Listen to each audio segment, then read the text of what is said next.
Good morning, ladies and gentlemen. Welcome to the Public Service Commission of South Carolina. We're hearing docket number 2020-229-E this morning. That's Dominion Energy South Carolina Incorporated, establishment of a solar choice metering tariff pursuant to South Carolina Code annotated section 58-40-20. Today is March 1st. 2021 is 10 a.m. Before we start for the day, please join me in a brief moment of silence.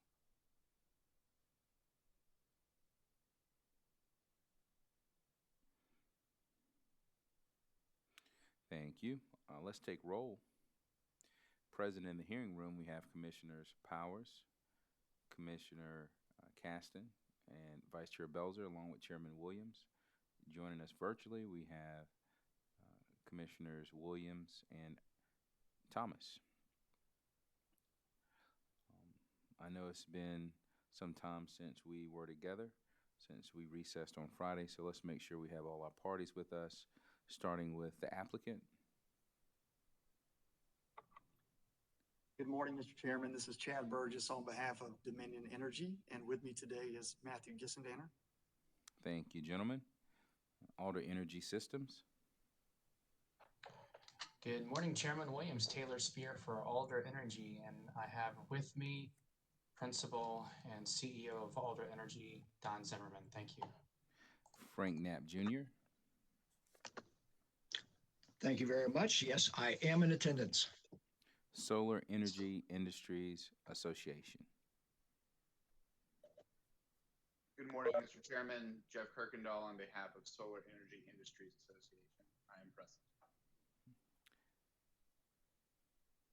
South Carolina Coastal Conservation League, Southern Alliance for Clean Energy, Upstate Forever. Thank you, Mr. Chairman. This is Kate Mixon on behalf of CCL and Upstate Forever. And with me here today is my colleague, Attorney David Neal. All right, thank you. North Carolina Sustainable Energy Association.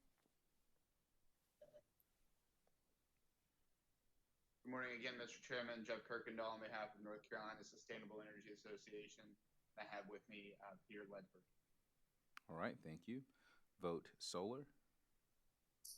Good morning, Mr. Chairman and members of the Commission. Thad Cully on behalf of Vote Solar. All right, thank you. Office of Regulatory Staff. Thank you, Mr. Chairman. Jenny Pittman and Andrew Bateman on behalf of ORS. Good morning to you all. All right. Now that we know everyone is here, let's continue with this hearing. I believe we're going to continue with South Carolina Coastal Conservation League, Southern Alliance for Clean Energy, and Upstate Forever.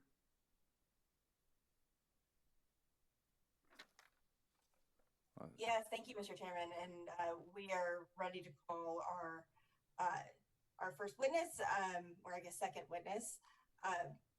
So CCL and Upstate Forever would like to call witness Eddie Moore to the stand. Yes, ma'am. Mr. Moore, if you would take the witness stand, pause, and allow for our court reporter to swear you in. Great. All right. Mr. Moore, if you would raise your right hand, please. Do you solemnly affirm the testimony you're about to give will be the truth, the whole truth, and nothing but the truth? Yes, ma'am. Thank you so much. Thank you. Mr. Moore, could you please state your name for the record? I'm Eddie Moore. And to whom are you employed and in what capacity?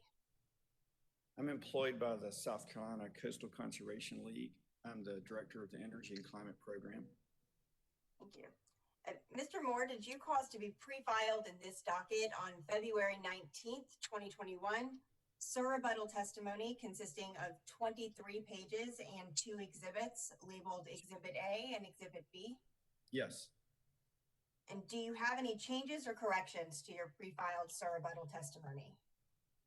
Our first filing had an incorrect reference to Duke rather than Dominion in the at the top of the page.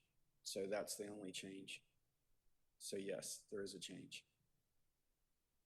Thank you. And is it your understanding that the corrected excuse me, the corrected version with the correct caption has been pre-filed in this docket? Yes, Thank you. If the questions put to you in your testimony were asked of you at the hearing today, would your answers be the same? yes, And were the exhibits to your testimony prepared by you or under your direction? yes, Mr. Chairman, I would move to have Mr. Moore's pre-filed corrected rebuttal testimony entered into the record as though given orally from the stand.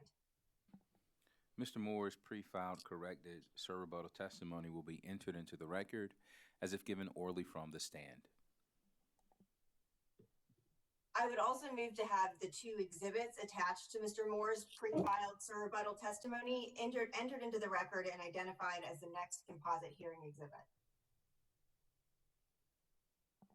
Mr. Moore's two exhibits will be entered as a composite exhibit, marked as a composite exhibit, and entered into the record as hearing exhibit 12. Thank you. Mr. Moore, did you prepare a summary of your rebuttal testimony today? yes, Would you please read your summary to the commission? yes, be glad to. My name's Eddie Moore. I'm the Energy and Climate Program Director for the South Carolina Coastal Conservation League, or CCL. I'm thankful for the opportunity to be here today. My rebuttal testimony responds to the direct testimonies of ORS witnesses Lawyer and Horry, and to the rebuttal testimony of Dominion Energy South Carolina's witness Danny Cassis. First, I address the direct testimony of ORS witness Lawyer and the rebuttal testimony of DSC witness Cassis regarding the interests and the motivations of interveners such as CCL, SACE, and Upstate Forever in this proceeding. Second, I point out that Dominion and ORS's witnesses only partially address the requirements of the Energy Freedom Act that the Commission must fulfill. Witnesses Cassis and Lawyer suggested in sworn testimony that CCL, SACE, and Upstate Forever are participating in this proceeding to represent the interests of the solar industry to sell, lease, and market goods and services related to solar, and that our interests are, quote, not always aligned with the interests of the using and consuming public, close quote. Mr. Cassis later asserted during this hearing that our nonprofit conservation groups are motivated by fundraising. Those statements were factually incorrect. CCL, SACE, and Upstate Forever are all nonprofit, charitable, public interest organizations who have no financial stake in the solar industry, and unlike Dominion, no financial stake in the outcome of this proceeding. We have intervened in numerous commission proceedings to promote clean air, clean water, and low-cost clean energy. Our interests are strongly aligned with the interests of the using and consuming public. Indeed, our members are members of the using and consuming public. Neither ORS nor Dominion have adequately considered their interests. Second, my testimony shows that avoiding disruption in the solar market and ensuring that customers continue to have access to a viable solar market aligns with the interests of all customers as a matter of policy and as intended by Act 62. I was substantially involved in the drafting and negotiations leading to the passage of the Act, and thus I understand its various provisions and the policy framework that gave rise to it. ORS and Dominion's testimonies only partially address the requirements of the FAA. They fail to address its specific directives. In some cases, they turn the Act on its head. As background, I've helped draft and implement customer-based distributed energy resource legislation or regulations in 3 states: California, Arkansas, and South Carolina. When the VC Summer nuclear project was abandoned in South Carolina, I worked with a colleague at CCL to propose omnibus legislation in response. That legislation didn't pass. Later, when net metering legislation also didn't pass, the conservation community and the solar industry worked together to propose a second omnibus bill containing integrated resource planning, distributed generation, and other provisions. This was the Energy Freedom Act, which became Act 62. Other conservation allies drafted the first versions of the solar choice provisions that we're focused on here today in the Energy Freedom Act. And I also helped with comments and suggestions for language. While the final language was the product of compromise along the way, I have a strong sense of the policy goals that drove creation of the Act. I do not believe that Dominion and ORS have fully complied with the provisions of the EFA. There are at least 3 sections of the Act that they either omit entirely or only partially address. At the outset, the first paragraph of Act 62 sets out requirements that are binding upon the Commission to fairly consider not only costs, but also benefits of renewable energy. It directs the Commission to take customer investment into account in, quote, all renewable energy decisions, including this solar choice docket, and to consider the benefits of efficiency, demand response, and distributed generation in all tariff design. Second, Section 7 of the Act enumerates a list of electric utility customer rights. Under Section 7, quote, every customer, close quote, has the right to a rate schedule that allows a reasonable opportunity to save energy and money by employing customer efficiency demand response and on-site distributed energy to reduce both their own costs and utility costs. Because Section 7 applies to every customer, it applies to the solar customers in this docket. The solar choice rate design that does not provide a reasonable opportunity to reduce both customer and utility costs, for instance, Dominion's proposal with high unavoidable fixed charges combined with low volumetric charges that undervalue efficiency and demand response, violates this statute. Third, I turn to the solar choice portion of the bill. The legislature set out its intent. We all are very familiar with it by now. It has 3 purposes: building upon successful deployment of solar generating capacity, continuing to enable market-driven private investment in distributed energy resources by reducing regulatory and administrative burdens, and also requiring the Commission to establish a solar net metering requirement that fairly allocates the costs and the benefits to eliminate cost shift to the greatest extent practicable. The Act also requires consideration of mitigation to address any rate shock caused by shifts in solar rates. Dominion and ORS's proposals would not ensure continued access to solar for future customers, would impose serious rate shocks for existing solar customers, and fail to align customer bill control with utility cost reduction, all in contravention of the EFA. ORS has focused its costs on only one public interest purpose: eliminating purported cost shifting, and has done that without accounting for the important real ratepayer benefits of rooftop solar recommended by its own witness in the generic docket. Its narrow focus omits a key part of the statutory directive to the Commission. The General Assembly directed that any cost shift be eliminated, quote, to the greatest extent practical on customers who do not have customer-sided generation, while also ensuring access to customer generator options. Ensuring access to customer generation options both limits and helps explain the phrase to the extent practicable. More importantly, the statute does not contemplate that eliminating cost shifting and promoting customer-based renewable energy are mutually exclusive goals. Even if DESC and ORS could prevail on the evidence to establish the existence of a cost shift, which as witness Beach's testimony and exhibits show they have not, the Act calls for a more nuanced approach to mitigate any purported cost shift and to find a tariff design that both protects customers' rights to reduce their own bills through on-site solar and reduces long-term utility system costs. Unfortunately, by focusing only on cost shift, ORS and DESC have failed to articulate an option that satisfies the other requirements of the Energy Freedom Act. ORS and Dominion's definition of cost shift is incorrect because it fails to fully account for the benefits of rooftop solar to reduce utility costs, which save money for all ratepayers. This is essentially the question the chairman asked the other night about what's the benefit to the non-solar customer. For example, in the immediate term, the solar customers are reducing fuel costs. And that's not a cost reduction that has to wait for the next rate case. That happens immediately, and that benefit flows through in the fuel docket. Second, solar customers provide a hedge against fuel volatility. We've seen the need for that in Texas. Tom Beach's proposal is the only one that quantifies the fuel hedge value to these other customers. Third, as Tom Beach mentioned, the T&D costs are real and they accrue over time. And his is the only proposal addressing that. Fourth, solar customers avoid generation capacity. Imagine tens of thousands of customers moving into a utility territory. This has actually happened along the coast and in Lexington, for instance, as demonstrated in the Dominion rate case. 11,000 customers, however, went solar, often covering over half their generation needs. This means there's less need for Dominion to build new power plants, which are the most expensive part of the utility system. Dominion limited its valuation of solar benefits to those approved by the Commission in the avoided cost proceedings.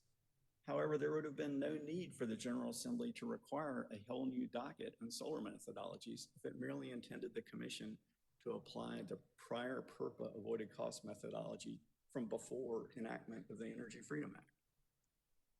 As a whole, the Energy Freedom Act responds to the VC summer debacle by seeking to grow the market for alternatives to utility investment and generation so that we're not locked in for decades to investment decisions, including effectively guaranteed profit by only one monopoly company. Independent power producers, customer efficiency, and customer solar are three examples of that theme. I recommend that the Commission adopt the joint solar tariff put forward in witness Tom Beach's testimony because it's the only one that meets the requirements of Act 62, and reject the proposals of Dominion and ORS because they are incomplete and violate the statute. That concludes the summary of my rebuttal testimony. Thank you, Mr. Moore. The witness is available for cross-examination and questions from the Commission. Thank you very much. Alder Energy Systems. Chairman Williams, Alder Energy has no questions for this witness. Thank you for the opportunity. Yes, sir. Frank Knapp Jr. Mr. Chairman, I have no questions for this witness. Thank you. All right. Solar Energy Industries Association. Mr. Chairman, SIA has no questions for this witness. All right. North Carolina Sustainable Energy Association. Thank you, Mr. Chairman. NCSEA has just a couple of questions for Mr. Moore. All right, sir. Please proceed. Mr. Moore, we've heard a lot of conversation about costs and benefits to non-solar customers. Would you agree that solar customers using their own private investments help the utility avoid having to build large power plants? Yes, if the tariff design is done right. If the tariff design is done wrong, you'll either not get any solar customers or get very few. But one of the purposes that runs throughout this act, from its opening paragraph to its customer rights section to its solar choice section, is that the Commission should attempt to align the interests of solar customers, customers who do energy efficiency, customers who can provide demand response, align those interests with cost reduction on the utility system. And it makes sense for the reasons I outlined in my rebuttal testimony. And I'd like to explore some of what happens to the electricity produced by customers who net meter. So a rooftop solar customer generates electrons, and certain times of the day, those electrons are exported to the grid. What does the utility do with that electricity once it reaches the grid?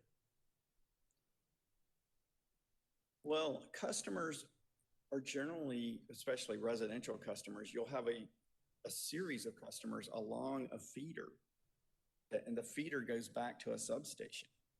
And so there is a constant load somewhere on that feeder, aggregated along that feeder.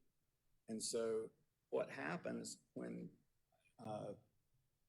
sun hits the solar panels is that energy first goes to the solar customer, and then any excess flows out onto that feeder. And there are interconnection rules that provide that it's not going to flow back past the substation. So in other words, it's meeting the neighbors on that feeder, and by definition, reducing load on the transmission system. When it reduces load on the transmission system, you're freeing up capacity on that transmission system that can be used for other purposes. So that's I think Mr. Beach alluded to this maybe in a little less detail, but that's a real system benefit.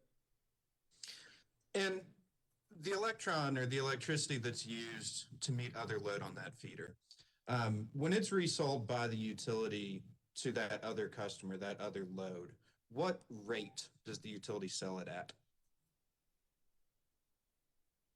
The retail rate. And does that electricity that's generated by a rooftop solar customer offset the cost of electricity that's generated by a large generator, such as a new nuclear plant? Yes, I mean, if the new nuclear plant's completed. Thank you, Mr. Moore. NCSEA has no further questions. Vote Solar. Thank you, Mr. Chairman. Good morning, Mr. Moore. I just have one point of clarification I want to run through, and this just should be a couple of questions to get there. You mentioned, I think in the 2018 session, you were talking about a net metering bill that did not pass. Yes. Could you clarify, did that bill fail to get a majority? No, it got a strong majority on second reading on the floor of the House. And then based upon a procedural motion, it was pulled back. And so it was very clear in 2018 that there was majority support, strong bipartisan support to pass that bill. And it was, it was with that knowledge that we began to knit together the real utility policy we need to help move the state forward with updating of the net metering policy. And let me ask you a follow-up there. Were the sponsors, the primary sponsors of the net metering bill in 2018, similar to the sponsors of the Energy Freedom Act? Very much. A lot of overlap. Ed, could you name a few? Senator Davis, now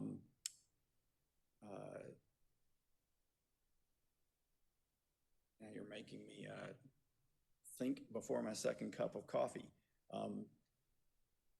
But the chairman of LCI, Senator Massey, Senator Hutto, Representative Ballantyne, there was a lot of overlap between the first and second bill. And Mr. Moore, I realize it's manifestly unfair to ask questions like that before you've had enough coffee. So let me ask a different way. Did U.S. Attorney Peter McCoy, when he was a representative, was he involved in the 2018 net metering bill as well? Yes, very much. And then Representative McCoy was the chief sponsor of the Energy Freedom Act, the House version of that bill. Is that correct? Yes, when he became, I believe, chair of Judiciary. And would you agree that the 2018 net metering bill was a pretty contentious affair in the House? It was very contentious, initially, and there was a series, a lot of votes on the floor on various issues. But I think the second reading vote showed that once the issues were considered, there was broad support. And would you agree that one result of the net metering bill and the contentious debate was an ORS facilitated process that following summer of 2018? Yes, I think a number of us, probably most of the people on this call or in this room, remembered driving across the state a bunch of times for those meetings. And was the intent of that to get parties together to work out a win-win compromise solution? It was, and I think it was an honest attempt, but it didn't get there. And I think that's part of the reason for some of the provisions that you see in the Energy Freedom Act. And, particularly the E3 report and ORS facilitated process focused so narrowly on cost shift that it was, first of all, incorrectly addressing the purported cost shift, and second of all, not meeting the broader goals that we needed to meet. Okay, two very short final questions. that 2018 net metering bill we've been referring to, do you recall that to be House Bill 4421? Yes. Okay. And would you agree, instead of saying would you agree, did that bill inform the as-filed version of the Energy Freedom Act? Yes. Thank you. No further questions, Mr. Chairman. Office of Regulatory Staff. Thank you, Mr. Chairman. No questions from ORS. Okay. Applicant?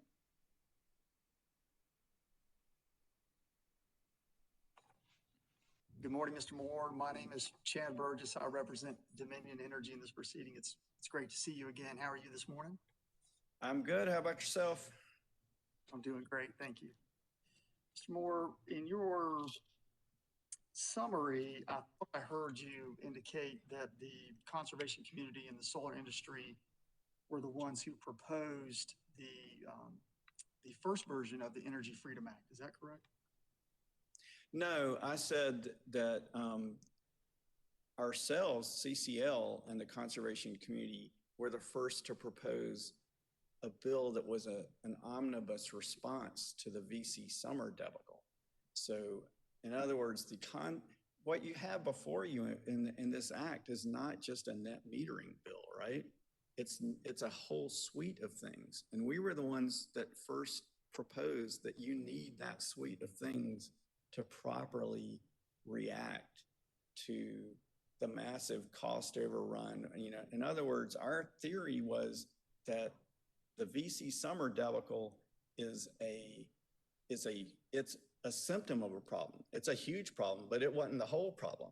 It's the system of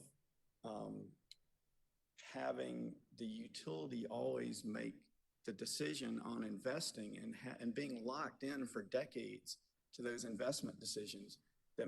That's why it makes sense that this bill has integrated resource provisions and also solar choice provisions, and also, a new look at interconnection, at an integration study for large-scale solar. So all those things are part of, I'm trying to say, these things make sense together.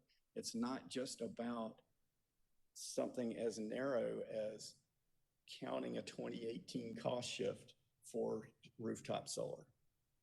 That's right. Act 62 is not just limited to net metering, correct? Not only is it not limited to it, but the different pieces make sense together.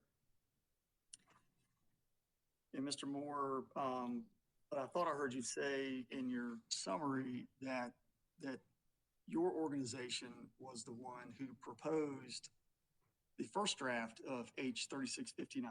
Did I not hear that correct? No, you didn't hear that correct.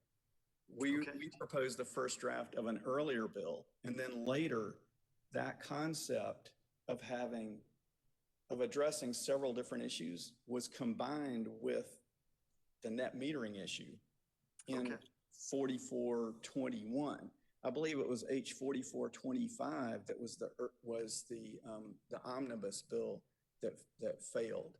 And if you look at the Energy Freedom Act, it's kind of 4421 plus 4425. And 4421, in your testimony at page 4, you characterize that as net metering legislation, correct? I do generally characterize it as net metering legislation. Okay, and then that bill did not pass. That's your testimony, correct? It got something like 2/3 vote in the House, almost 2/3, but for procedural reasons, we had to go back to the drawing board. Okay, so it did not pass, correct? That's correct. Okay. And then you took that net metering legislation and you added other things to it to create this omnibus bill, correct? Which is H 3659, which ultimately became Act 62, correct? I wouldn't say we alone created it. A lot of people created it, but yeah, that's the process that I've been discussing today. Okay, so on page 4, line 9 of your testimony, just so we're clear on who created it, you state the conservation community and the solar industry worked together to propose a second omnibus bill, correct? I think that's true. We supported that concept and, you know, frankly, drafted a good bit of the language. That's right. That's right. Indeed, Mr. Moore, you drafted a good bit of language. And in fact, the word solar choice tariff does not appear in the first draft of H 3659, does it? Well, just to be clear, you said you, I don't know if you meant you, the whole conservation community, which certainly wasn't just me. But I believe that's correct, that the word solar choice, it was framed as solar choice only when that Energy Freedom Act bill, I can't even remember if it was when it was introduced or when it was later amended. Maybe it was when it was introduced. So, Mr. Moore, the original version of H 3659, you agree it did not have the language solar choice metering tariff in it. It only focused on net metering, correct?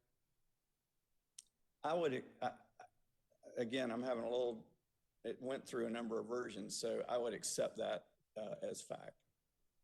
Okay. And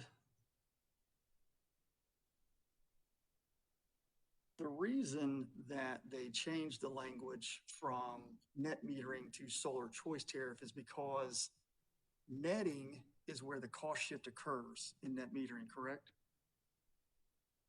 Well, I, you know, categorically state that you can't assume in your question that there's a cost shift. So I can't agree with what you said there. Mr. Moore, isn't it true that the General Assembly wanted to eliminate the cost shift under Act 62, and that's the reason they modified the language from net energy metering to solar choice tariff in this act? I think it's true that they wanted to eliminate the cost shift while ensuring continued access by customers to solar, but I don't think that that explains adequately the shift to the solar choice language. I think the issue, the reason it's called solar choice, first of all, it's to emphasize that the customer has a viable choice. But second of all, net metering is can be taken as a pretty specific term, meaning the net of 1 kilowatt netted against another. The word solar choice is a broader term and it grants more flexibility to the commission. And the commission, if you read through the solar choice section, it's kind of remarkable how many times it says the commission. It's over a dozen. The utilities only mentioned 3 times. Utilities mentioned once in the requirement to provide net metering. The prior law made it discretionary. So then the utility is mentioned twice in the paragraph that prohibits continued collection of lost revenue. So those are the only mentions of the utility.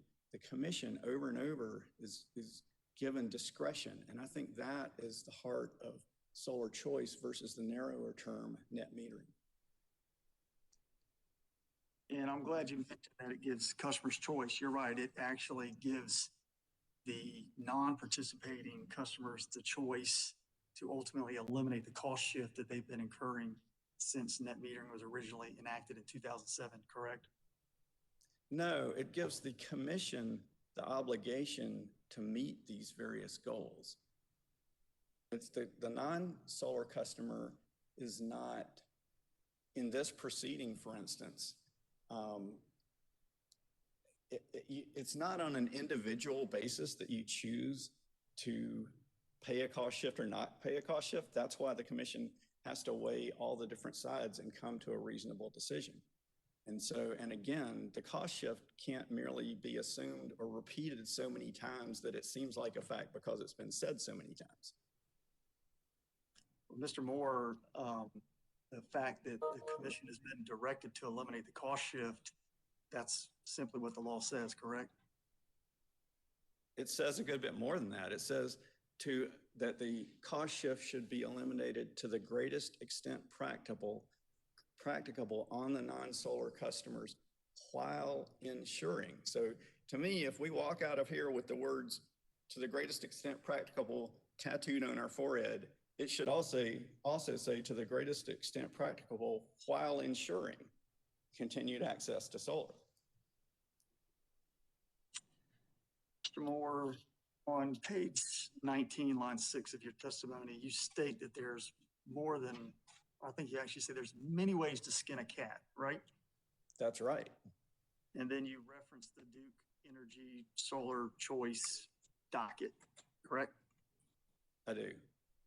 And how much of the cost shift is eliminated under the Duke Energy Solar Choice tariff? We believe either all of it or to the point where where the remainder is negligible. Okay, so how much is negligible?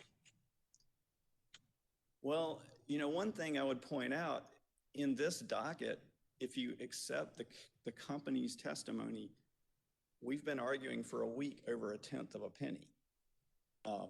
And some witnesses say there's a cost shift and some say there isn't. So I think that in itself tells you we're somewhere in the neighborhood.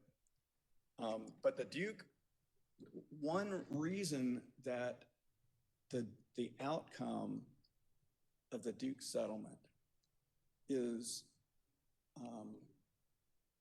it's hard to predict exactly, is because by its design, it enables solar customers to come out better than they were before. If they respond to the price signal, which is designed for that purpose, and they lower their winter morning peaks, so the solar on the roof is already reducing the much more numerous summer peaks. And then if they take action to reduce their winter peak, they could actually come out themselves better than they were under net metering. And it's a win-win. All the other customers win too.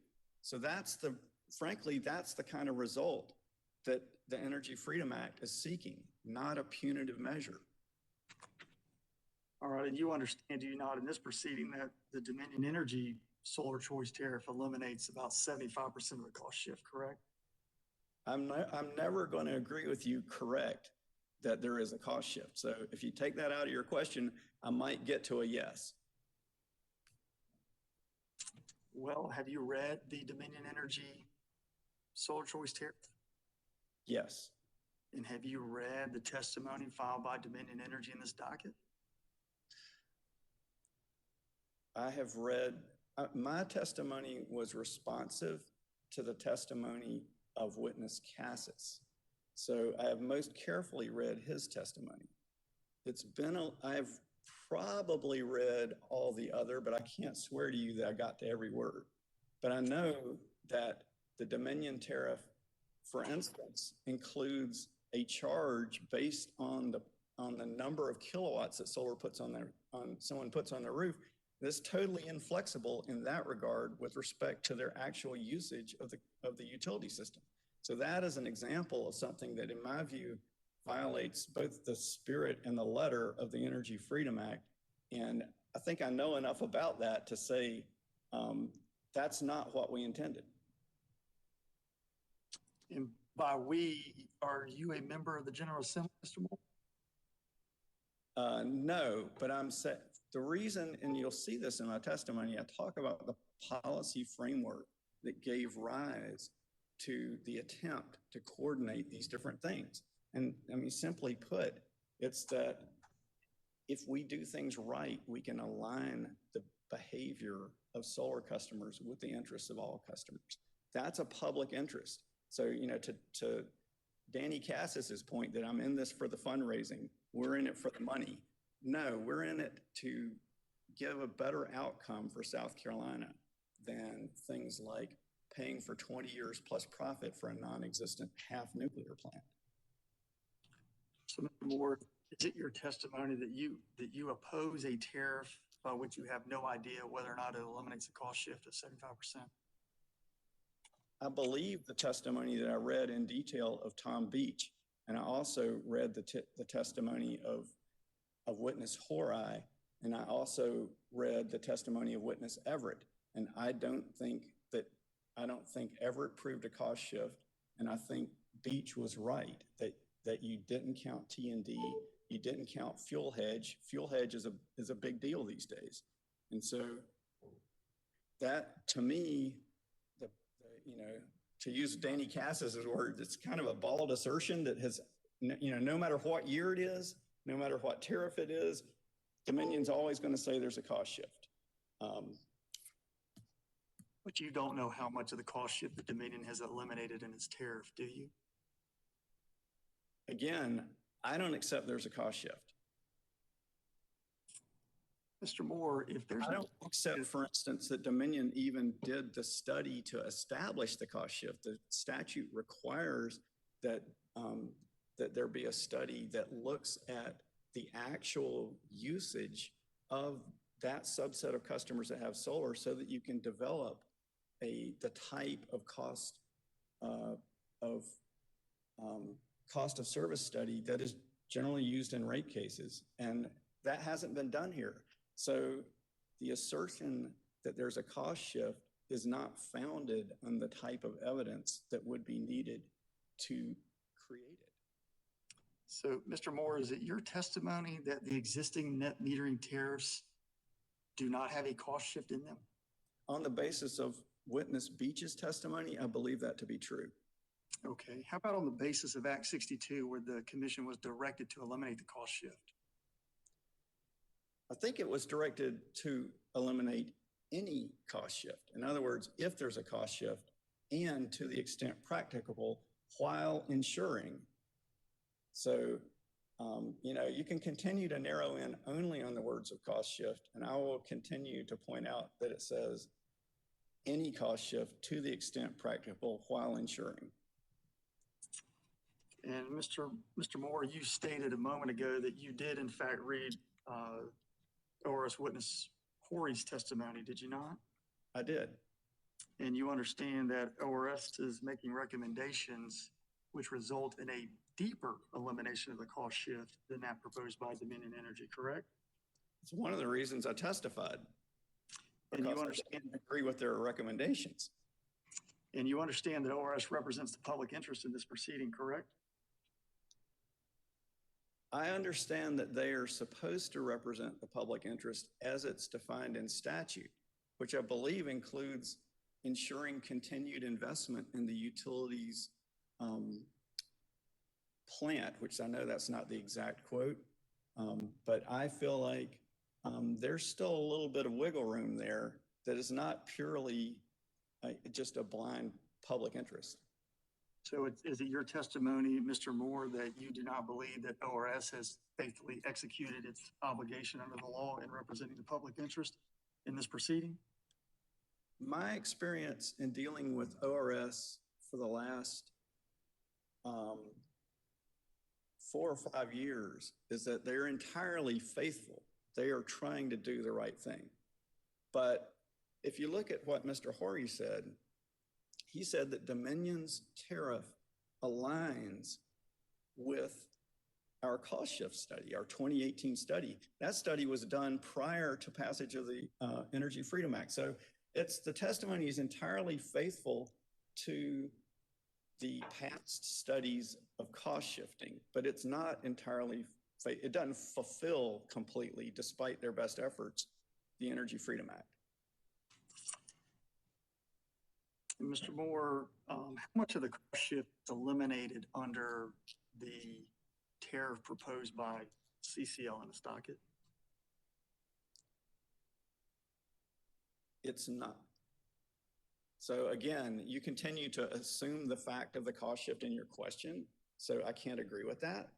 But what Mr. Beach's testimony does is give the commission an opportunity to approve a tariff with no cost shift that also meets the other public interest goals, such as continuing to reward customer efficiency, customer demand response, customer generation, in a way that it's going to reduce costs for other customers and reduce the need for Dominion to make 10, 20, 30, 50, 75-year investments, like the coal plants that were built in the 70s that Dominion is depreciating for 75 years. When the chairman needs to explain to a customer, what is this 1/10 of a cent on your bill? What's this $1 on your bill getting for you? I think what the customer really be interested in is what about the other $135? Like, what's that getting for me? And they're tied into the 2040s with outdated technology. That's the issue we're trying to tackle. Were you present when Mr. Beach testified? Oh, I think it was Friday, Mr. Moore. If you count Zoom as present. Well, I count the Cisco WebEx meeting platform as present. I'm sorry, Cisco. Okay. And did you hear him testify that all of the cost shift is eliminated under the CCL proposed tariff? His tariff does not contain a cost shift. That's right. He claims that it's from eliminating a cost shift, because you have to assume the cost shift's there to eliminate it. Indeed, Mr. Moore, indeed. And the way CCL reaches this conclusion that all the cost shift is eliminated is because he calculated Dominion Energy's avoided cost at about 14 cents a kilowatt hour, correct? He counted things that Dominion doesn't normally count, and that are fully within the intent of Act 62, because something like a fuel hedge is a real world benefit. And there's a market for fuel hedging, but it doesn't extend out 25 years. So for instance, when 11,000 customers put solar on their roof, they're giving you a fuel hedge that's better than what you can buy in the market. And he calculated the 14 cents for avoided cost because he assigned a cost for carbon, correct? I believe he does include a carbon regulatory compliance cost, not a social cost of carbon, as he explained on Friday. And you would agree with me, Mr. Moore, that there is no cost for carbon in South Carolina today, isn't that correct? South Carolina does not impose a carbon tax. The federal government does not impose a carbon tax, but over a 25-year period, it's really imprudent not to put anything in there as some type of benefit from carbon, partly because when a power plant emits carbon, it's also emitting other pollutants too. So it's a multiple benefit that is not zero and therefore shouldn't be avoided. But we don't have that expense today, do we?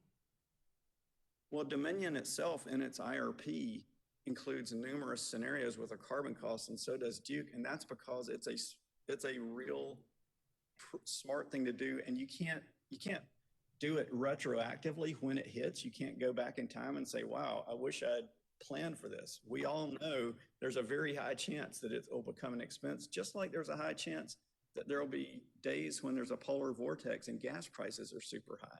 So this is really part of the heart of reacting to the VC summer debacle, is actually planning prudently and recognizing the kind of risk that will cost ratepayers a lot of money.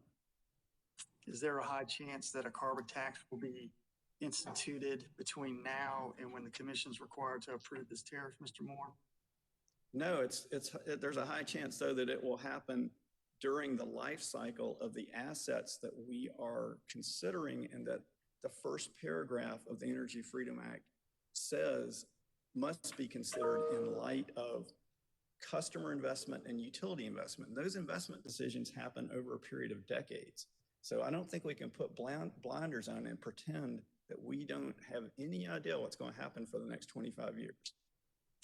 And another way CCL pumps up the avoided cost of 14 cents is by claiming that there are societal benefits that need to be recognized, such as the reduction in air pollution, correct? I think I just alluded to that when a power plant emits carbon, it also emits NOx, and in the case of coal plants, SOx, so oxides of nitrogen, sulfur dioxide, those things lead to ozone. They cause serious lung problems. So those, those are real costs. And you would agree with me, would you not, Mr. Moore, that there are societal benefits by having electricity, correct?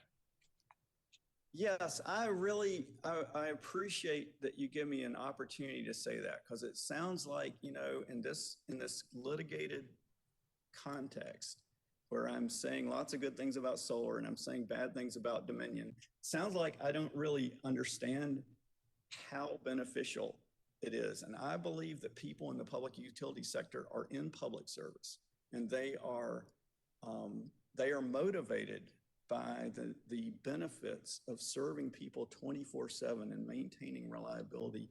It's one of the best things in our society. So I agree with you wholeheartedly. That's right. There's value in staying warm, and there's value in eating cooked food, correct? Absolutely. And that value is not reflected in Dominion Energy's retail rate. Well, I think that if this were not a quote regulated monopoly, then you would be selling electricity based on its value. And I think electricity is really undervalued, right? If your power goes out, you're not willing to pay 12 cents a kilowatt hour to get it back. You'd pay $100. And so, yes, the value of electricity it's undervalued because Dominion's given a monopoly, and so therefore you have to price it based on cost. I'm glad you mentioned that, Mr. Moore, because you would agree with me that, and I think you just did, that Dominion Energy's average retail residential rate is about 12 cents a kilowatt hour, correct? I think that's, I'm not looking at rate schedule 8 right now, but that's to me in the ballpark. I think during the kind of run up under VC summer, it may have gotten to 14. I tend to focus a little more on the bill versus the rate, but I think it's around 12 cents. Okay, very good. And just to recap for the commission, that the retail rate is 12 cents and CCL claims that the company's avoided costs are 14 cents, correct? Yes, because as you just said, it's an avoided cost. It's not just a snapshot in time of today. It's what's the value of turning this battleship and of avoiding, potentially imprudent investment. And we're valuing things today like fuel hedge that we can only regret later if we fail to take them into account. And you would agree with me, Mr. Moore, that a prudent utility would not charge for its services at a lower retail rate than its avoided cost, correct? I don't think that's a given. I think that the estimate of future, and Tom Beach, I believe, talks about this, the future avoided costs can be either greater than or lower than today's retail rates, because those retail rates are by definition backward looking.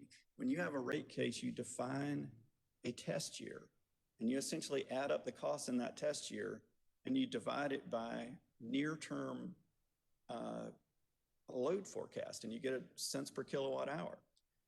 That really doesn't tell you the value of new generation, whether it's utility generation or customer generation, over the future 25 years.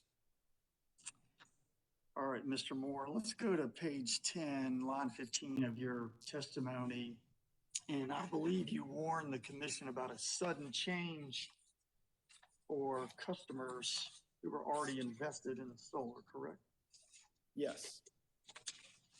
And you understand that the commission approved tariff that the company has presented, then it will not impact these customers that you're referencing until 2026 and also 2029 for the second batch. Is that correct?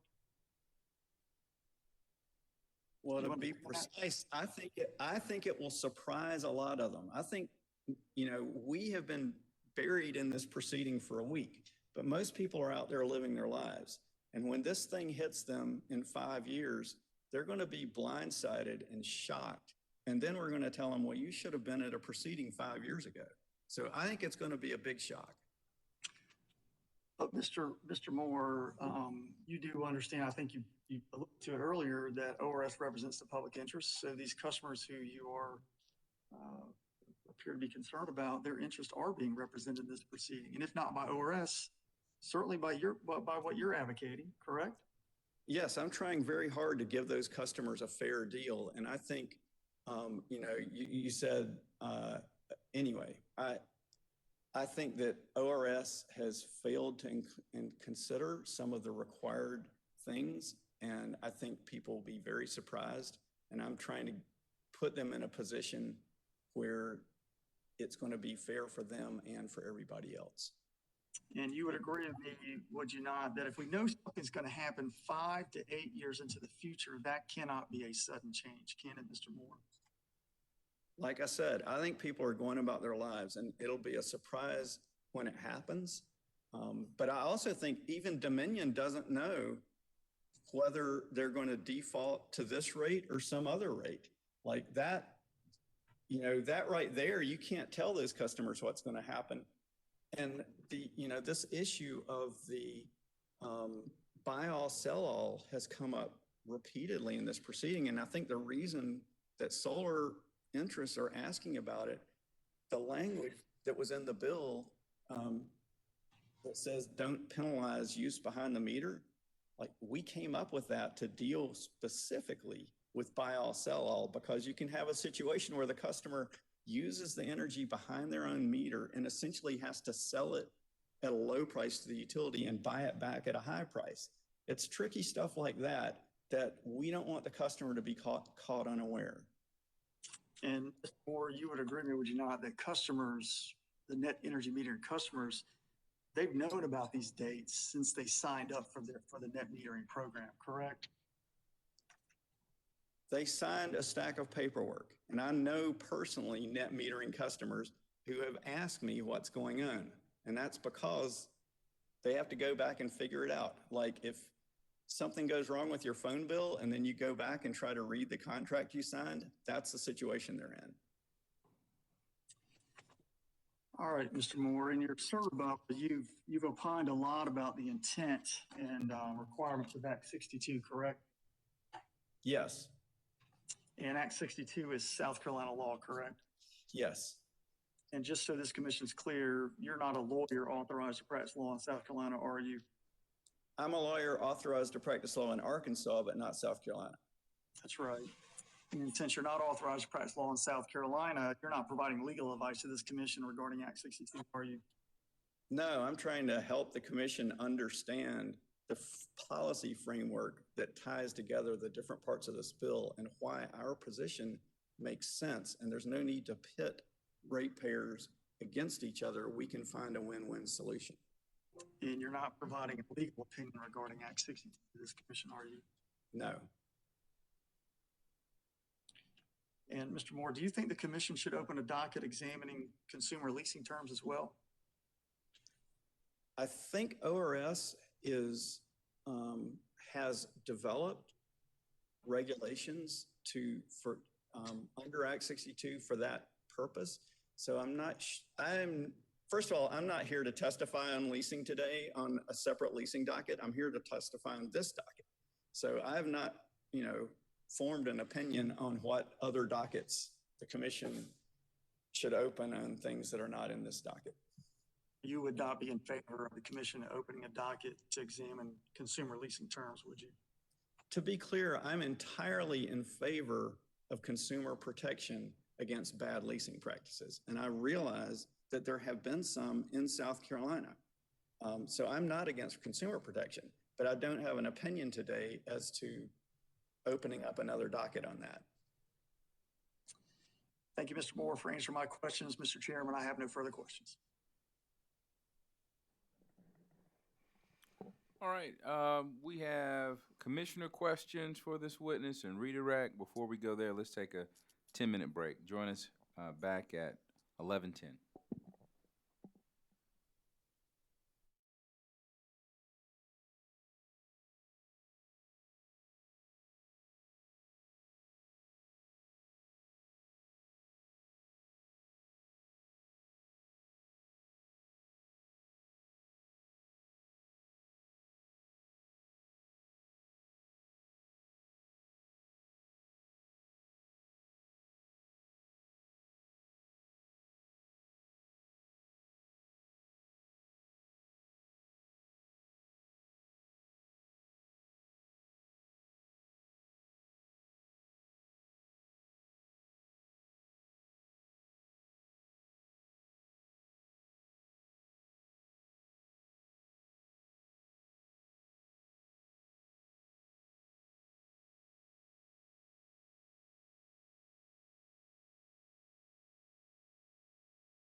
Good morning, ladies and gentlemen. Welcome back to the Public Service Commission of South Carolina's hearing in docket number 2020-229E.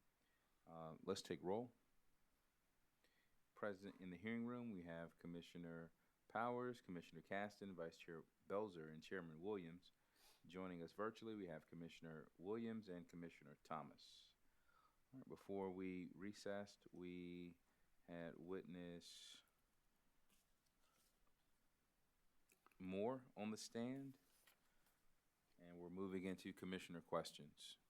Commissioner Caston. Good morning, Mr. Moore.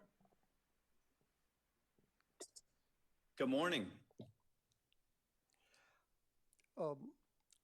Previously,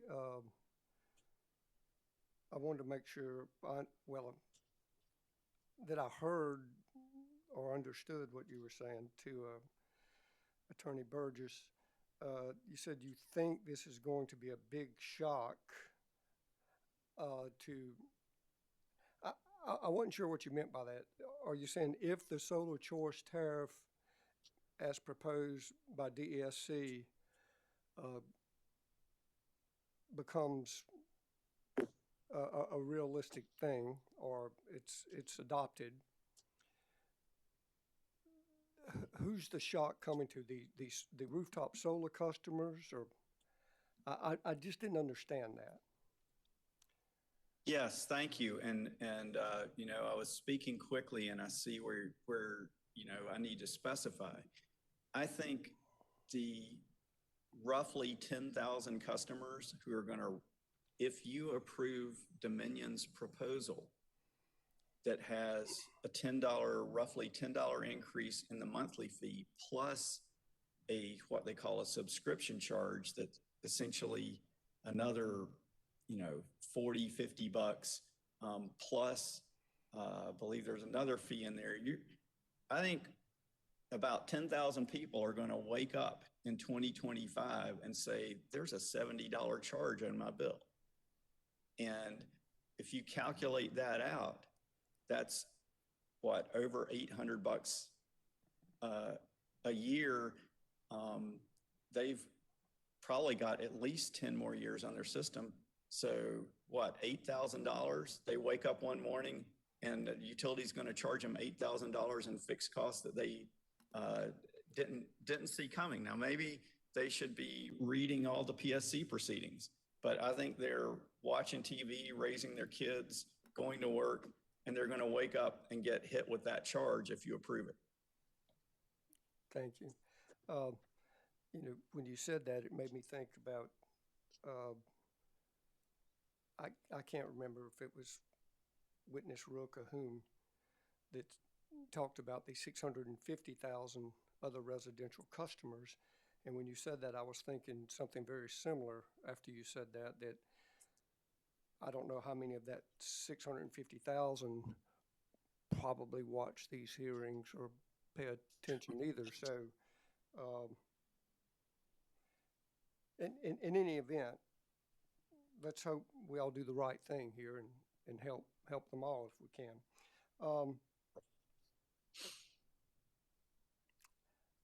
I believe I heard you to say that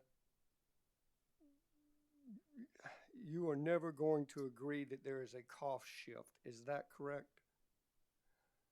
I didn't say never for all time. What I said is what I meant, and you know, in context, is that in this case, on the basis of Dominion's analysis or lack thereof, I'm not going to agree with Attorney Escala that Dominion has proven there's a cost shift or that ORS has, because I think their analysis is missing pieces. Okay.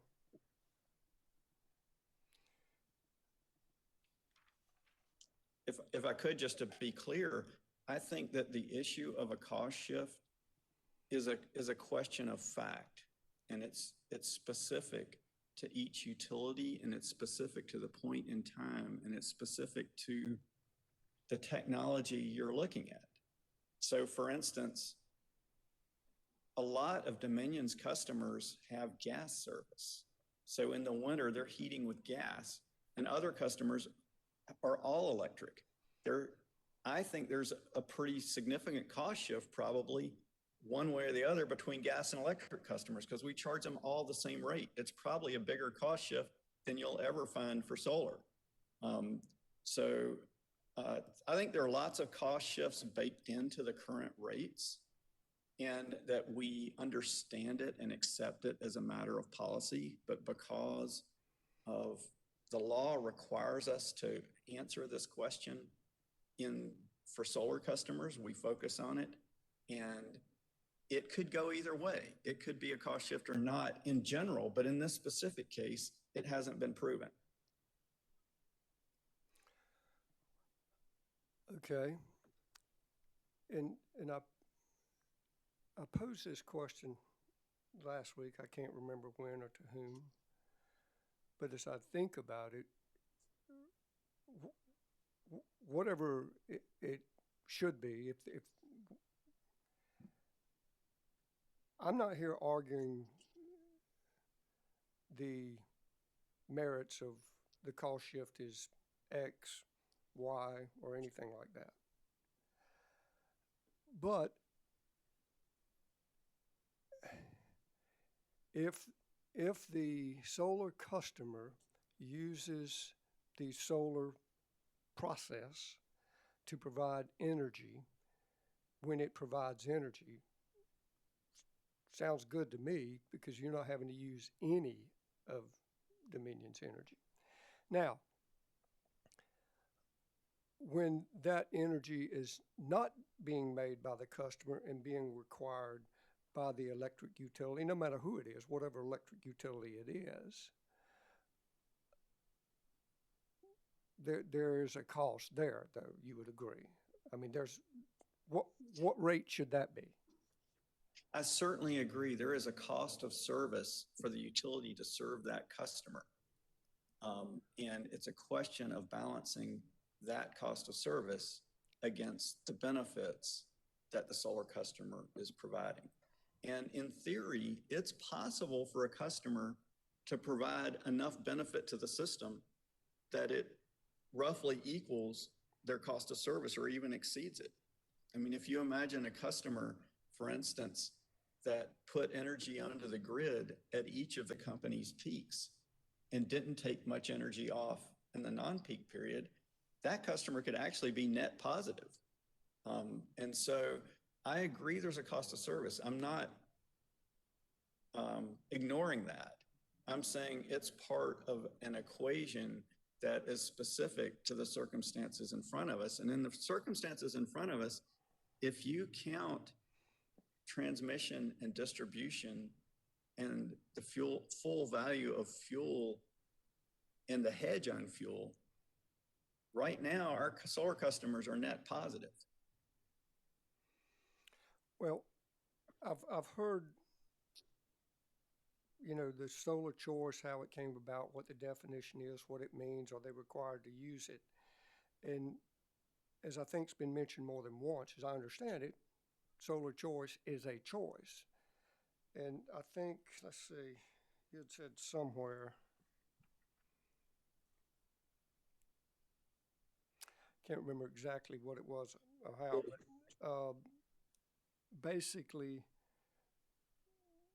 I think it was your view that they ought to have the right to, they being the customer, ought to have the right to produce their own energy via solar, which I agree. I don't see a problem with that. I guess the question is, or what I'm trying to get my head around, is that it seems like there still is a choice if the customer wants to generate their own usage, and then when their generation isn't working, or if they don't have storage, they simply use the utilities electricity at that rate. It seems to me that the tipping point, or the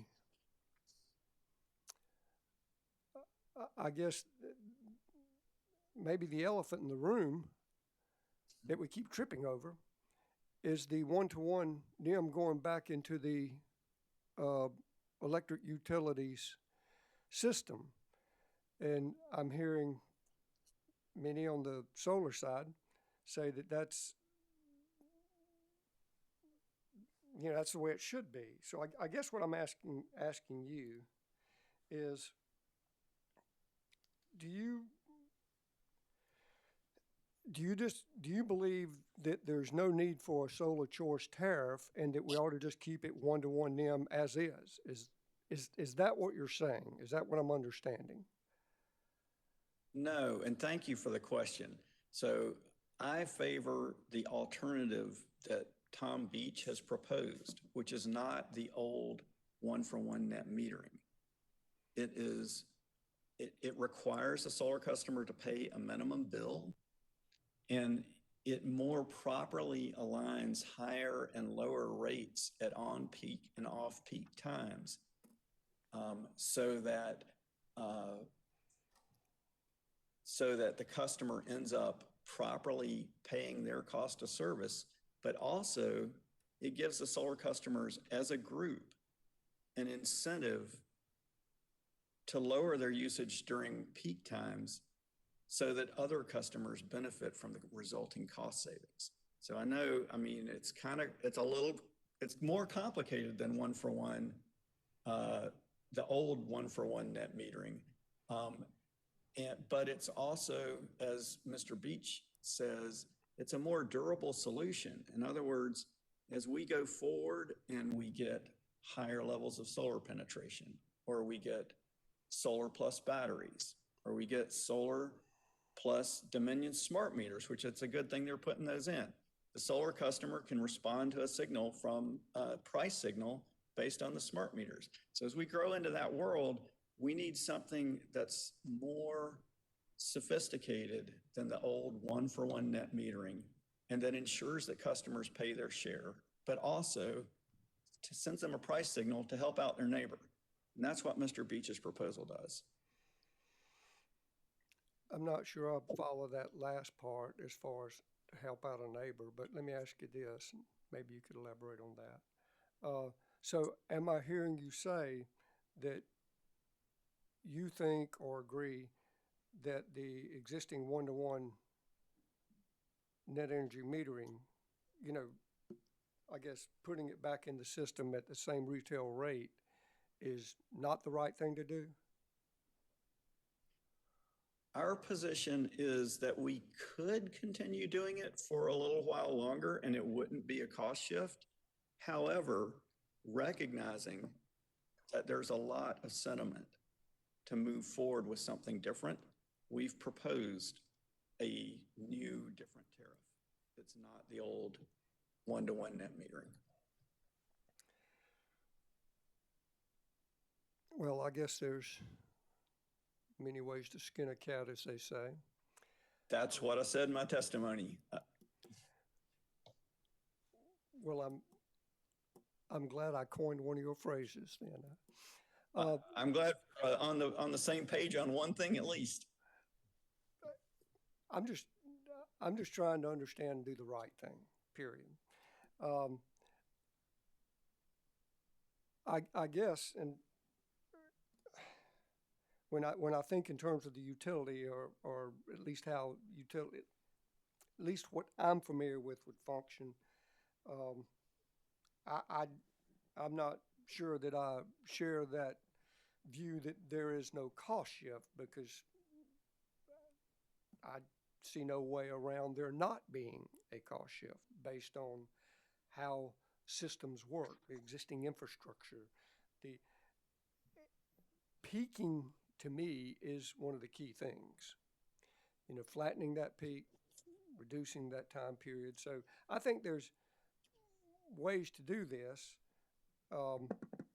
I guess,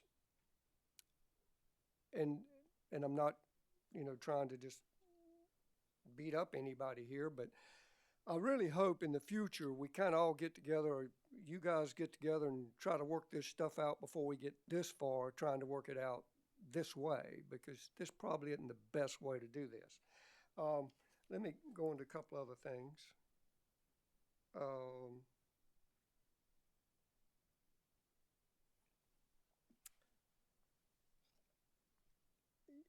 You had earlier said something about that gives commission, and I think, I don't know if you were referencing the first paragraph of chapter 41, which is renewable energy. Something you said gives the commission obligation to meet these goals. I wasn't sure what you meant there. Do you recall that? I think I know what you're referring to, and you can tell me if I'm off base here. But the first, I'm pulling out my copy of the act. The first paragraph, it begins with the commission is directed, right? That's a direction to the commission. Some statutes often begin with a bunch of like whereas. So the legislature establishes some facts and now therefore, and there'll be some purposes, but this is a little different in that it begins saying the commission is directed to address all renewable energy issues in a fair and balanced manner, considering the costs and benefits.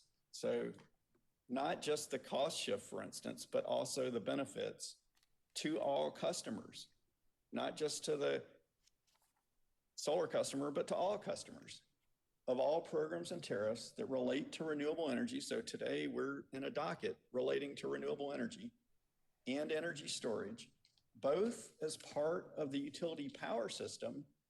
And so we've discussed, the cost of service, that's the utility power system, and as direct investments by customers for their own energy needs and renewable goals.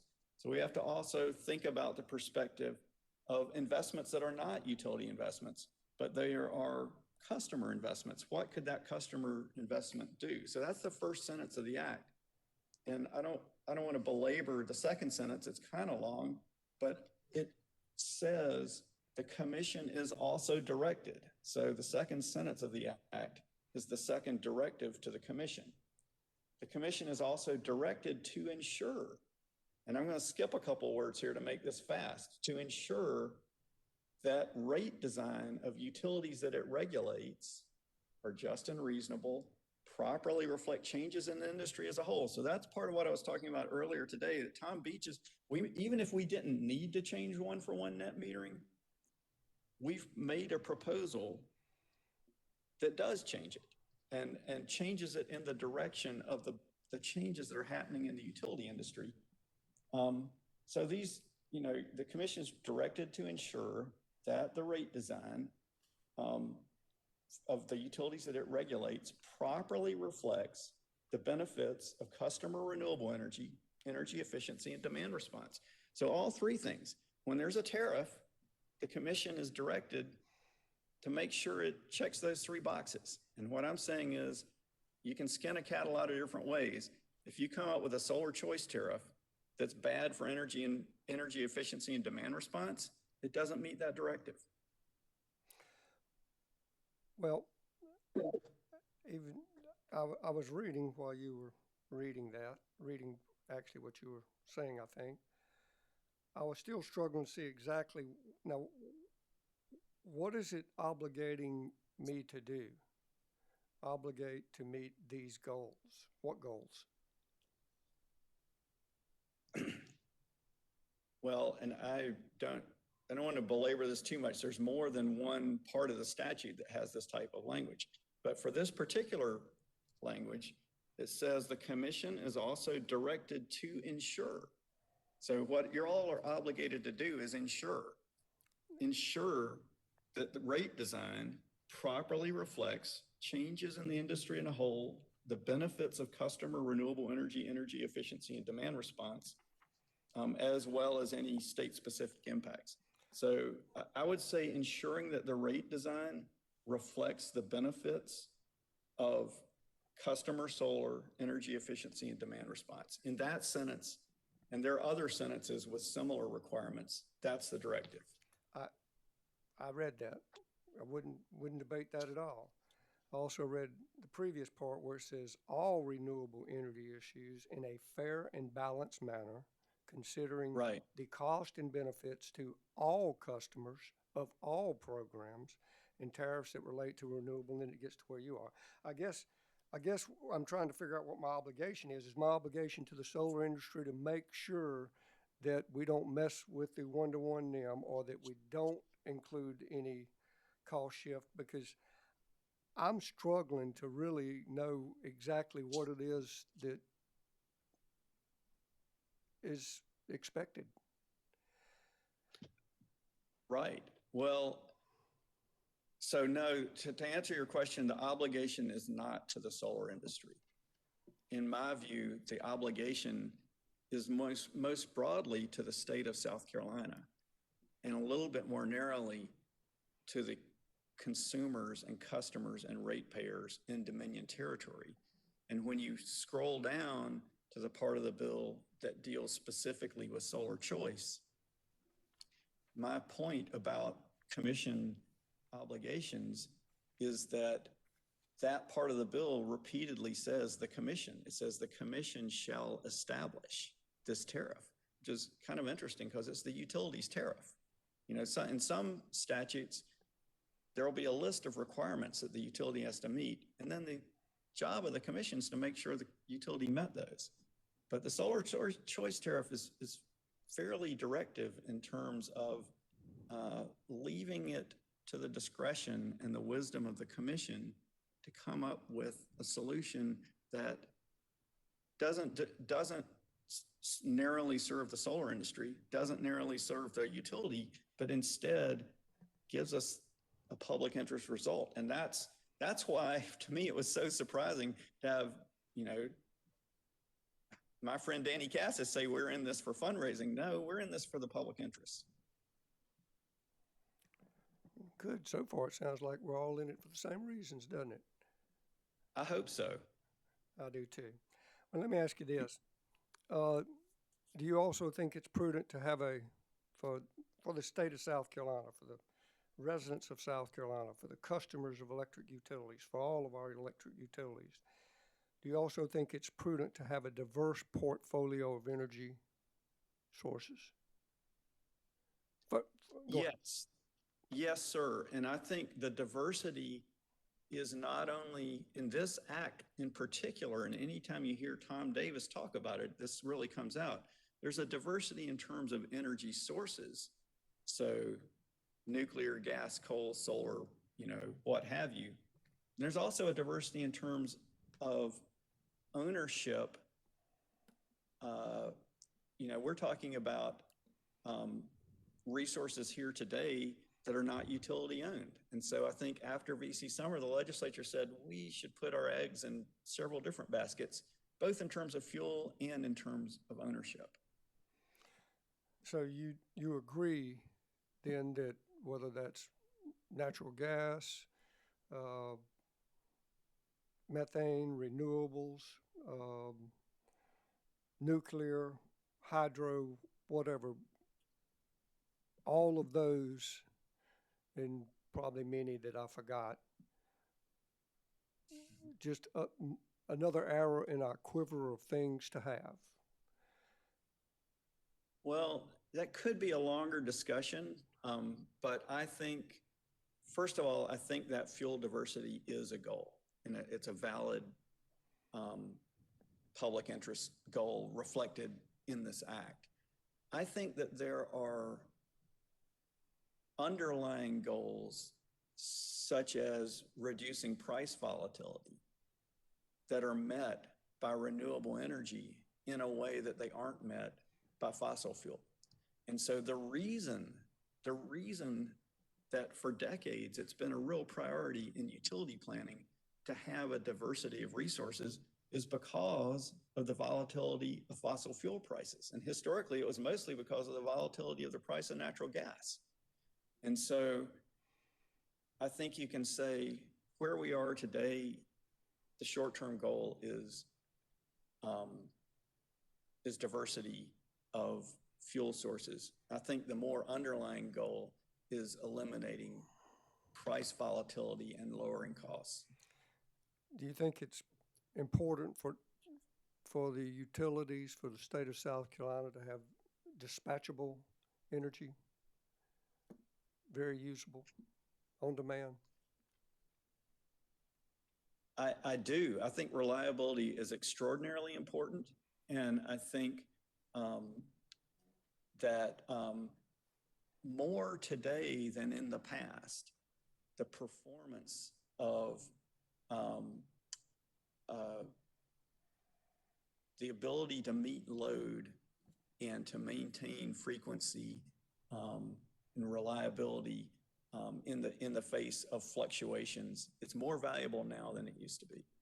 And we're going to see a lot of technologies aimed at addressing that. And it's not just dispatching power plants, it's also allowing customers with the ability to turn their load down reliably and quickly when it's needed, because often that's less costly for everyone than investing in peaking resources that may operate only 3% of the year and otherwise incur capital and operations costs.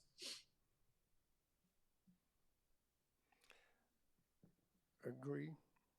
To an extent, certainly holding down peaks, deferring capital expenditures makes all the sense in the world. I'm not sure buying something back at retail and saying there's not an avoided cost. I'm not sure I share that view, but nonetheless. Anyway, a friend of mine, and I'll stop with this, a friend of mine made the great mistake of giving me a copy of Black's Law Dictionary. I didn't know there was such a thing. I thought a dictionary was a dictionary. I had no idea there was a legal definition for any or all. I was shocked. And I think he regrets immensely letting me use this or have this.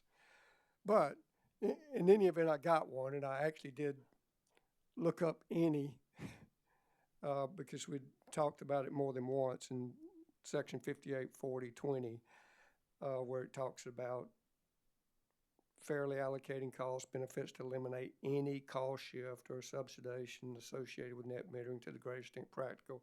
Man, I've heard that stuff a lot this past week. Clearly, we're not all on the same wavelength of page on all the details. I do hope we're all working toward the same common goal to look after all the customers, not just the 10,000 that have rooftop solar, but the 650,000 who don't. I personally, I'm not here to debate the merits of what the cost shift is, how much or whatever. We need to determine that. That needs to be determined, I think. We know what the avoided cost is by order that was issued some time back. Do I think there's a cost shift? I do. But I guess I say all that to say I've got a copy of Black's Law Dictionary, and I'm excited about that. Anyway. When you're debating the meaning of the word any, you definitely have some lawyers around. I've noticed that too, and it just takes the fun out of most everything, if you want to know the truth. But thank you very much. Commissioner Belzer, Vice Chair Belzer, excuse me. Thank you, Mr. Chairman. Good morning, Mr. Moore. Thank you for your testimony in this proceeding. Good morning. I appreciate your testimony with regard to the history of Act 62. And may I ask you to look with me in your Exhibit A? And I'm on page 12, using the number at the bottom of the page, not the watermark put on there by basically Section 5, which implemented or enacted Section 584020. I'm sorry, I should have that open, but well, that's okay. I have testimony open, but not the exhibit. Is it from what you're saying, it sounds like it's the Act 62. It is Act 62. Great. I've got Act 62 open. And you're in section 5? Yes, And that's the solar choice section, right? that's correct. Great. I am with you. Thank you. And I want to come down to subsection F, which we've had a lot of discussion on this week, or last week and today. Yes. And section F1 directs the commission or states that the commission shall establish a solar choice metering tariff. Is that correct? Yes. And that's what we're here for in this proceeding, is to establish this solar choice metering tariff that will be effective for customers filing applications after May 31st of this year. Is that correct? Yes, ma'am.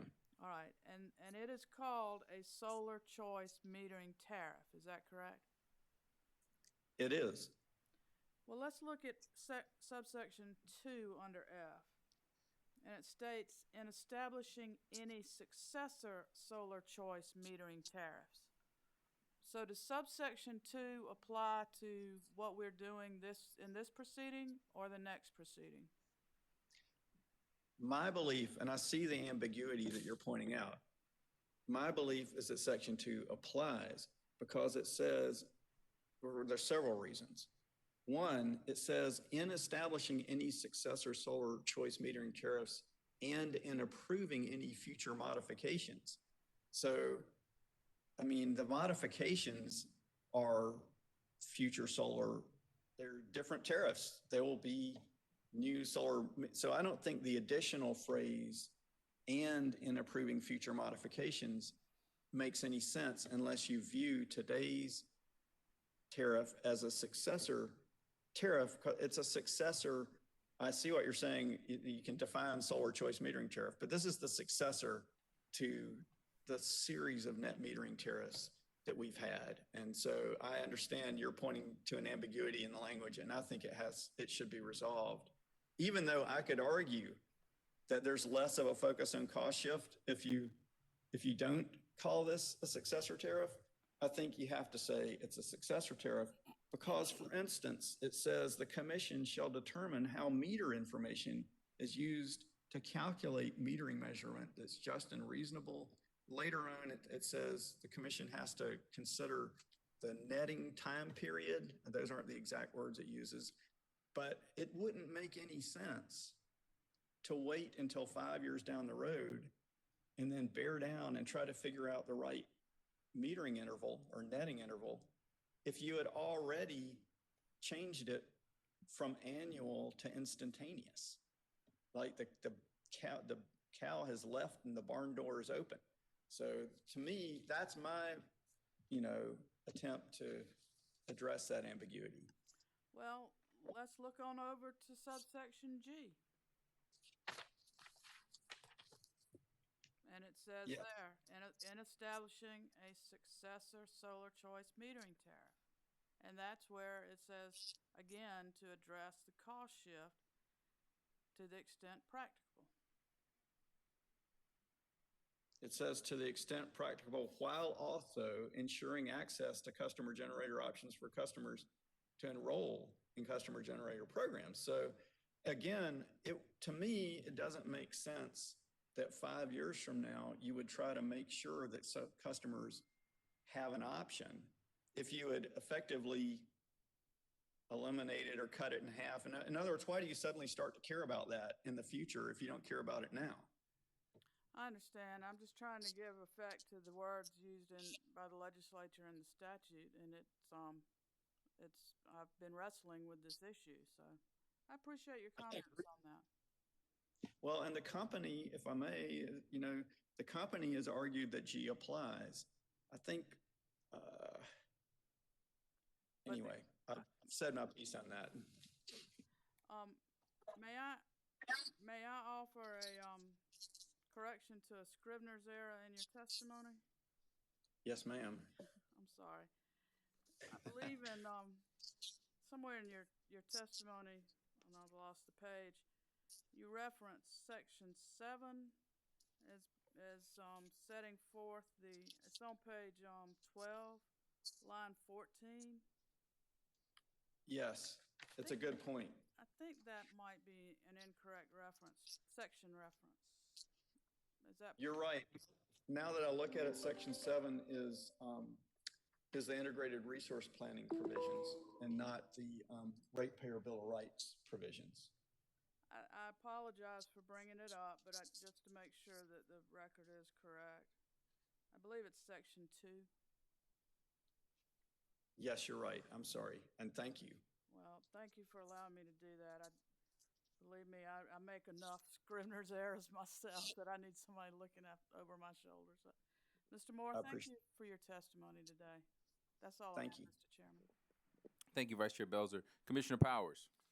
Thank you, Mr. Chairman. Good morning, Mr. Moore. Good morning. Thank you for your testimony. A lot has helped me to understand. There's been a lot of talk in the last week about people giving legal advice or whether or not somebody's practicing law without a license. And I don't want the public or people listening in or any non-lawyers to think that that something wrong is being done. You know, I've been a magistrate and as a lawyer for many, many years. You can represent a party without being a lawyer as long as you're not getting paid for it. I can go get my legal advice from the 7-Eleven cashier if I want to, but I just didn't want that to be misinterpreted. And I have, my questions are pretty much about maybe about your interpretation. And you mentioned in section 7 in your testimony, there's been a lot of talk about the first part, but the last part talks about protecting customers from rising utility costs and making sure the customers understand the charges. I know when I file my taxes, they ask me if I want to donate $1 to the presidential fund. Would it be, as far if there is a cost shift or if there is something that the average customer's got to deal with, would it be more clear to call it a solar fee or an environmental fee or only a bill to make it clear what they're paying, that dollar or that $1.50 amount?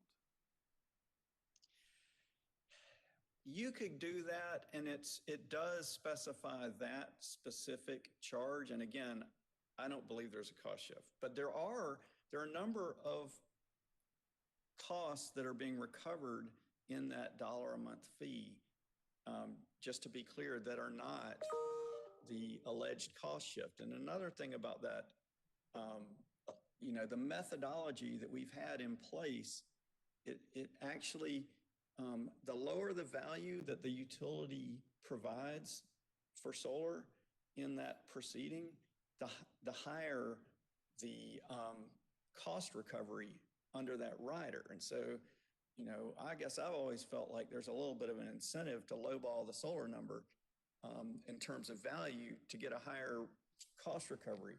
And that, but I think you also run a risk in identifying something specifically on the bill like that of essentially misleading by leaving out information.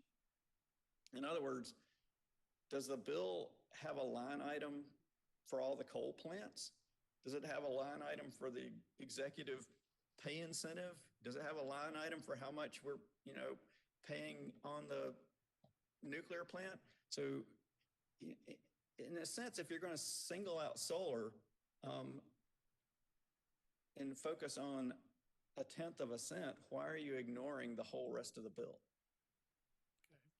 Okay. And in your, I think on page 8 of your testimony, you said that talking about financial interest, and of course, money makes the world go round.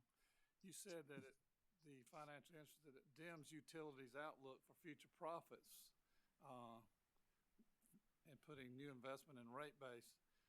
When you say dim, and there's been some testimony that I thought was fairly strong, do you think a high fixed charge dooms solar in the future? In plain English, yes. I mean, I'm going to admit there are a few people that'll do it no matter whether it pays off or not. But in terms of having an actual market where as the technology gets better around the country and around the world, and the world changes, and you use the ability of an individual person to manage their own money to make smart decisions. For instance, if there's 50 different types of solar panels and 20 different types of inverters and many different contractors, as thousands of people choose the best option, it gradually makes that whole system get better.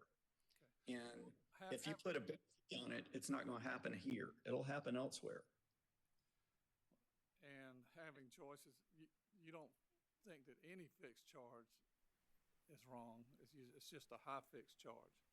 Or you're not That's some fixed charge. To be precise, I think there should be a fixed charge that is solely the specific parts of the system that vary on a per customer basis.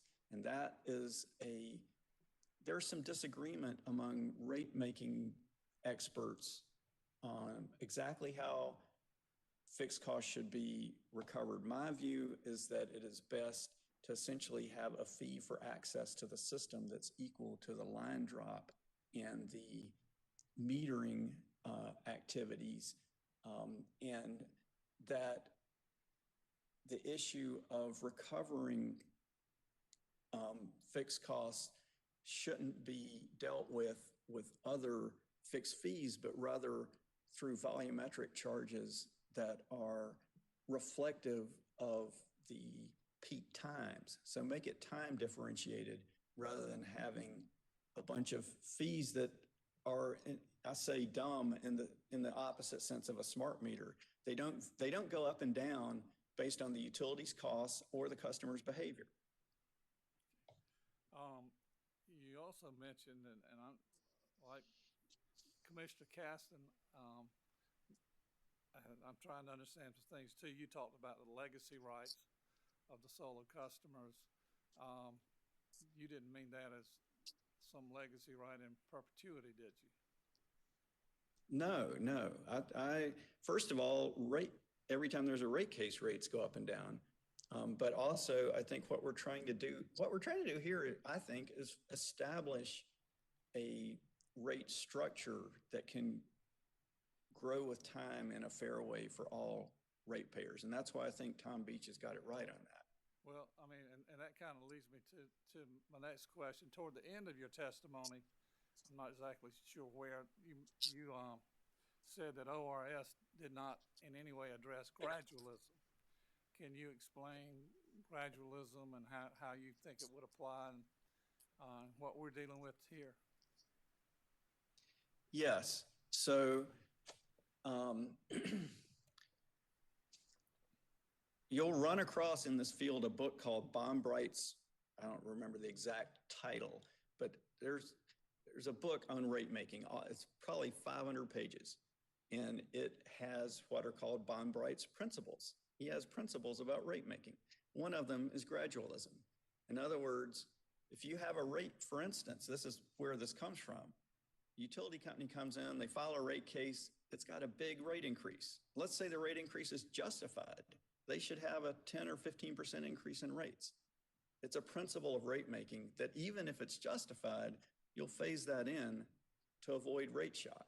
So I'm talking about gradualism in that sense.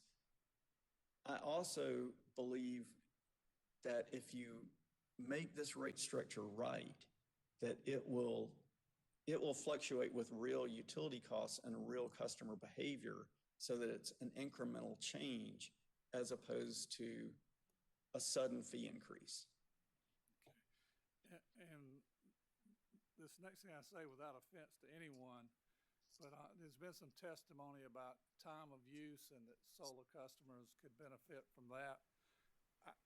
And maybe I'm wrong, but would you say that solar customers are probably more aware of environmental cost or energy efficiency than, let's say, the average customer?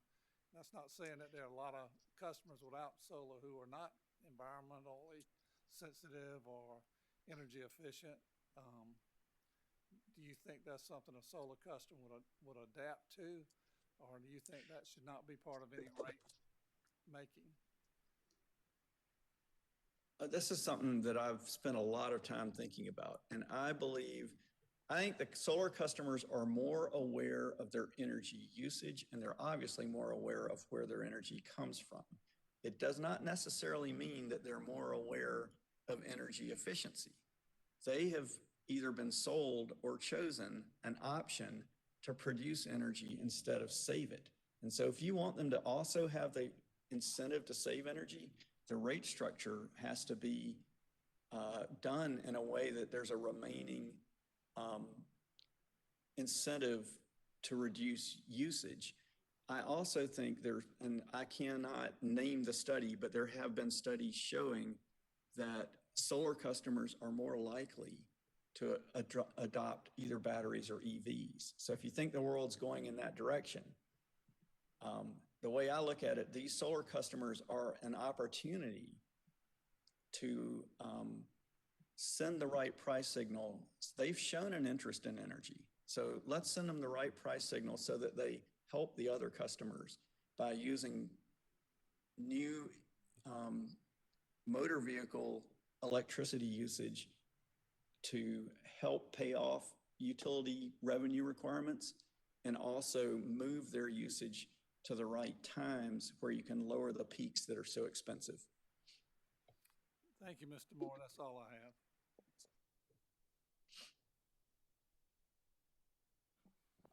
Any more questions for this witness from commissioners? Chairman Williams? Commissioner Williams. Thank you. Good morning, barely, Mr. Moore. Looks like we're heading toward noon.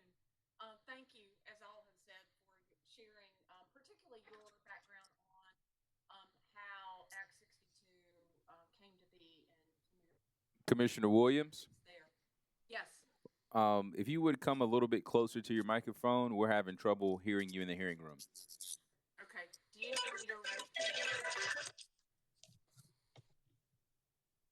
you need me to repeat any of that? I've actually increased my microphone. Yes, ma'am. If you would start from the beginning. Okay. Thank you, Mr. Moore. I appreciate your background and on Act 62 and the answers that you've given to the other commissioners. And I think that leaves me with two questions. One related to kind of health cost. Others call them societal cost. Can you kind of reiterate and expound on what you feel is appropriate that we consider as the benefit for those that renewable energy provides to everyone's health impacts? So there are parts of this that I probably shouldn't go into a lot of detail because Mr. Beach is more the lead witness on this. But I will say with respect to, for instance, the cost of complying with likely carbon regulations. As you know, the Charleston area is seeing the effects of climate change.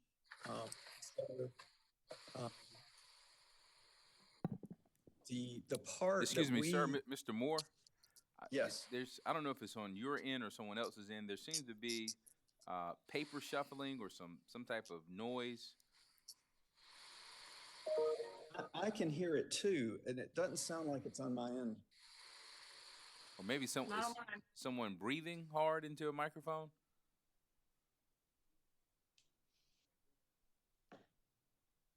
Okay, I think we got it.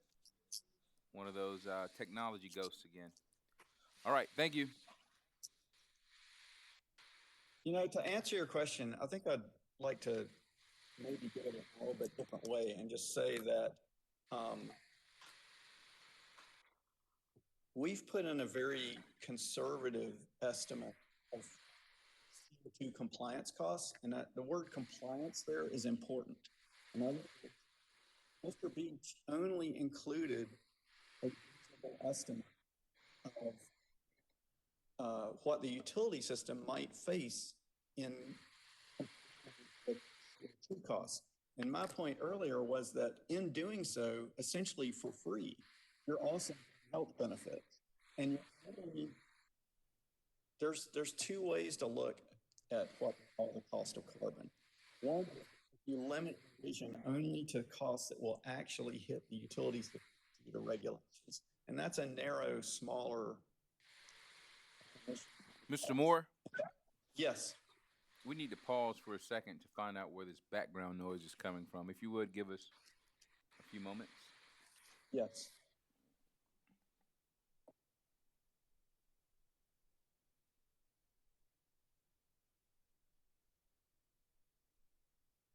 Chairman Williams, this is Kate Mixon.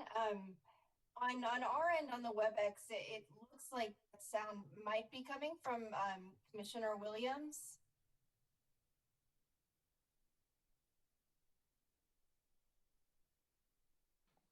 I muted before you said that, Attorney Mixon, but I will be happy to mute as witness Moore is continuing, and we'll do so now. So, okay, I'll try to. Oh, go ahead. I'm sorry. All right, let's start from where we left off. So I was saying there are two ways to look at carbon costs. One is simply a narrow, the utility might incur X costs under regulation. Another is more broadly, all of society is facing some significant major costs. That second valuation is not in our proposal. It's not in Tom Beach's proposal. We're looking narrowly at the potential that will hit other ratepayers from carbon regulation, you know, modestly estimated. And my point earlier was that you get essentially a free co-benefit in terms of health, because the same plants that are emitting carbon are emitting pollutants that have been proven to cause negative health effects for decades. So there's, you know, you can get pretty far afield and talk about a lot of things, but those are pretty direct co-benefits that that we think should be considered, even if not, even if they're not part of an, you know, commission methodology for you know, trying to eliminate those costs. Thank you. And that did sound better after I muted my mic, so good call.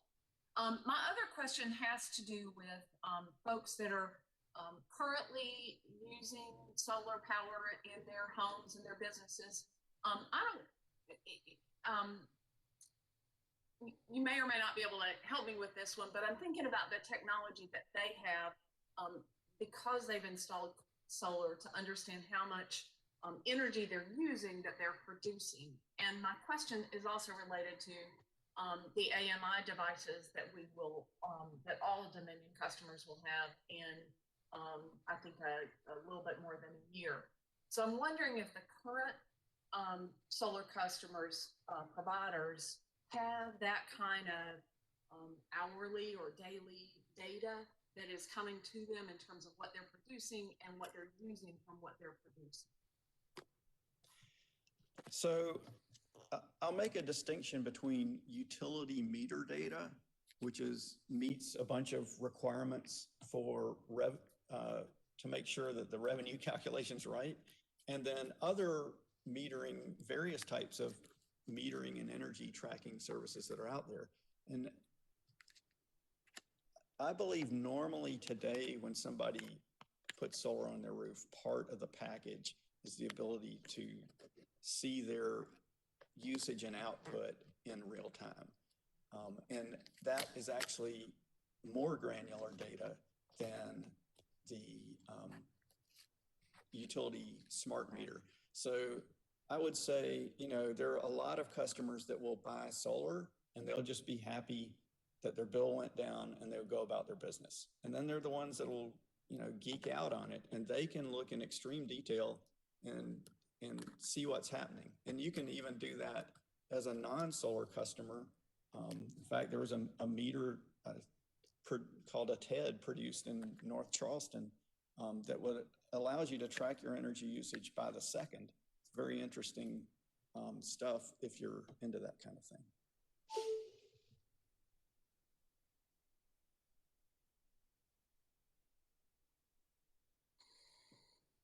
Thank you. I understand that current solar meter customers are not going to be impacted until after the AMIs are in place. But I think what I'm wondering is, would a new solar customer get the kind of data that they need to be able to make choices that let them maximize their time of use on peak and non-peak rates? It's a great question because it is not a given. Just because you have a meter that tracks a bunch of data, it doesn't mean you can get all the data. It doesn't mean that it's presented in an actionable way. It doesn't mean that there's a tariff. You have a rate schedule option from your utility that gives you the incentive to actually use that data for the benefit of everyone. And in fact, that has been one of the issues around the country with smart meter rollout is that the smart meters, from roughly 2009 forward, when they really spread, they were cost justified based on reductions in the utilities costs, meaning fewer truck rolls, basically. And the question in the implementation everywhere has been, but do we go further and actually use the data and give the customer an ability to use that data to manage their behavior in a beneficial way for their neighbors? So it is, and with all the data in the world, if you have a rate structure that charges you a flat fee no matter what you do, it doesn't matter. In fact, you've wasted some of the investment in smart meters if you have that type of rate structure.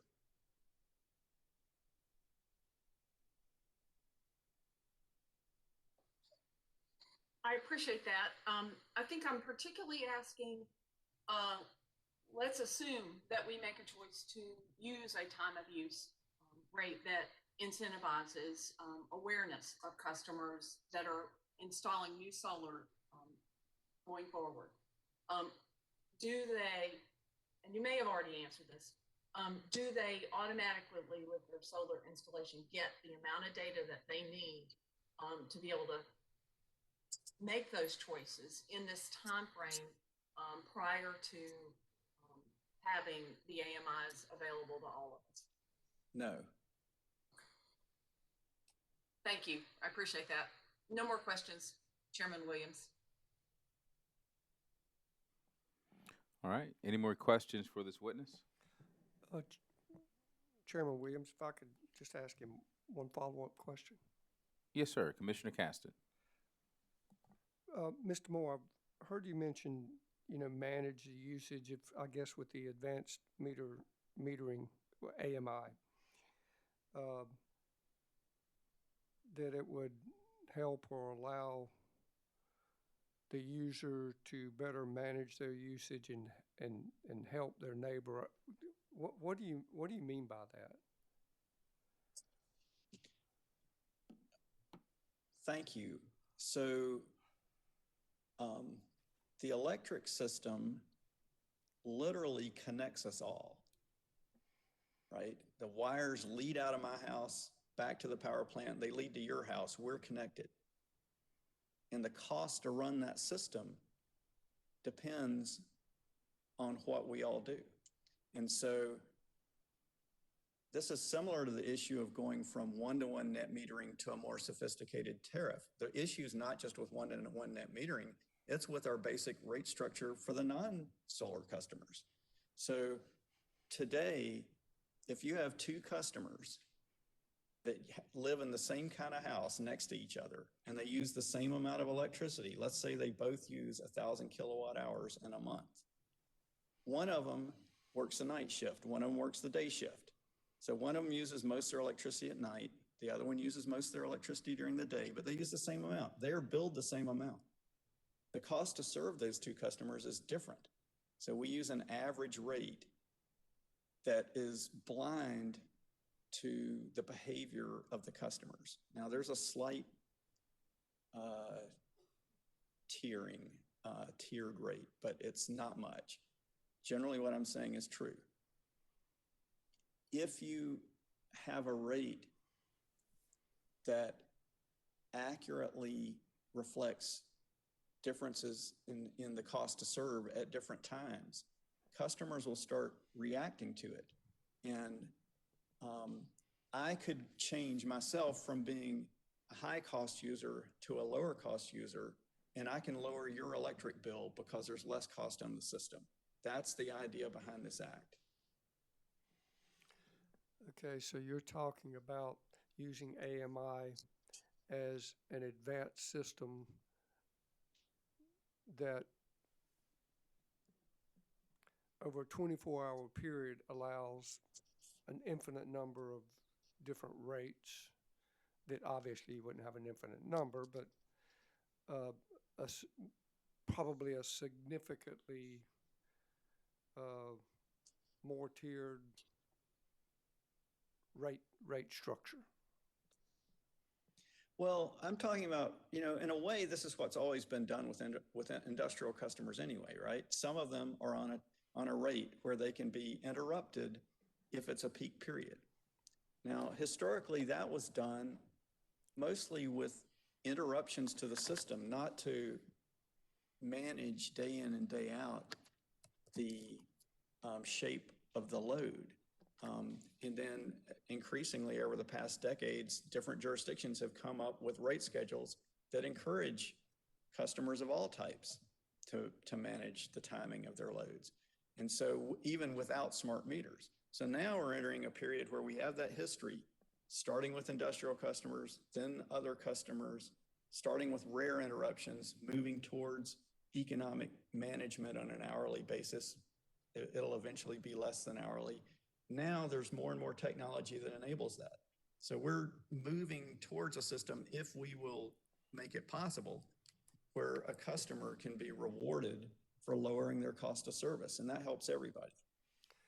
And you're implying then even at less than hourly intervals, 30 minutes, 15 minutes, 1 minute intervals, are we going to, is that what we're saying, or you're saying? In theory, yes. In theory, yes. All we're proposing a very small step in that direction, in concert with the principle of gradualism. Okay. Well, I don't know what the plan is. I don't know what the utilities plan is relative to that. As I think about it personally, from a practical point of view, there is a point of, I think, diminishing returns. I mean, with AMI, you get all kind of great data, but if it doesn't help you manage, or doesn't help you run your system better or help your customer, it's just stuff. So I certainly see the benefit of it, but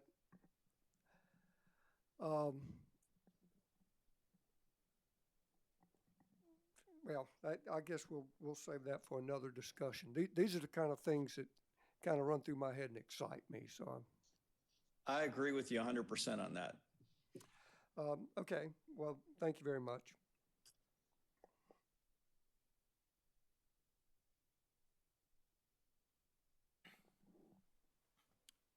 Any other questions for this witness? Sir, I have a couple of questions for you, if you don't mind. Based on your testimony, you seem to be very knowledgeable about the history of Act 62 and even prior legislation. What I'm trying to understand is how can your position be so far apart from the Office of Regulatory Staff and the company in this case? Well, one thing I would say is that any party can propose a rate that's got features that incorporate the things that I'm talking about, right? Dominion's rate proposal has time of use in it. It has it has, new features in terms of fixed bills to customers. And Tom Beaches also has time of use rates and a new minimum bill feature. So it's not like we all disagree that there's a better way. I think it's when you get down to there's a disagreement over the exact design and the impacts. So that's, I think, a partial answer to your question. I don't know if that's enough. Well, we're opening up the issue and peeling back the layers of the onion. What I find interesting is that we've talked a lot about cost shifts, but not as much about benefits. And so I'm trying to understand that the legislation does include costs, and it references the cost shifts, but it also speaks to the benefits. So there does not seem to be an equal analysis of cost compared to benefits. Right. That in a way sums up, I think, the testimony of myself and Mr. Beach, that there are benefits and that they have to be included and recognized. And so, your theoretical customer that's saying, what am I getting for this 1/10 of a cent? They are getting, when the sun comes up and 11,000 customers have solar on their roof, it reduces the amount of fuel that Dominion buys. And you have, I think, open right now a fuel docket. That rider is adjusted every year to cover it's roughly $600 million a year. So over 10 years, $6 billion spent on fuel. And so if you have more and more solar customers, you're going to buy less and less fuel, and that doesn't wait for a rate case. That happens, that's adjusted within the year. And so that's an example of, and that cost is subject to volatility that is hard to hedge out past a few years. Santee Cooper right now is paying money to hedge their fuel costs, I think, out 3 years. They're trying to do it out 10, but if 1 more % of the energy purchased by Dominion Energy is displaced by customer solar, that's a % of gas they're not buying. In fact, it's probably more than 1%.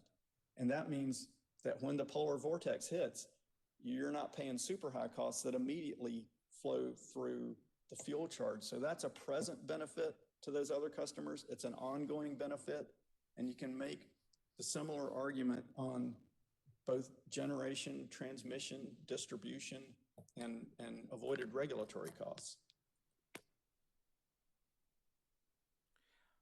I understand.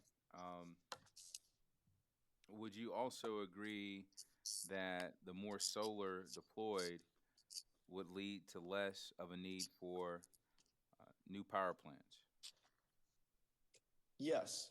If you imagine, let's say 2 customers, I'm thinking of this neighborhood in West Ashley where I walk the dog and I pass 2 customers with solar on the roof. And it looks to me from the number of panels like they're meeting about half their need. 2 customers go solar, they meet half their need. Somebody new moves into Charleston. They say 30-something people a day. Those 2 customers that are halfway meeting their need are roughly balancing out the one that just moved in. And if we just sit back and let 50,000 people move to Charleston and Berkeley County and the surrounding area, which we probably will, we'll have to build a new power plant to serve them. And that we'll probably have to build something anyway. It'll be smaller if there's another 10,000 solar customers.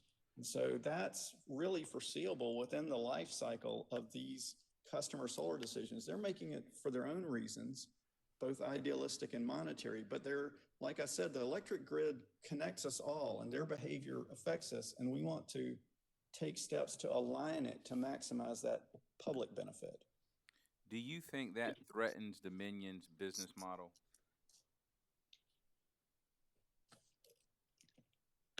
I think we need to find ways to change the business model because it's getting in the way. So the answer is yes. I think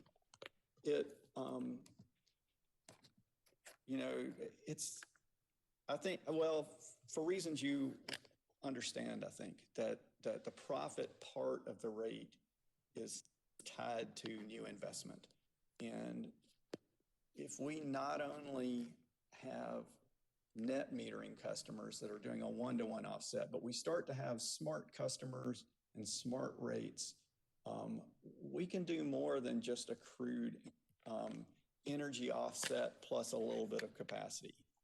We're going to start being able to avoid expensive peaking generation and potentially avoid really expensive baseload plants.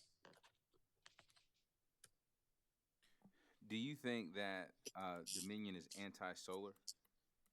No, I think utility companies around the country have woken up to the low-cost energy, and I think they're all looking at the tax code and trying to figure out, they're in a bad spot right now because the way utility accounting works, it's hard for them to take advantage of the tax credit in the same time frame that a private investor who's not a utility can. And so what it means is the cost of solar is effectively lower for some customers.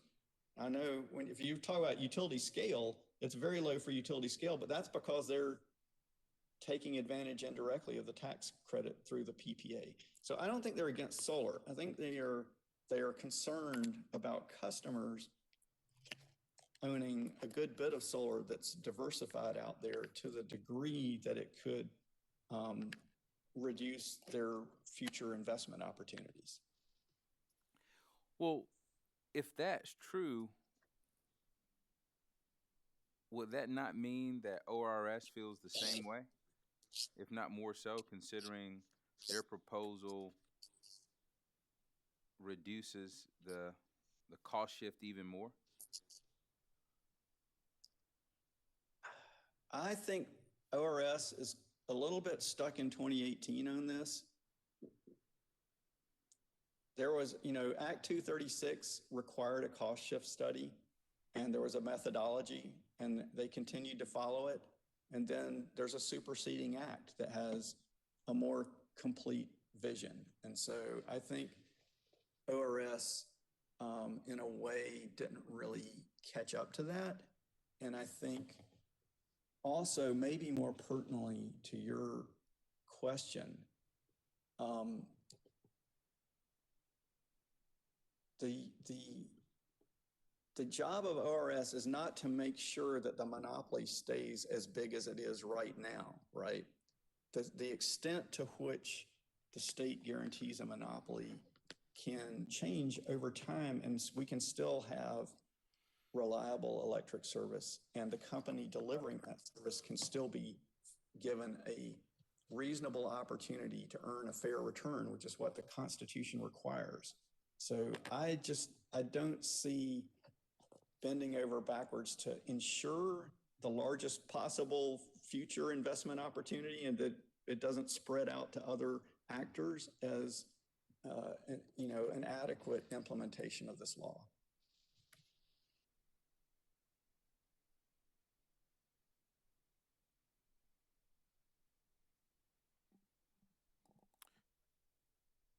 All right, thank you, sir. Those are my questions for you. Any other commissioner questions for this witness? Hearing none. Redirect. Thank you, Mr. Chairman. We have no redirect for Mr. Moore and would ask that he be excused. All right, Mr. Moore, you may be excused from the witness stand. Thank you. Does that complete South Carolina Coastal Conservation League, Southern Alliance for Clean Energy, and Upstate Forever's witnesses? Yes, it does. Okay. So it looks like the next intervener is North Carolina Sustainable Energy Association. And it looks like the witness is Justin R. Barnes. Is Mr. Barnes ready to go forward? Yes, I'm here. All right. If North Carolina Sustainable Energy Association would call Mr. Barnes. Thank you, Mr. Chairman. The North Carolina Sustainable Energy Association and the Solar Energy Industries Association call Mr. Barnes to the stand. All right. Mr. Barnes, please take the witness stand and pause to be sworn in by our court reporter. Mr. Barnes, do you solemnly affirm the testimony you're about to give will be the truth, the whole truth, and nothing but the truth? I do. Thank you.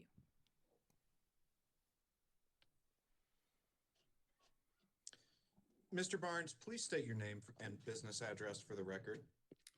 My name is Justin R. Barnes. My business address is 1155 Kildare Farm Road, Cary, North Carolina. And on whose behalf are you testifying? I'm testifying on behalf of the North Carolina Sustainable Energy Association and the Solar Energy Industries Association. And did you cause to be pre-filed in this docket on January 22nd, direct testimony consisting of 78 pages and one exhibit numbered JRB-1? I did. And did you cause to be pre-filed in this docket on February 8th, 2021, revised direct testimony consisting of 78 pages and one exhibit numbered JRB-1? I did. And other than changing what was designated as confidential, were there any substantive changes between your direct testimony and your revised direct testimony? There were not. And do you have any changes or corrections to your pre-filed direct testimony at this time? I do not. And if I were to ask you the same questions today, would your answers be the same as given in your pre-filed direct testimony? They would be. Mr. Chairman, at this time, I move that the direct testimony of Mr. Barnes be copied into the record as if given orally from the stand. Mr. Barnes' pre-filed direct testimony will be entered into the record as given orally from the stand. And Mr. Chairman, I would also move that the one exhibit attached to Mr. Barnes' pre-filed direct testimony be entered into the record and identified as the next composite hearing exhibit. Mr. Barnes' exhibit will be marked and entered into the record as hearing exhibit 13. And Mr. Barnes, did you cause to be pre-filed in this docket on February 19th, 2021, sir rebuttal testimony consisting of 36 pages? Mr. Ledford? Yes, sir. My understanding is that there are confidential portions of exhibit 13. Testimony, I'm sorry. Yes, Mr. Chairman, my apologies. Portions of Mr. Barnes's pre-filed direct testimony is confidential, and we would ask that that confidentiality be preserved. All right, so the confidential portions of Mr. Barnes' pre-filed direct testimony will be marked as confidential. Please Thank you, Mr. Chairman. Mr. Barnes, did you cause to be pre-filed in this docket on February 19th, 2021, sir rebuttal testimony consisting of 36 pages? I did. And do you have any changes or corrections to your pre-filed sir rebuttal testimony at this time? No, I don't. And if I were to ask you the same questions today, would your answers be the same as given in your testimony? Yes, they would be. Mr. Chair, at this time, I move that the sir rebuttal testimony of Mr. Barnes be copied into the record as if given orally from the stand. Mr. Barnes' sir rebuttal testimony will be entered into the record as if given orally from the stand. Mr. Barnes, did you prepare a summary of your testimony? I did. And can you read it at this time? Yes, I will. Commissioners and Chair, thank you for providing me an opportunity to appear before you today. My direct testimony discusses the company's proposed solar choice tariff as it relates to the requirements of Act 62, which includes the specific directives to the Commission and the factors the Commission must consider when evaluating a solar choice tariff, as well as my alternative solar choice tariff recommendation.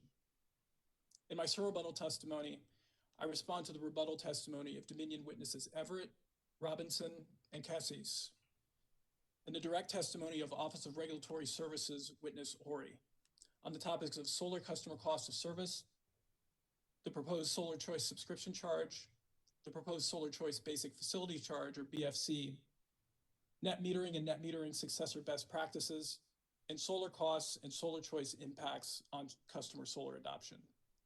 The recommendations I made in my direct testimony are not changed in my sir rebuttal testimony. My discussion begins with the overarching consideration before the Commission, best practices from other jurisdictions in considering net metering successor designs, and the costs of providing electric service to solar customer. With respect to best practices, I present information on the attributes of successor designs employed in other higher penetration solar states as both design options and benchmarks for meeting the legislature's guidance that solar choice tariffs balance objectives of avoiding disruption of the customer-sided solar industry, building on the success of Act 236, considering economic impacts in the evaluation of costs and benefits of net metering, and eliminating any cost shift to the maximum extent practicable. Giving full meaning to Act 62 requires that all of these factors be considered, and Dominion's failure to do so is highlighted by the punitive character of its proposal in comparison to successor regimes adopted in other jurisdictions. As I observe in both my direct and surrebuttal testimony, the individual and collective attributes that characterize net metering and net metering successor regimes should be viewed as a menu of options to choose from. Such choices are best made in a targeted way so as to choose the right attribute or tool to solve a specific identified problem. This selective exercise is a foundational part of rate making due to the need to balance various inherently competing objectives. Act 62 searches for this same balance. I also discussed the critical role that studying the costs to serve solar customers must play in the Commission's evaluation, as defining the character and magnitude of any cost shift requires such an evaluation. The fact that Dominion did not specifically evaluate the cost to serve solar customers highlights the insufficiency of the company's proposal.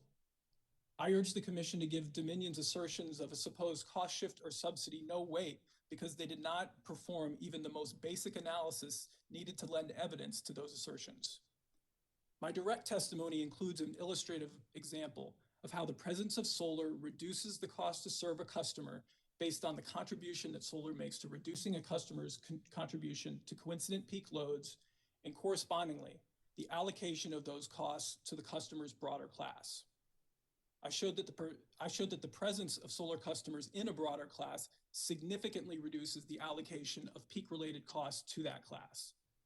This effect could be further enhanced by solar customer responses to appropriate time varying rates, and through the use of supportive technologies such as battery storage or smart appliance controls. All of this demonstrates the critical analysis necessary to accurately assess solar customer costs of service, the existence and magnitude of any cost shift, and ultimately choose the appropriate forward-looking rate design to address any identified issues. Oris Witness Ori did provide an analysis of the actual cost to serve solar customers, which I respond to in my surrebuttal testimony. I show that Witness Ori altered or incorrectly applied the methodology that the company actually uses in its embedded cost of service study, which causes its estimate to greatly understate how much customer-sided solar reduces a customer's cost of service, and by extension, greatly overstate the supposed cost shift. To be clear, Witness Ori's estimates cannot be relied on because they do not reflect the methodology that Dominion actually uses to determine the cost to serve its customers. I then present my own analysis using the same general framework that Witness Ori employed with the inconsistencies corrected. My analysis demonstrates that when the correct inputs are used, the purported cost shift benefiting residential solar customers is minimal to non-existent. Turning to the specific elements of the company's solar choice tariff proposal, my conclusions and my resulting recommendations are as follows. First, the company's proposal to eliminate net metering and transition to an avoided cost export regime should be rejected because Dominion failed to produce a solar customer cost of service analysis demonstrating that such a change is reasonable and necessary, and because it is out of step with the methods used to design net metering successor tariffs in other higher penetration solar states, and ultimately fails to achieve the balance required by Act 62. I therefore recommend that the Commission retain the current retail netting methodology and address any cost shifting concerns that it has through other aspects of the solar choice tariff. Second, the company's proposal for a solar choice time of use tariff that is specific to solar choice customers should be rejected because it would be discriminatory to subject solar customers to a separate special TOU rate and because the existing TOU rate options are better aligned with the summer peak periods that are used to determine class allocations in the company's embedded cost of service study. Accordingly, I recommend that Solar Choice tariff customers eventually be required to take TOU service in order to improve the alignment between rates and cost causation, but that they be permitted to choose from TOU rates available to other customers within their respective class for this purpose. I also recommend that a TOU service requirement not be made effective until customers have 12 months of interval usage data in order to ensure that they have the information necessary to most effectively respond to the TOU rate structure. Third, the company's proposed Solar Choice BFC should be rejected because it derives from a cost classification method that incorrectly classifies certain demand-related costs as customer-related costs and would effectively penalize Solar Choice customers for generating and consuming solar electricity behind the meter in direct conflict with Act 62. In my surrebuttal testimony, I also highlight that neither ORS witness Ori or Dominion's witnesses provide any further evidence of the reasonableness of the company's method of cost classification, and by extension, the reasonableness of the proposed Solar Choice BFC. Accordingly, I recommend that Solar Choice tariff customers pay the otherwise applicable BFC for the standard service schedule for their rate class, and an incremental minimum bill in an amount equivalent to the BFC associated with the TOU rate option they elect as part of taking Solar Choice service. This minimum bill design would ensure that Solar Choice tariff customers pay the fixed customer-related costs associated with serving them each and every month. Fourth, the company's proposed Solar Choice subscription charge should be rejected in its entirety because it is based on a faulty assumption that a customer's responsibility for embedded costs is based not on their actual load characteristics after installing solar, but instead only on what they would have paid as an average customer prior to installing solar. Again, defining this cost responsibility requires a specific evaluation of solar customer cost of service in order to avoid a result where solar customers are penalized for consumption of behind-the-meter solar production.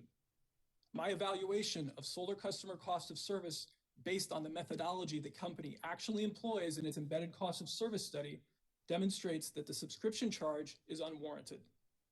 Furthermore, the design and magnitude of the proposed subscription charge is well outside the norm of similar capacity-based charges employed in a small number of other states' net metering successor designs, to the point of being virtually unprecedented.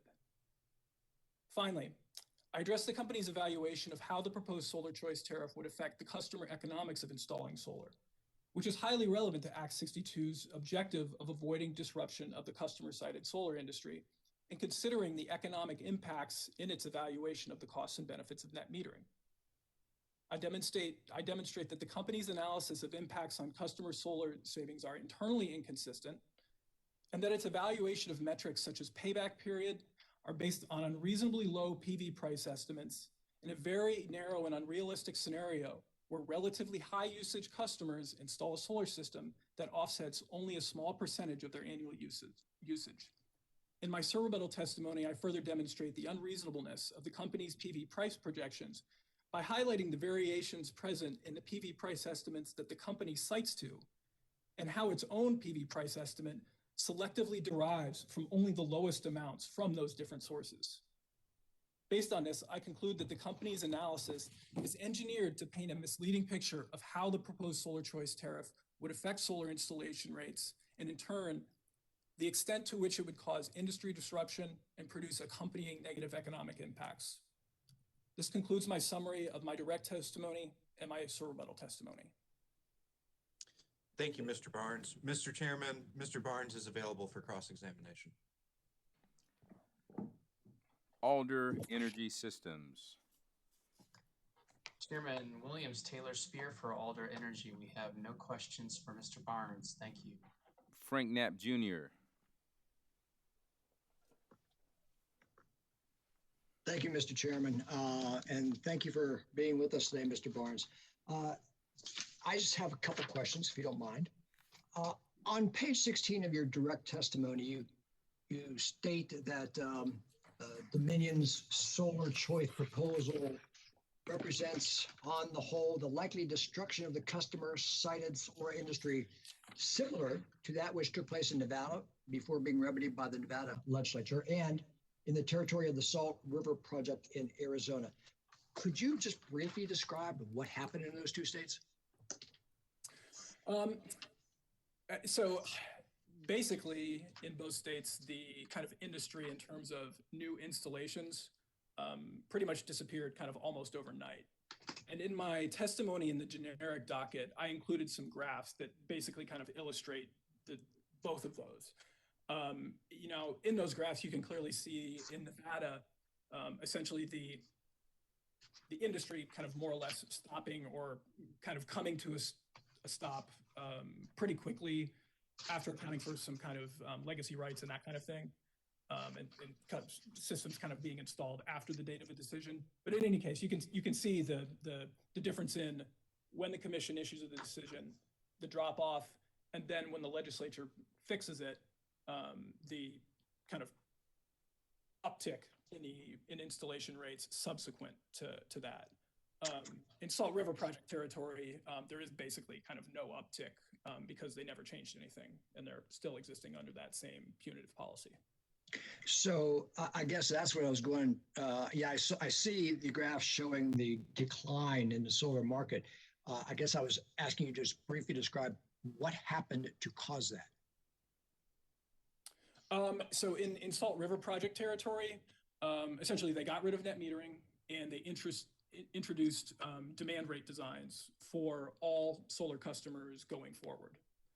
And to this day, those demand rate designs, which really kind of offer a very low compensation rate to customer generators in the form of compensation for excess, as well as charge them more based on the demand rate design, still exists. So that hasn't been remedied. The difference between Salt River Project in Arizona and Nevada is that the Nevada legislature kind of came in and remedied the problems that were caused by the Public Utilities Commission of Nevada's decision. Did the Nevada Public Utilities Commission get rid of net metering? What did they do to cause the problem?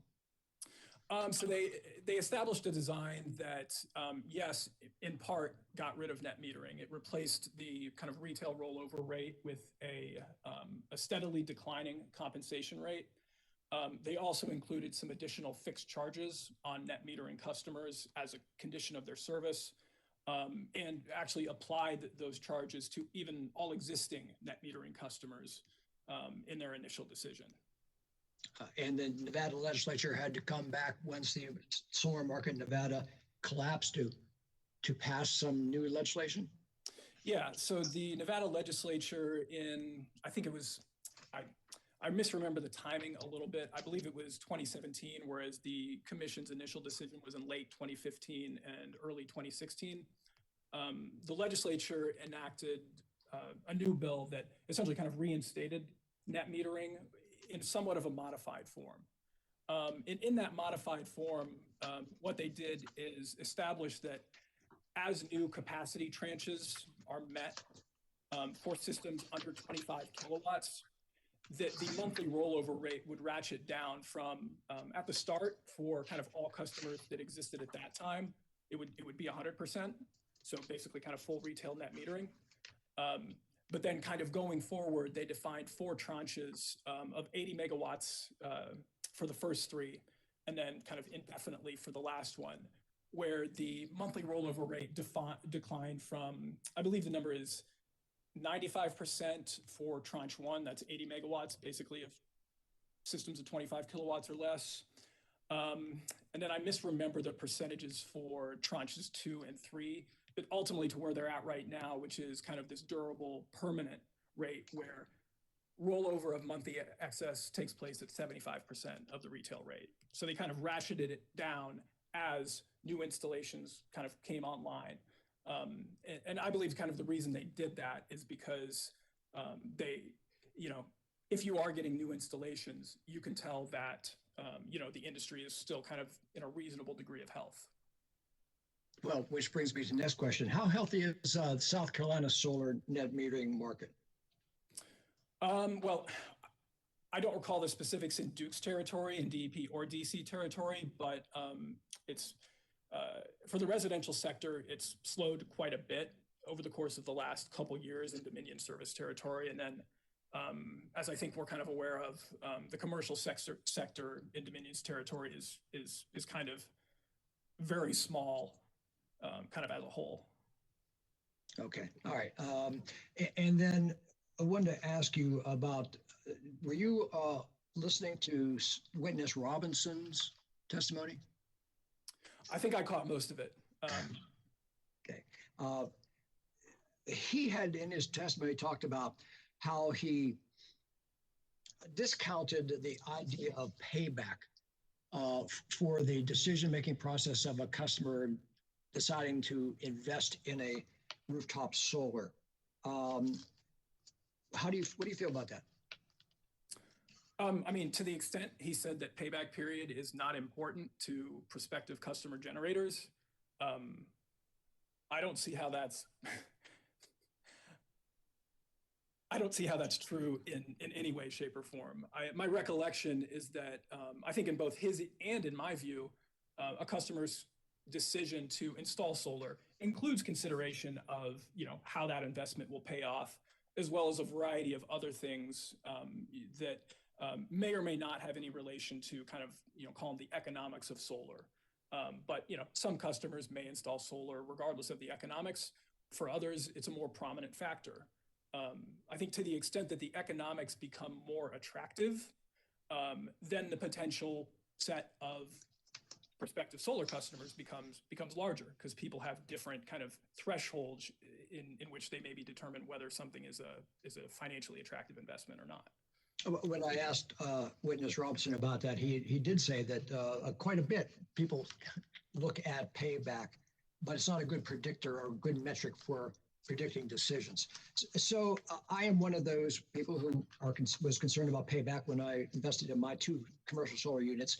Your page 60 table, which is estimating what the difference between our current net metering program and the solar choice tariff, proposed solar choice tariff, what does that do to the person who is really interested in payback and making a decision to do solar net metering?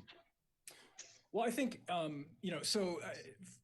that table 7 on page 60 is based on the numbers that witness Everett presented in order to demonstrate, in her opinion, what the solar cost shift is. So it used a whole series of assumptions under which Dominion arrived at what the cost shift is, or what it represents it is.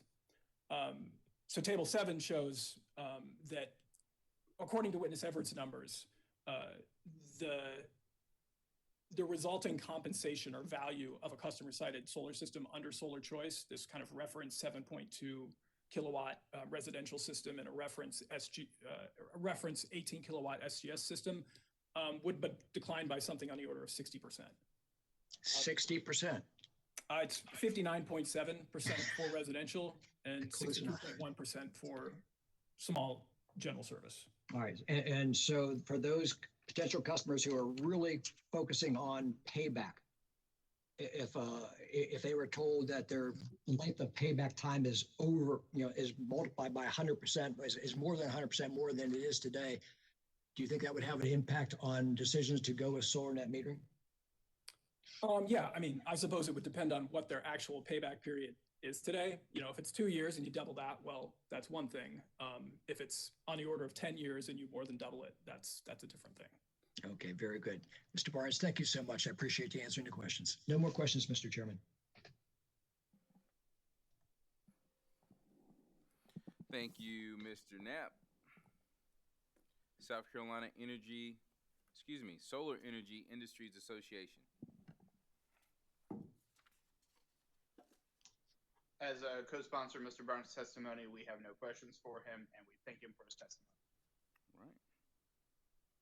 South Carolina Coastal Conservation League, Southern Alliance for Clean Energy, Upstate Forever. Yes, thank you, Mr. Chairman. Mr. Barnes, we do have just a few questions for you.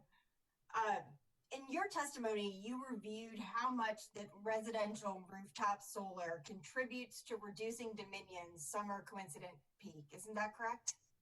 That's right. And would you agree that one reason why that issue is important is because it shows how those residential rooftop solar customers contribute to reducing the entire residential class's share of generation and transmission costs? Yeah, that's exactly why it's important, because we determine a customer's responsibility for embedded costs based on the parameters defined by the cost of service study. And so if we're going to identify a cost shift based on embedded costs, we have to use the methodology employed in the cost of service study. Great.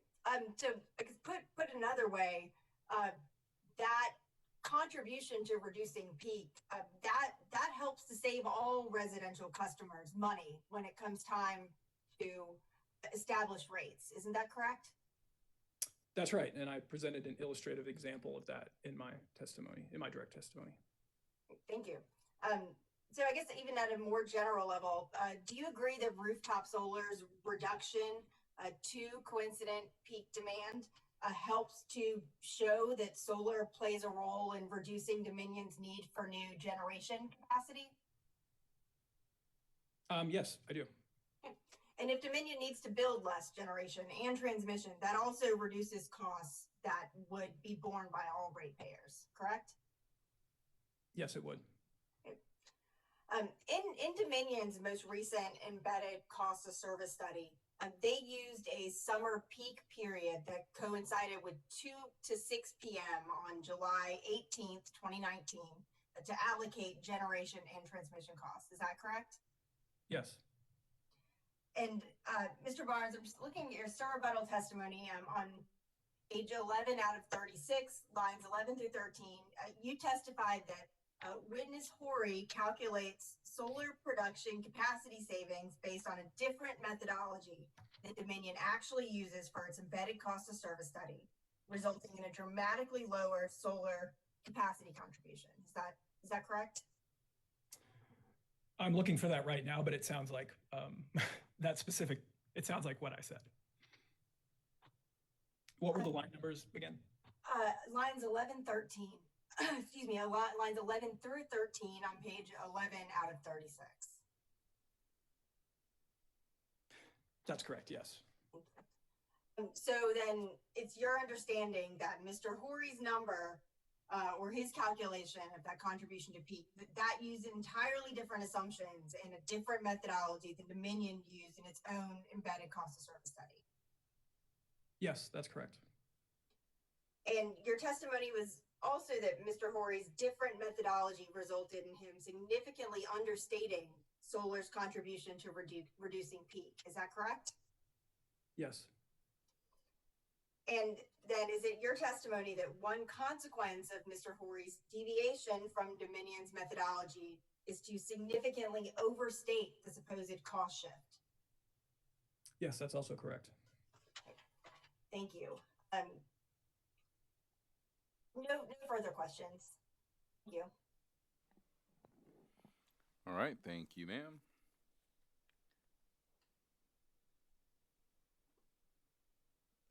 Vote Solar. Thank you, Mr. Chairman.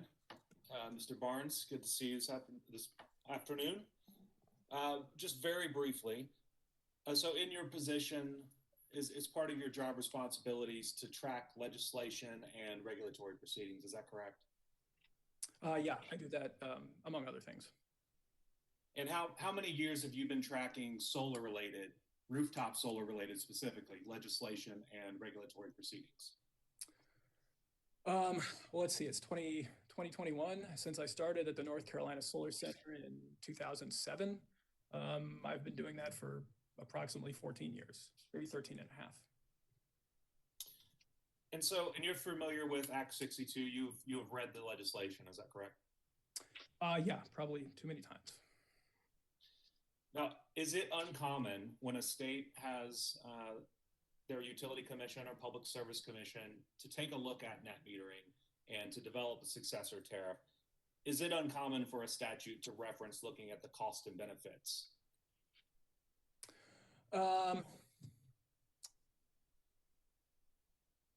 It can definitely be a mix. I guess in thinking about all of those past pieces of legislation that I've seen, there are a few examples where there is some kind of specific directive to study costs and benefits. But I think more often, if you see kind of a directive to develop a successor tariff, it's in some cases it's kind of on the basis of a study that's already been done, and it requires them to consider the results of that study.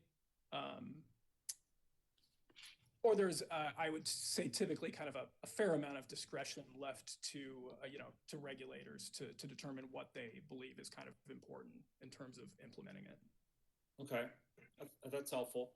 Now, when we look at Act 62, is it common in your review of other legislative proposals, we could actually say other legislation that's been enacted, is it common to specify specific types of costs and benefits that the regulatory body should consider? No, not really. When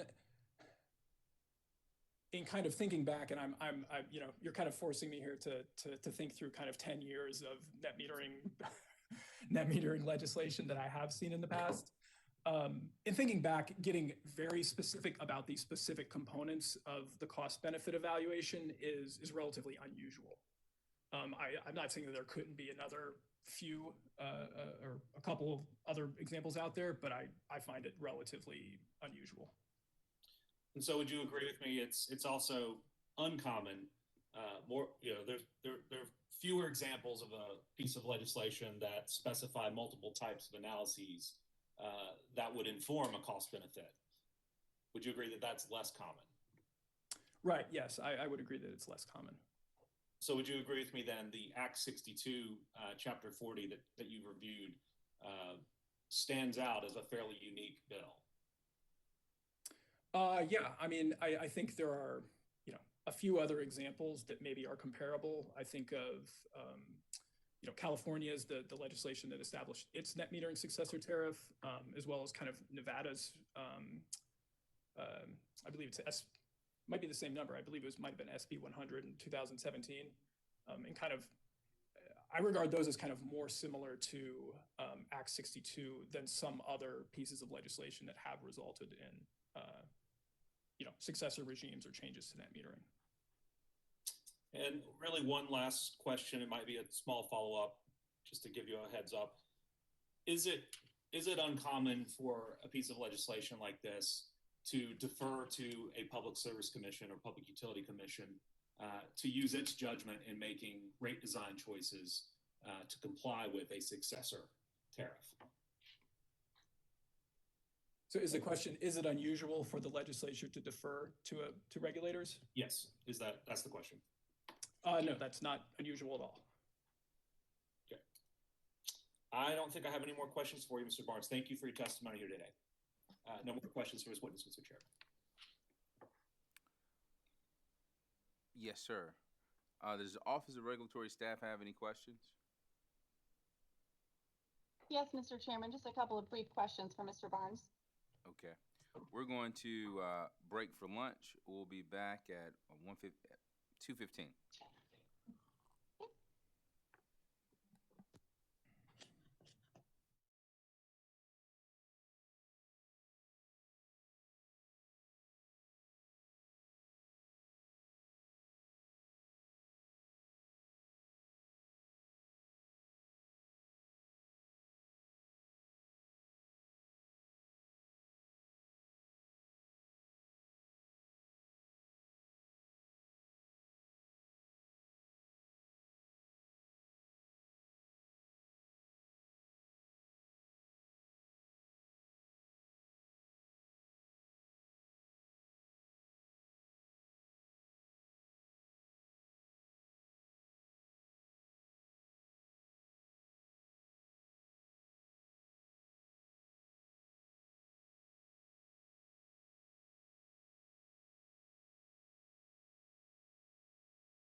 Good afternoon, ladies and gentlemen.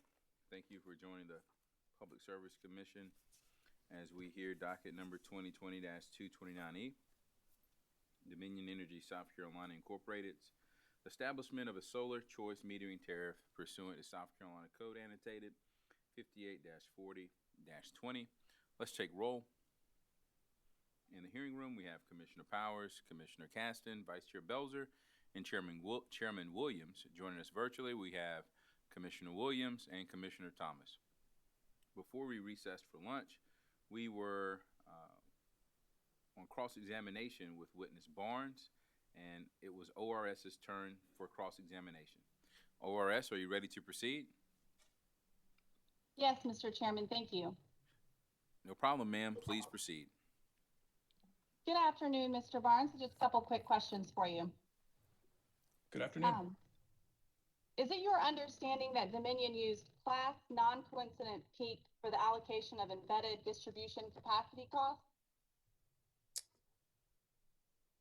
In their cost of service study, they split in the way that they classified secondary distribution costs. I believe they used kind of a measure that would be the sum of customer non-coincident peaks, whereas for the primary distribution system, they used as you said, the maximum class peak. Okay, and that leads into my next question, just to make sure I understand. In Dominion's determination of non-coincident peak, it is the class maximum demand, or is it an average of multiple hours in the year? It's the single hour, as I understand it, of the maximum class demand. Okay, thank you. I have nothing further. All right, Commissioner questions. Commissioner Caston? Mr. Chairman, this is Chad Burgess for Dominion Energy. Just real quick before we get to the commissioner's Attorney questions. Burgess, please accept my sincere apologies. I forgot all about it. There's no need to apologize. We have no questions for this witness. Thank you, Mr. Chairman. All right. Please accept my apologies. All right. So nothing from the applicant, and that will bring us to commissioner questions, starting with Commissioner Caston. Good afternoon, Mr. Barnes. Good afternoon.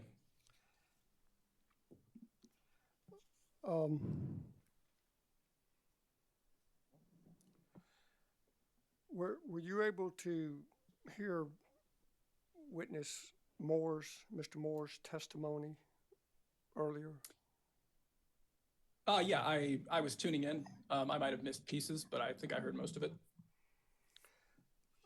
Yeah, and I'm going on memory too, so I certainly don't want to put words in his mouth, but I believe Mr. Moore stated that he interprets that first paragraph in chapter 41, renewable energy programs, that it is the PSC's role, therefore I guess my role, to ensure continued growth in solar. Do you agree with that interpretation?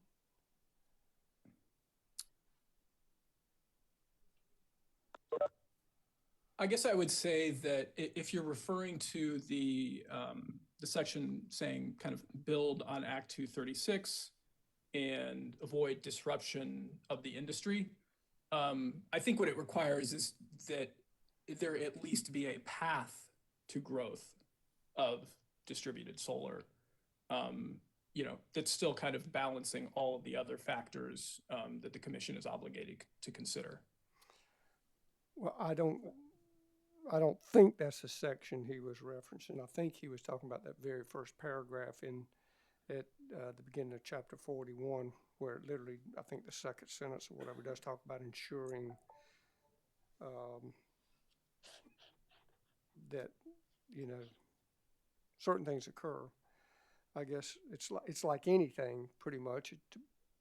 When you read something, what does it say to you? And that's what that appeared to say to him. But you're saying in the other section, I think 58-40-20, that it, tell me again, what do you think that section says? Well, I think it directs the commission to, balance a series of factors. Whether you interpret certain portions as kind of guidance on intent and others on specific directives.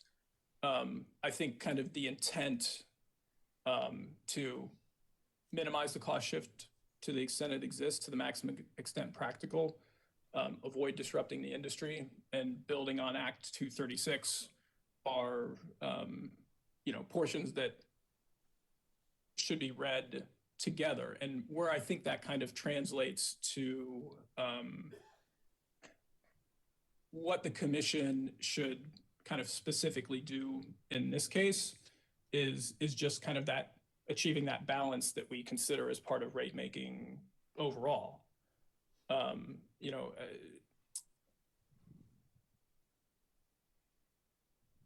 I can't say that, the legislature intended to ensure a specific number of megawatts of growth of DG solar, in perpetuity. Obviously, they didn't say that. So again, I think I kind of go back to, there is a bit of kind of subjective judgment into, the weight that you say grant one portion or the other. I consider, them each being separately established sentences within those objectives, that they all ought to carry, equal weight. Okay, so to minimize cost shift, I'm not sure what that means. Minimize it from the non-solar customers to where it's as small as it can be, or minimize it from the rooftop solar to where it's as large as it needs to be. I mean, what did you mean by minimize the cost shift? Well, I guess I was attempting to kind of quote the specific language, but I think it's important to realize that if you, evaluate solar DG customers as a separate class, you could come up with, let's call them 3 different answers. One, you could come up with an answer that says, actually, non-participating customers are being subsidized by DG customers. In other words, that the value of that DG generation is greater than the cost of service implies. You could end up, with an approximate kind of zero. There's not really any cost shifting from one group to the other. Or the third, that you could end up with a conclusion that non-participating customers are being subsidized, non-participating customers are subsidizing solar customers, to some degree. And so I think starting from that point, when the legislature said minimize, I don't necessarily think it was making a judgment on which direction the subsidy might go, because in theory it could go kind of either way. It was attempting to, kind of create a fair balance between participant customers and non-participant customers when it comes to cost of service. Okay. So minimize, from either end of the spectrum, I guess is the way I read it. I don't really recall seeing anywhere where it said minimize. I remember it might have said reduce, so it says reduce to the maximum extent practical, and Oh, okay. I used a slightly different term that I guess to me it has kind of the same meaning, or a similar meaning anyway. Okay, thank you. I probably should have asked Mr. Moore this, but I'll ask you. Like right now, what is preventing carbon tax charges from being factored into avoided cost in avoided cost proceedings once a carbon tax is implemented on a federal or state level? Is there anything preventing that? I mean, my presumption would be that to the extent a carbon tax is implemented, it would ultimately kind of filter into the value of avoided energy, just based on a presumption that the way we often think about a carbon tax, it would be something applied to energy on kind of a, or at least could be translated to kind of a dollars per megawatt hour basis. And that would be, you know, effectively kind of an avoided or potentially avoidable environmental compliance costs, the way that we have kind of existing avoidable environmental compliance costs. I think the question is, you know, at what level, and to the extent there is a carbon tax of one form or another, is it priced such that it's really fully capturing the externalities that exist now and in the future? Okay. You know, so if it's set at a level that is actually representative of internalizing those externalities. Right, if I understand it, I think the point that Attorney Burgess was making is currently there is none. There is no cap or cap and trade or anything like that. But relative to the commission, there's nothing, when and if that occurs, there will be nothing preventing that from occurring in future avoided cost proceedings, is there? Yeah, as far as I know, nothing would prevent the commission from essentially incorporating that in the future. My concern with not considering it right now is that if you're talking about making changes that will, you know, kind of change the trajectory of renewables growth or DG growth, you're kind of effectively creating an environment where, even though we maybe expect this in the long term to happen, you know, we're adopting a policy that's kind of assuming that it won't, you know, over the course of the next 20 years. And if you get less DG in that interim period before a carbon tax is established, well, the cost of that carbon tax to ratepayers is going to be, you know, incrementally higher once it is established. And so, you know, when we think about kind of planning overall, I think it makes, you know, planning as an exercise is you know, subject to a whole kind of series of assumptions about load growth and, you know, generation costs, that sort of thing. I think in making decisions only based on short-term phenomenon, even if we think or have a, you know, there's a strong likelihood that things are going to be different in the future, we're not making the best decisions, even if we can, you know, in the future kind of incorporate some of those changes into our planning. We're still kind of left in a less reasonable kind of forward planning scenario. So I think, you know, it makes sense to consider the likely things that might happen to the extent that we can predict them, in order to end up on a trajectory that is kind of more difficult to correct once we know for absolute certain. All right, but would you agree when it comes to rate setting that, you know, trying to deal with things that are tangible and measurable that go into that process rather than things that are yet to be defined and unknown? Does that not bring in a lot of subjectivity into something that should have as little of subjectivity as possible? I agree that in traditional rate making, you know, we are, particularly embedded cost rate making, you know, we're very much focused on, you know, all of those very specific numbers that we kind of know for certain in advance. Again, I think, you know, planning is a little bit of a different animal, because we are in that respect kind of trying to predict the future. So, you know, is it in the traditional rate making sense? No, you know, would we necessarily kind of apply an adder for a cost that doesn't exist yet? Probably not. In the planning sense, though, we would consider it, though. Planning, it's good to look down the road and think about what ifs.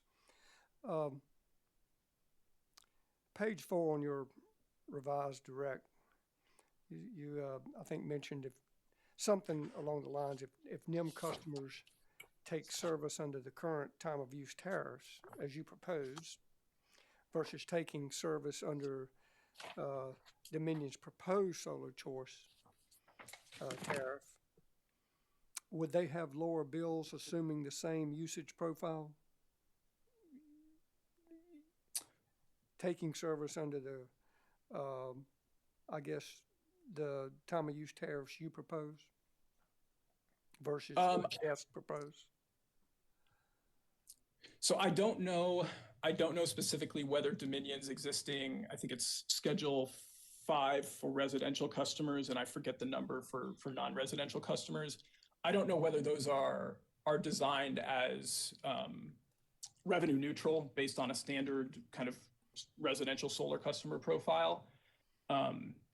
If they are intended to be revenue neutral based on a standard residential or small general service customer profile, then your bill would be effectively the same. But you would have an opportunity to lower that bill by changing the character of your usage. I'll have to think about that because I was thinking what you were proposing is using a wider band of time of use versus a narrow one. And I wasn't sure, and I actually wasn't sure whether that would who that would benefit, if that would cause more cost shift or what, to be honest. And as I look at the other items on page 5, I think 2 and 3, delay implementation of mandatory time of use, and number 3, solar choice, retain existing retail rollover design under the current NIM.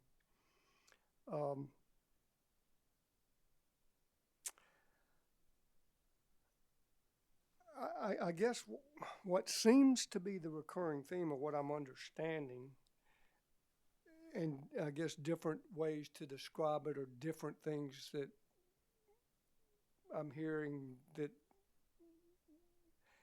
we shouldn't do, or we should do it differently, look at it differently.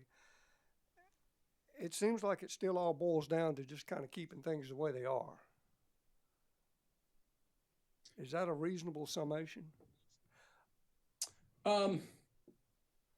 I wouldn't say, my proposal certainly is keeping things the way they are. Because one, I am recommending that ultimately customers take service under a time varying rate, with some potential delay to kind of help them have the information they need to adapt to it. That provides, we had this, in listening to some of the prior discussion, I think the notion that we're kind of retaining net metering as is a little bit, it's a little bit more nuanced than that, because what I was proposing is that mandatory time of use service does create some difference in the compensation due to a net metering customer based on, them using less electricity during peak times and potentially exporting more electricity during peak times, so that rather than that kind of flat kilowatt hour rate, their energy is being valued in a way that's kind of more granular than it is under a flat rate. But I think, to the extent that we are kind of retaining large aspects of what we kind of call the traditional NEM system apart from TOU, and the kind of minor minimum bill I recommended, I think that's reasonable because, when I do that cost of service analysis, as it turns out, if you use the actual methodology that Dominion uses, the implied cost shift is almost nothing. And therefore, why upset the apple cart and fix a problem that, doesn't really exist? And if you are going to make changes, I think moderate changes like a time of use rate requirement on a time of use rate that's kind of aligned with the way that the company allocates cost in its cost of service study, I think that makes a lot of sense, because you can provide some incremental improvement while still offering even those non-participant customers reasonable opportunities to take service under a rate that if you were to adopt, say, Dominion's proposal, the opportunity to do that and save money would be much lower. Okay, well, let me ask you this then. Does maintaining the one-to-one net energy metering, does that encourage oversizing of systems? If you're thinking about oversizing from the standpoint of, a customer installing a system to, approximate their annual electricity use on an annual basis, no, it doesn't. What I think is important to appreciate about the kind of the mechanics or the customer incentives that are created by that, lower export rate that Dominion has proposed is that in order for a customer to kind of generate the maximum amount of value from their system, what they need to do is increase use during the time periods when that system is going to be producing electricity. They want to avoid exports, right? They can install a smaller system, which makes exports less likely, or kind of lowers the overall quantity. But ultimately, what you're telling them to do is use more electricity immediately on site so that you're not exporting it and receiving a lower rate for it. Unfortunately, those time periods when they would be increasing use in order to kind of use more electricity on site are often the times that coincide with times of peak demand.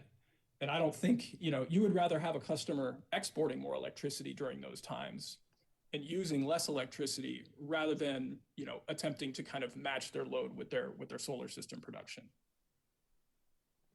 I think it sends the wrong signal. Well, again, what at least what I'm hearing, I can only speak for me, what I seem to be hearing is, I think you said that, well, it should be sized to what their annual energy consumption is. Well, that includes night also. The solar doesn't work at night. So the argument is size it such that you can generate far more energy than you need during the day so you can put it back in the grid to offset your night usage. I've heard that more than once. But again, what concerns me as I think about that is, one, your cost as far as the capital cost has got to go up because you're probably doubling what you need so you can export electricity. And I do agree, I'm struggling to understand how exporting electricity from a rooftop solar at a 1-to-1 retail rate, that retail rate is not a cost shift. It's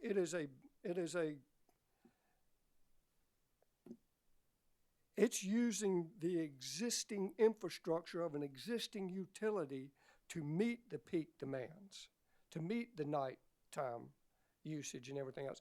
And it's okay, but I guess what I'm struggling with is I'm hearing that we need to continue kind of status quo and don't mess with the 1-to-1, but it seems the 1-to-1 is so we can pay for more of a system than we need just to meet our basic electricity needs during the day and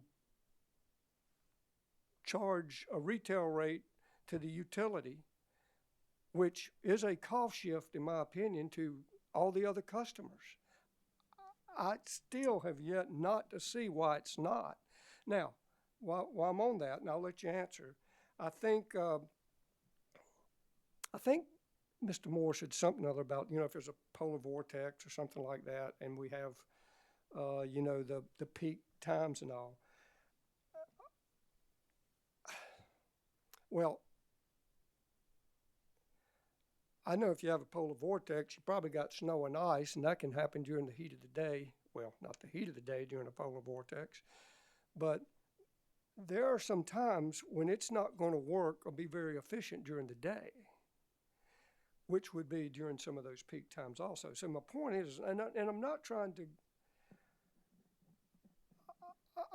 to argue with you relative to it. I'm just saying, this is what I think I'm hearing from everyone, is that we need to oversize so we can put money back into the grid at a retail rate. And it still seems to me that if we don't want solar choice, you don't want it, don't use it. Just use what you need. Don't put it back into the system, pay whatever rate you need, and you still would save money using solar, I think, if I'm understanding that correctly. As far as the debate about what the avoided cost is, hey, it is what it is right now. But I think that's what I just heard you say. If I didn't hear you say that, clarify it, because I'm not trying to put words in people's mouths.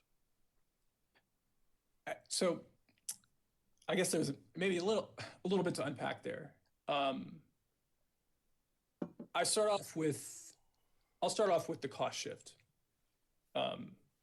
The reason I'm saying there is not a cost shift, or it's a minimal cost shift, is because when you run the numbers through Dominion's cost of service study, a non-participating residential customer is not paying appreciably more because they have solar customers also in the rate class.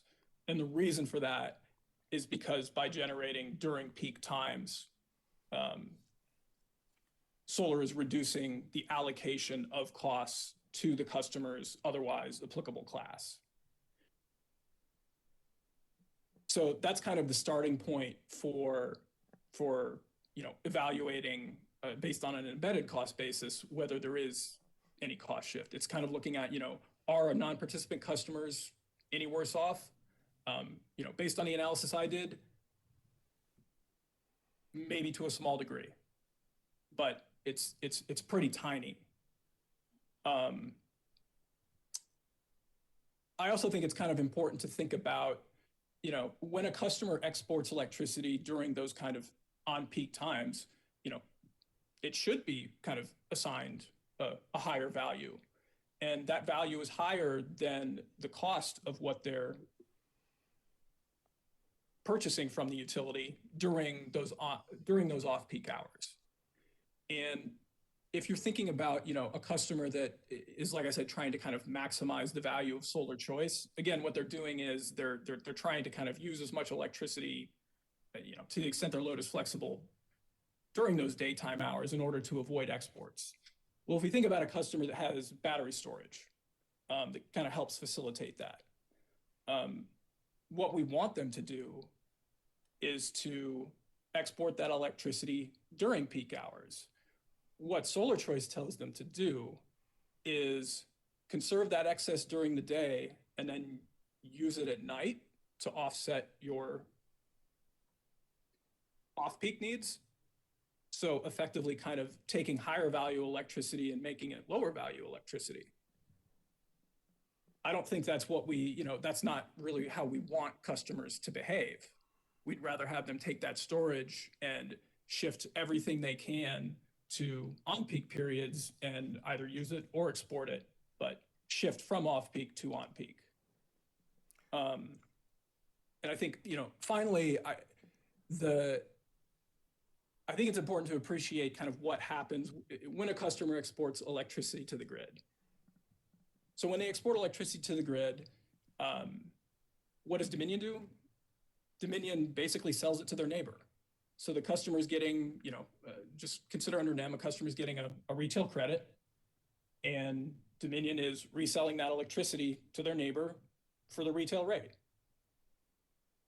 the only way in which, Dominion is disadvantaged is that it's electricity that it doesn't get to generate itself from its own resources. And I think that's where I think the motivation to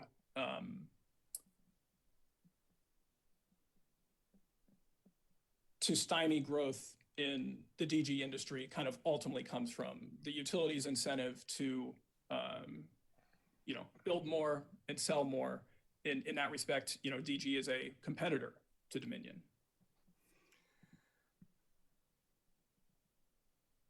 Well, I'm again still not sure I view it that way, because if it's my infrastructure and I got the water flowing through that and I put all the infrastructure in, and you're putting water into my line to deliver it to my neighbor for the same price that I was charging, then you need to pay me for using my infrastructure. That's the way I would view it, because I put it in the ground. I've updated it. I've played depreciation. I'm taking care of it. Have been for years, and I'm planning for the future for it. So I honestly don't share that view. But that said, we'll disagree on that, but that's okay. Let me ask you this, because I'm not sure I heard this answer. Does the one-to-one net energy metering at a retail rate, does that encourage or discourage oversizing residential or anything else rooftop solar?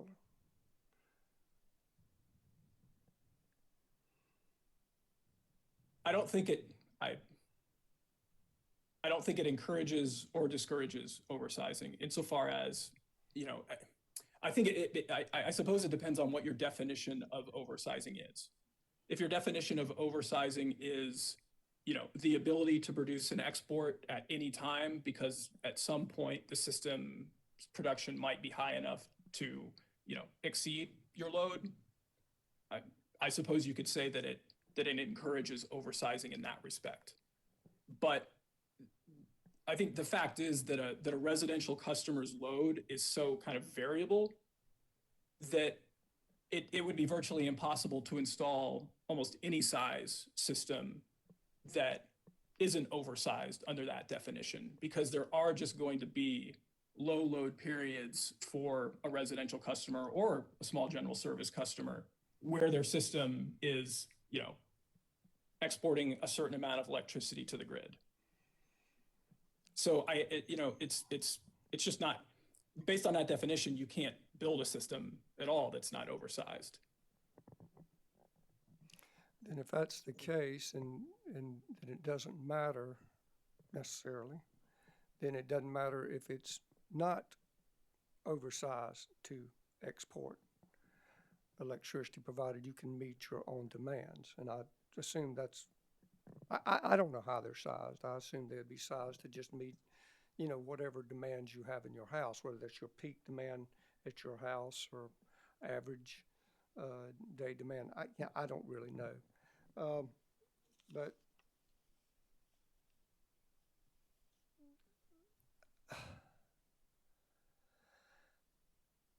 I think I'm going to still keep listening and try to put my head around it more. Anything else you want to share with me you think will help me any? Yeah, just kind of returning back to the discussion of solar customer cost of service. If you were to look in Dominion's cost of service study that they presented in their rate case, and I mentioned this in my testimony, for the purpose of allocating production and transmission costs, they took 35 megawatts and they applied that as a reduction to residential load attributable to solar PV. And that reduction in residential load attributable to solar PV, the actual number is higher than what I actually estimated. It's what they actually did in their cost of service study. But ultimately, what that did is save the residential class millions of dollars in the form of a reduced allocation of production and transmission costs.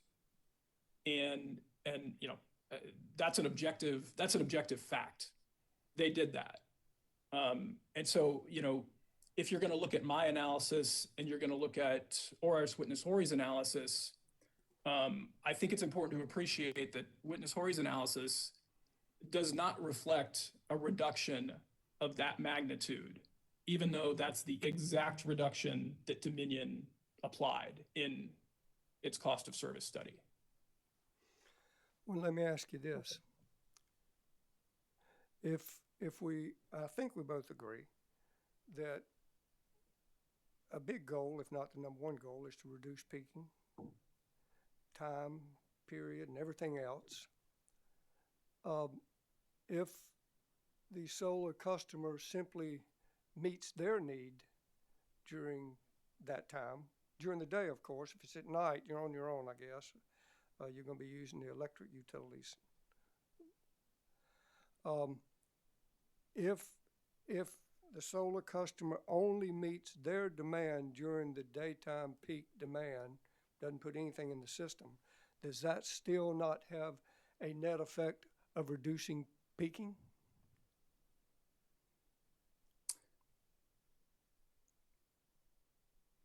It could reduce peaking, but if you think about the signal that the, say, Solar Choice, the signal that you're kind of giving when you say, okay, don't export power, is that when you've got excess solar production, increase your load in order to make sure that those don't become exports.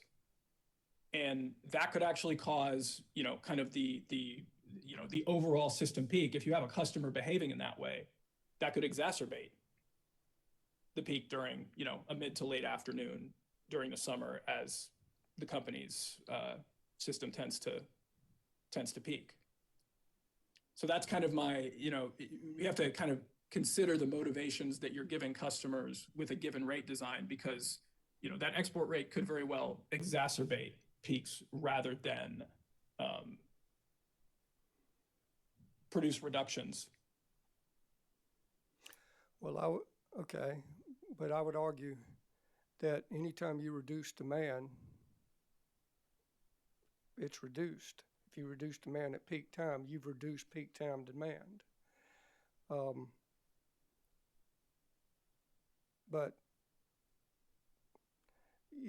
solar isn't always effective at peak time, is it? Or is it?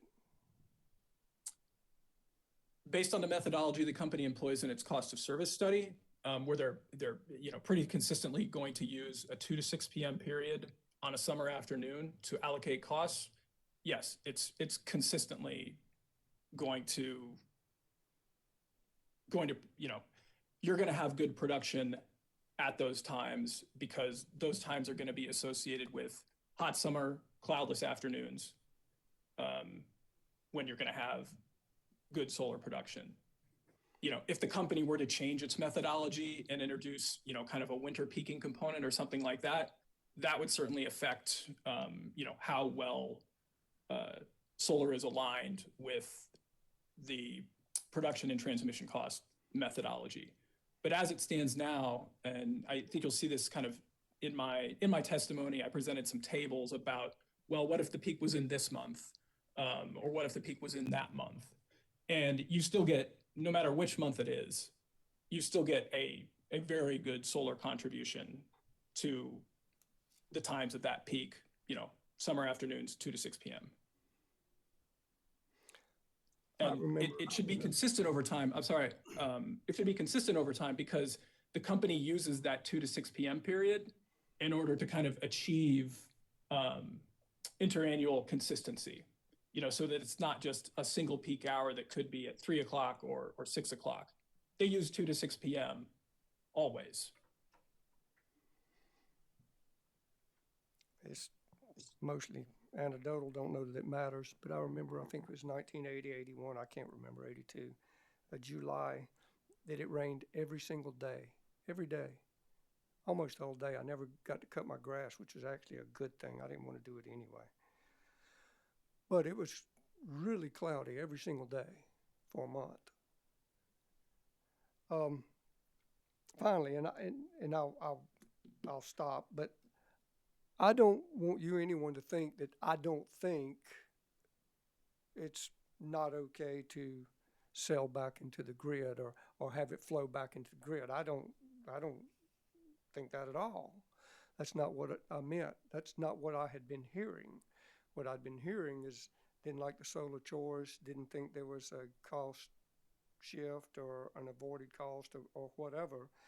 And all I was telling you, and I've told others, that I honestly have a concern about, and I just can't see it yet, is putting that back into that system at the retail rate. To me, just you're putting it back into an existing infrastructure that's the customer's already paid for or paying for.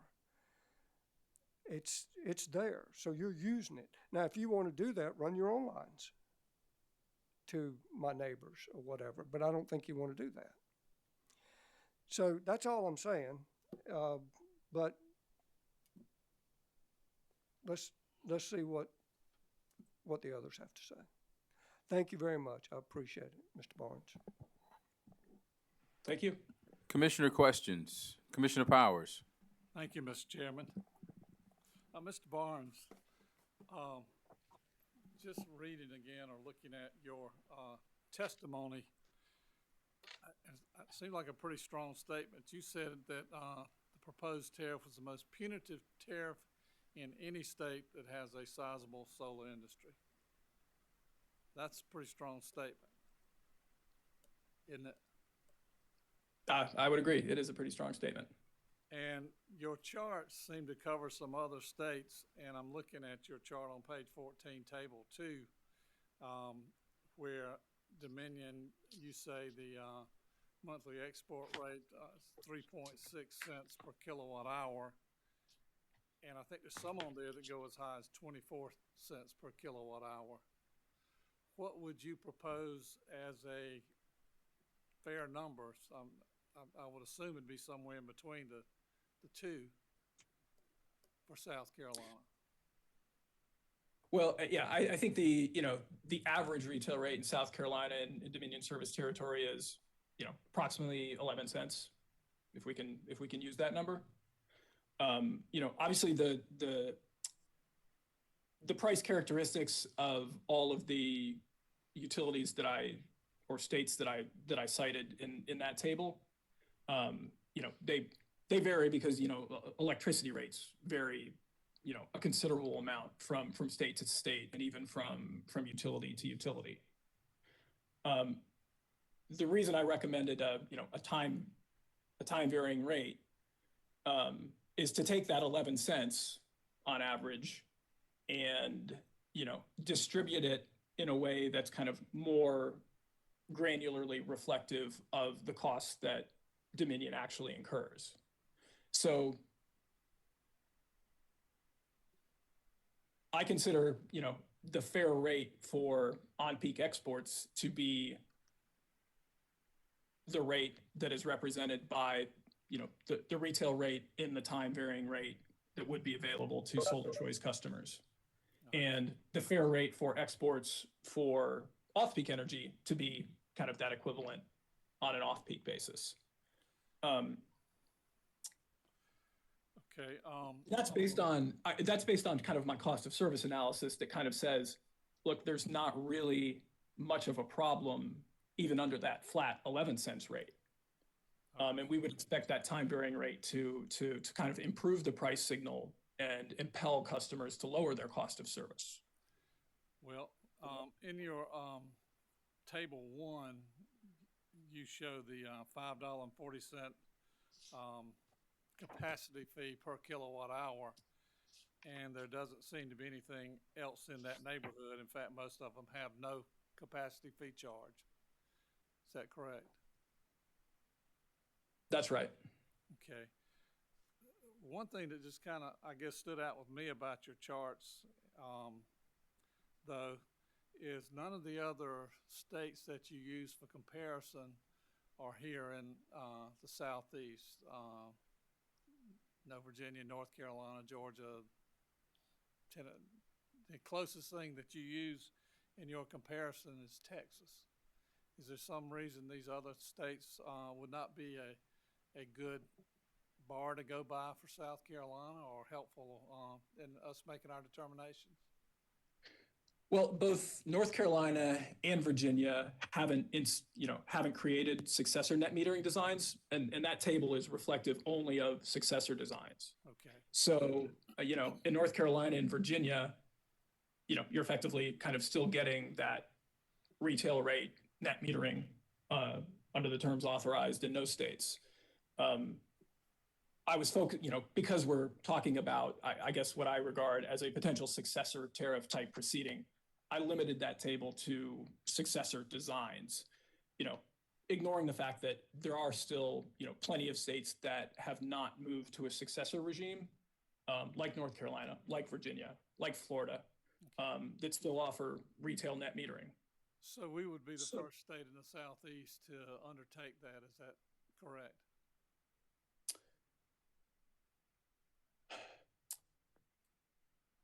Kentucky is considering an implementation of a potential successor design right now. Tennessee, because of kind of the unique structure of TVA, doesn't have net metering in the first place, nor does Mississippi or Alabama. The one state I think you could say that exists in the Southeast that has moved to a successor regime is Louisiana. Do you feel that Act 62 gives us a mandate to change, or requires us to make significant changes like this?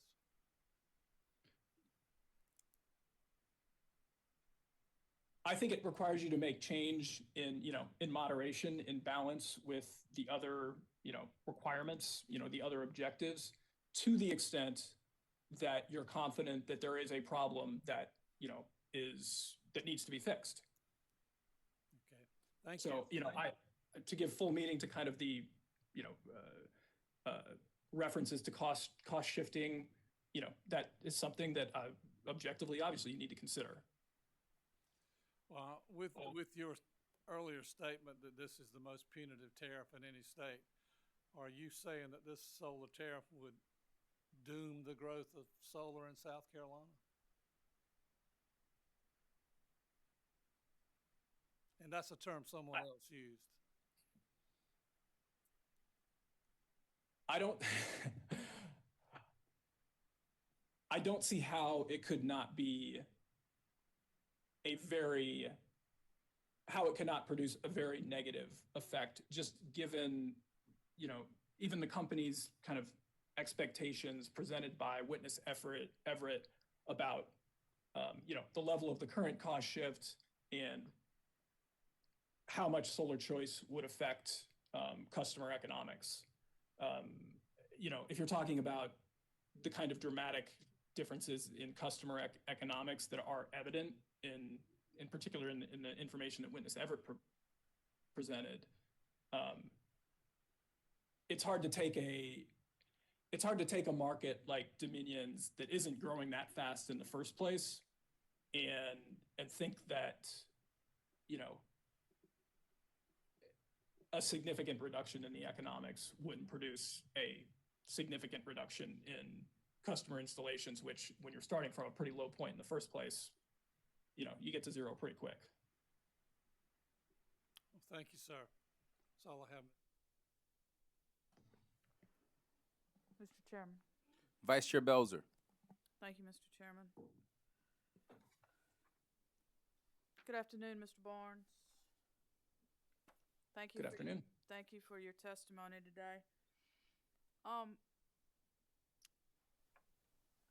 You've mentioned in your testimony a couple of places that the solar choice tariff should be made available for the longer of 3 years or final commission approval of a successor tariff. That's right. Act 62 in subsection H says that the commission shall establish a minimum guaranteed number of years to which solar choice metering customers are entitled pursuant to the commission-approved energy measurement interval and other terms of their agreement with the electrical utility. That 3 years is not the term of the agreement, is it?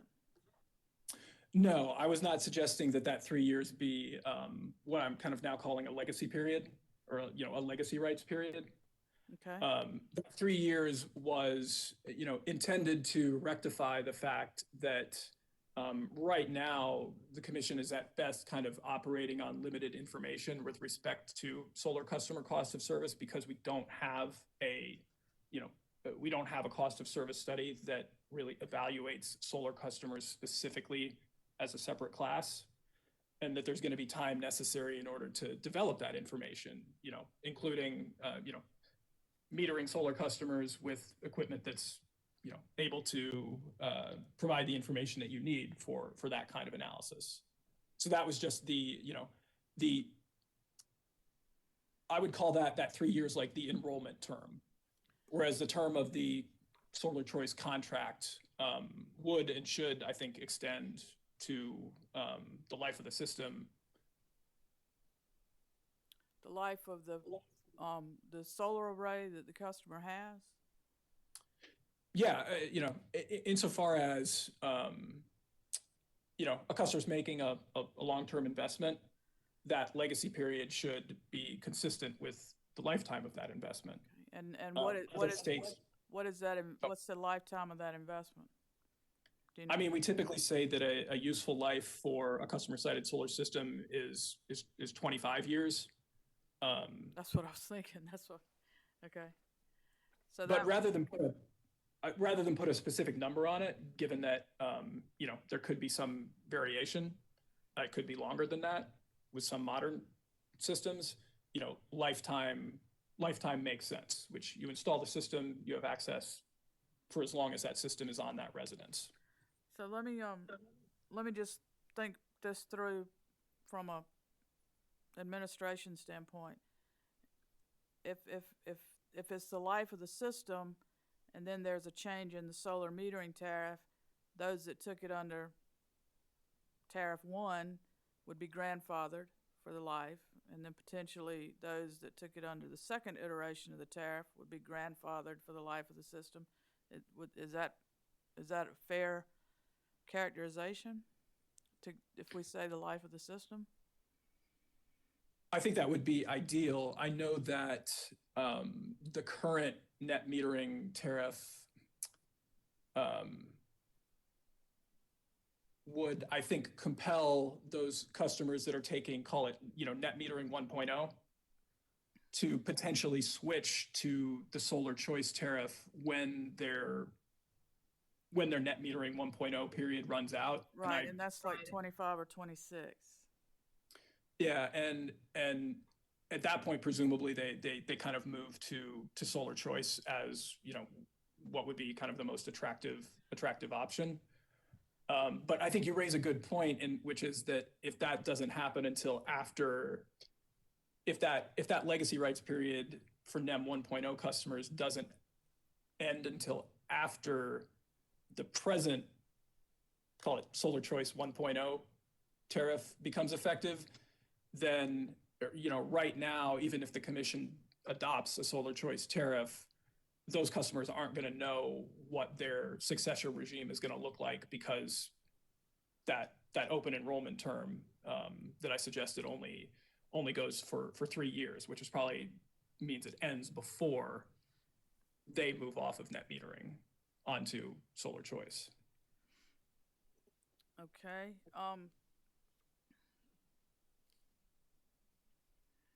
With regard to some of your recommendations for the design of the solar tariff, I reckon I'm just trying to understand what this tariff is going to look like. Are you using the first of all, let me ask this: Are you using the retail rates from? Let's talk about a residential customer, from Dominion's existing, I think it's rate 8 for most electric service, or are you using the rates for rate 5, which is the residential time of use? It would be the residential time of use rate, because my recommendation was that service under a time varying rate become mandatory for solar choice tariff customers. It's a condition of taking solar choice service. And similarly for small general service, you're recommending the, I believe it's rate 9 for small general service time of use? I don't recall the number off the top of my head, but yeah, the existing kind of standard time varying rate available to small general service customers.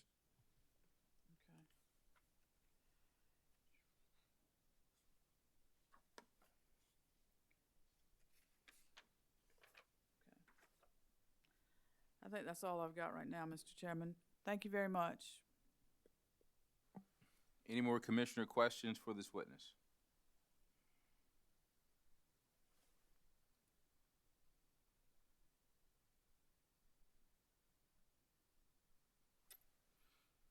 All right. Mr. Barnes, I have a couple of questions for you.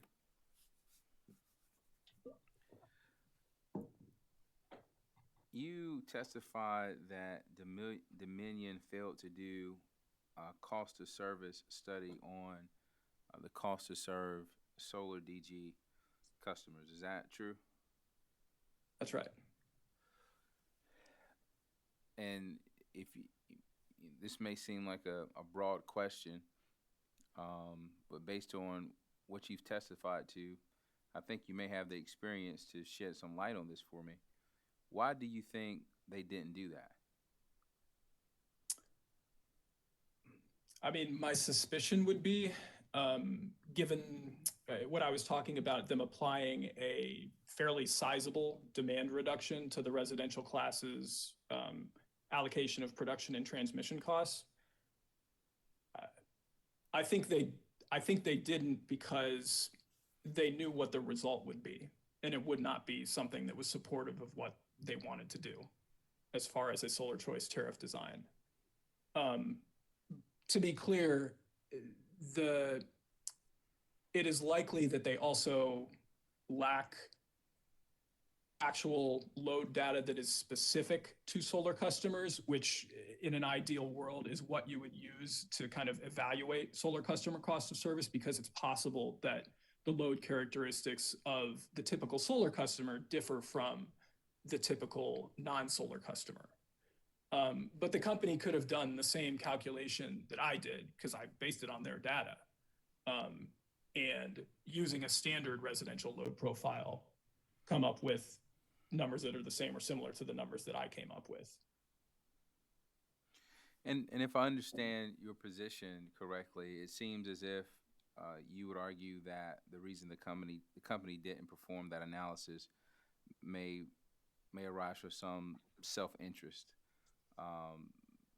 based on what the outcome would be. But how does that explain witness Ori not addressing it either? I mean, the ORS serves the public interest, so wouldn't they want the best outcome possible? To be totally candid, I am confused by that. And my impression is that a portion of witness Ori's analysis differs from mine for transmission costs, because I guess the best, I would imagine witness Ori had the best intentions, but I think he made a mistake in how he interpreted the way the company describes its cost allocation methodology for production and transmission costs. He used a calculation that is similar in terms of, if I were to describe it to you, it would sound similar, but it produces dramatically different results. The way I kind of look at that is that it might have been a mistake. The way he kind of changed the way he calculated a solar capacity factor for determining how solar would affect the allocation of production capacity costs. I guess that's something that witness Ori would be better equipped to answer than I am. But I kind of return to, even if there's a kind of a good rationale for that, the fact is it differs from the way the company actually conducts its embedded cost of service study. And if you start changing the rules in terms of how you assess customer cost of service for solar customers versus non-solar customers, you're kind of moving the goalposts in a way that I think is unfair. Would it have been possible for the company to work with stakeholders in an effort to work through this issue regarding cost of service for solar DG customers? Would, if there were such a process that existed, do you think it would have produced a better outcome?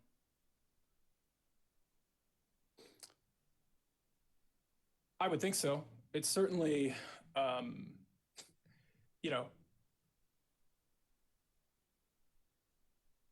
it's certainly possible that a stakeholder consultation process would have kind of left everybody with a better understanding of, kind of the basic facts that they were discussing before kind of entering the proceeding and maybe dealing with some of the things that might be a little bit more subjective.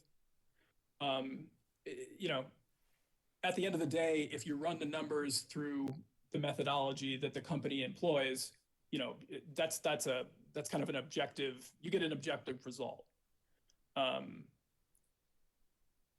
As far as, pursuing modifications to the way the company does its embedded cost of service study, I'm not sure that kind of stakeholder conversations would have been particularly effective at that, just because in my experience, utilities are very, very wedded to the methodology that they use for their cost of service study and are, I think for many good reasons, kind of reluctant to change it because it would kind of upset a lot of folks when they go to their, go for a rate case to see the allocations change based on a change in the methodology.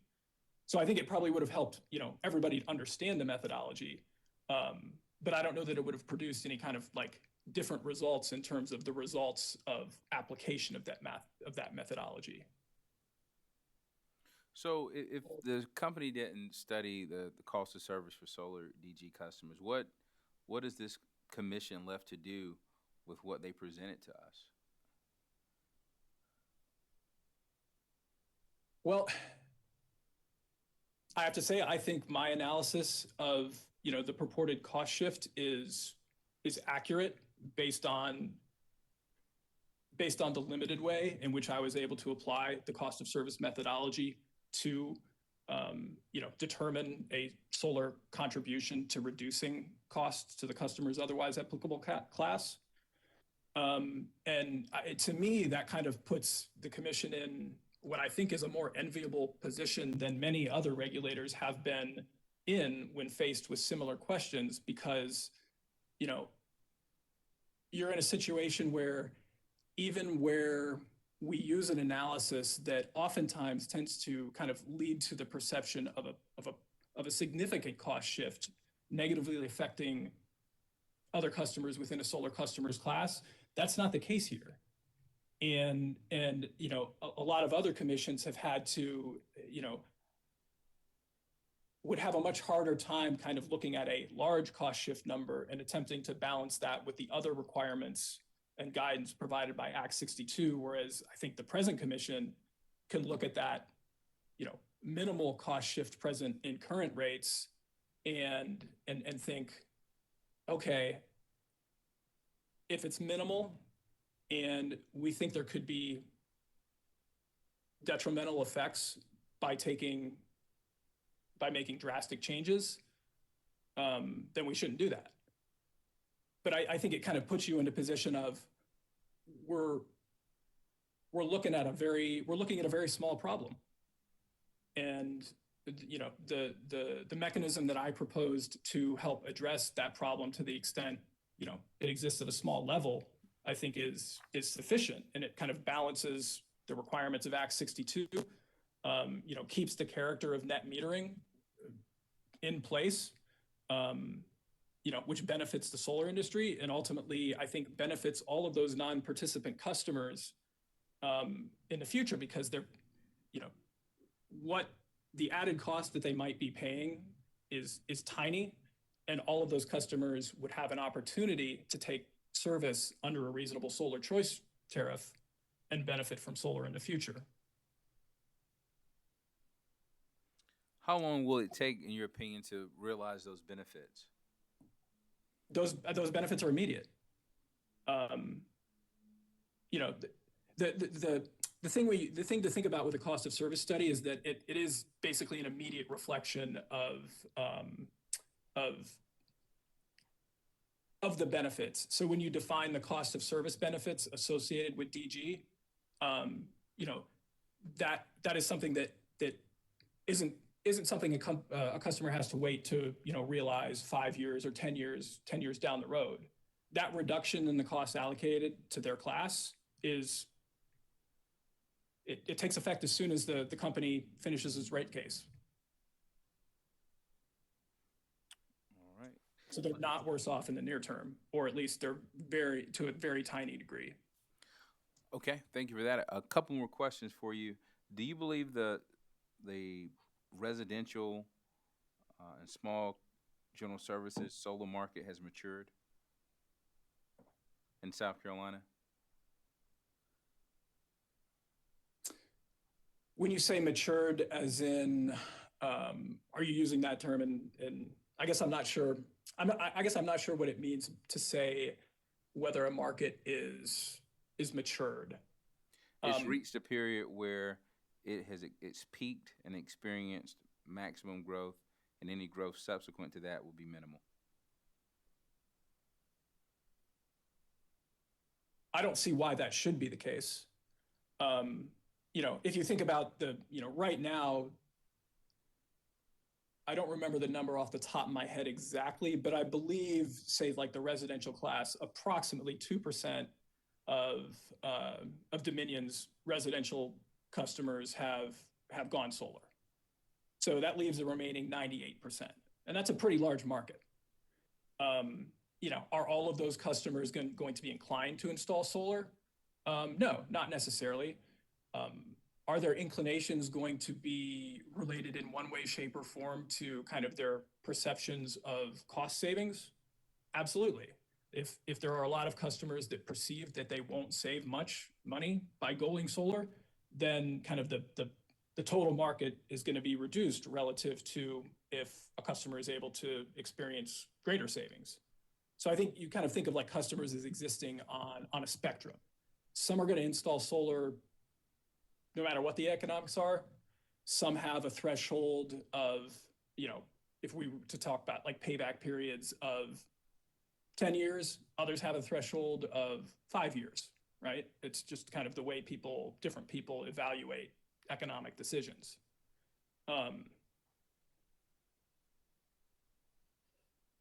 The industry, to me, it certainly looks, based on the stats, that has declined, a fairly considerable amount over the course of the last couple of years.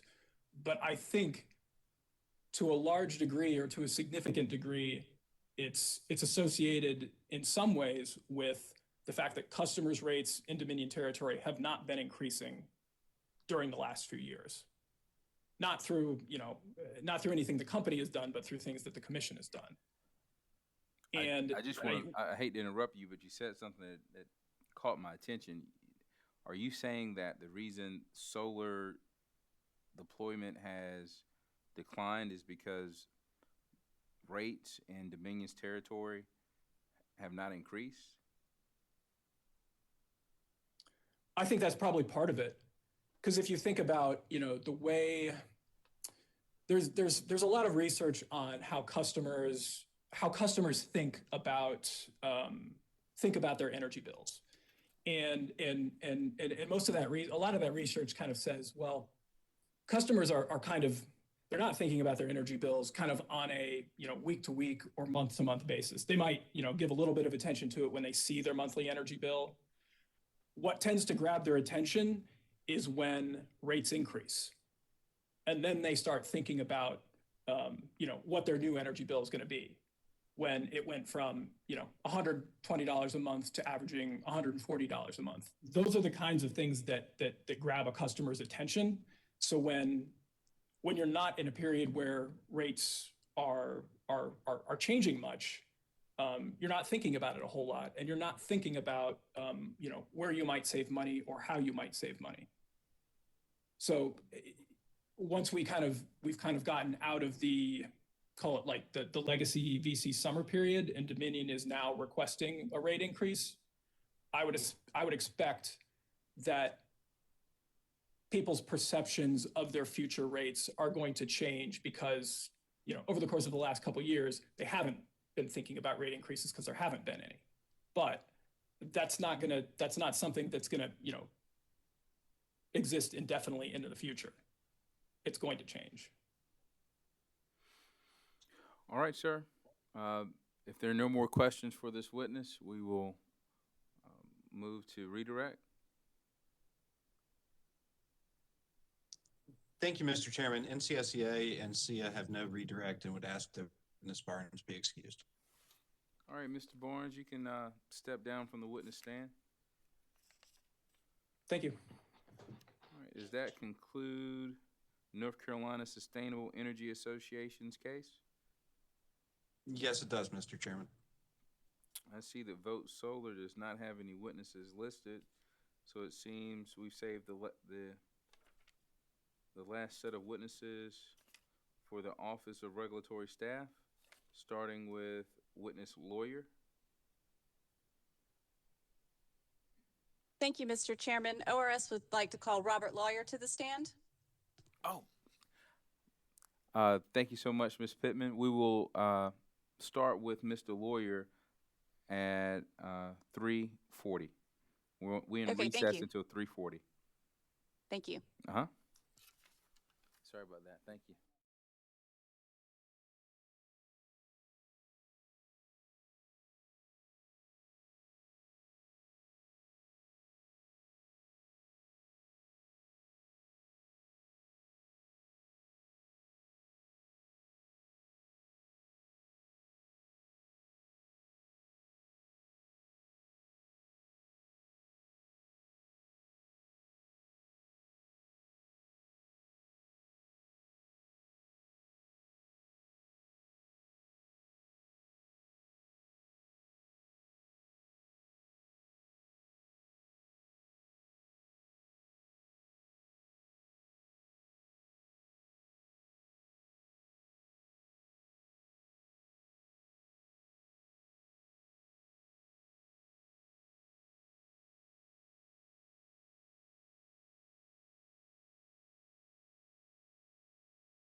Good afternoon, folks. Welcome back to the Public Service Commission of South Carolina's hearing in docket number 2020-229E, Dominion Energy South Carolina Incorporated's establishment of a solar choice metering tariff pursuant to South Carolina Code annotated 58-40-20.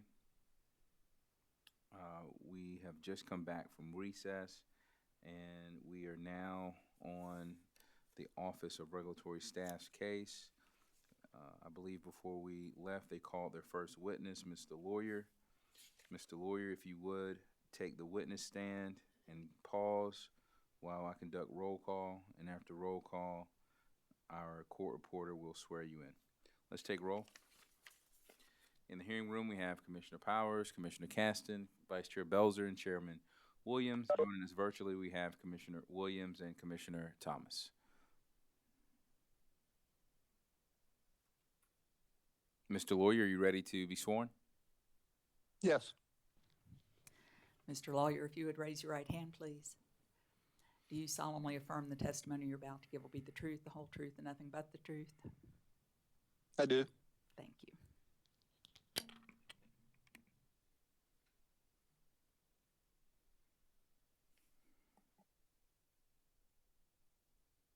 Mr. Lawyer, please state your name and occupation. My name is Robert Lawyer. I'm the Deputy Director of Energy Efficiency and Renewables for the South Carolina Office of Regulatory Staff. Are you the same Robert Lawyer who pre-filed 6 pages of direct testimony with this commission on January 22nd of this year? Yes. Do you have any changes, edits, or corrections to your pre-filed direct testimony? I do not. If I asked you the same questions today as those posed in your pre-filed direct testimony, would your answers be the same? Yes. Mr. Chairman, ORS asks that the pre-filed direct testimony of Mr. Lawyer be read into the record as if given orally from the stand. The pre-filed direct testimony of Mr. Lawyer will be entered into the record as if given orally from the stand. Thank you. Mr. Lawyer, did you prepare a summary of your direct testimony? Yes. Will you please present it to the commission at this time? Sure. Good afternoon, Mr. Chairman, members of the Commission. Purpose of my testimony is to set forth and support ORS's review, analysis, and resulting recommendations related to the solar choice metering tariffs proposed by Dominion Energy South Carolina, Inc., or Dominion, in compliance with South Carolina Code 5840-20 of the South Carolina Energy Freedom Act, or Act 62. I also introduce one expert witness retained by ORS for this proceeding. One, Mr. Brian Orey, a senior partner with Energy and Environmental Economics Incorporated, or E3. Mr. Orey has in excess of 30 years of experience in the energy industry with expertise in avoided costs, utility rate making, cost effectiveness evaluations, transmission and distribution planning, as well as distributed energy resources. Mr. Orey discusses E3's analysis and review of the proposals made by Dominion in this docket pursuant to Section 58-40-20 of Act 62 and presents recommendations for this Commission's consideration. He also will address the evaluation of the cost shift impacts of Dominion's proposed solar choice metering tariffs and provide 2 modifications he identified for the proposed tariff rates to reduce the cost shift of the proposed rates. In addition, Mr. Orey provides an estimate of the costs that would be allocated to customer generators in an embedded cost of service study if the residential and small general service customer generators were treated as classes separate from the non-solar customers. Based on the review and analysis of ORS's expert witness, ORS does not object to the Dominion proposal and supports the 2 modifications to the proposed tariff rates recommended by Mr. Orey as presented in his respective direct testimony. This concludes my summary. Mr. Lawyer, does your pre-filed direct testimony include a review of ORS's statutory duties and a discussion of the basis for ORS's recommendations in this case? Yes, it does. What is ORS's statutory duty? To represent the public interest as defined by the South Carolina General Assembly. What is the public interest that ORS must represent? Public interest is defined by South Carolina General Assembly as the concerns of using and consuming public with respect to public utility services, regardless of the class of customer, and preservation of continued investment in and maintenance of utility facilities so as to provide reliable and high-quality utility services. Is economic development a part of the public interest? It is not.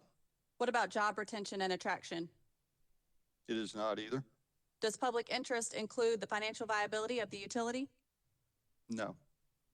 Does public interest include the financial viability of solar installers, lessors, or developers? No, it does not. Mr. Lawyer, did you hear Mr. Moore's testimony earlier about the intention of the 2018 stakeholder process that resulted in the report attached to witness Ori's direct testimony?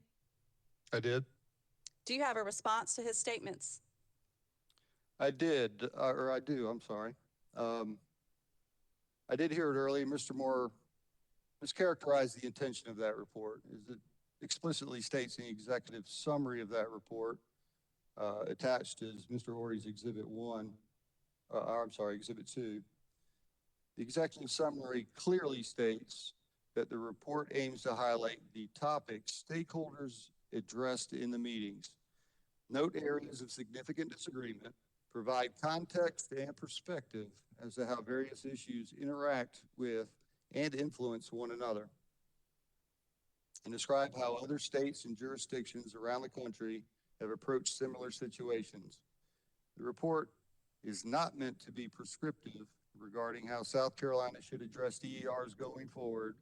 Rather, the report is primarily meant to be informative to policymakers as well as other interested parties in order to guide future decision-making. Thank you, Mr. Lawyer. Mr. Chairman, this witness is available for questions from the parties and the commission. All right. Cross-examination from Alder Energy Systems. Thank you, Chairman Williams. Taylor Spear for Alder Energy. I will be brief.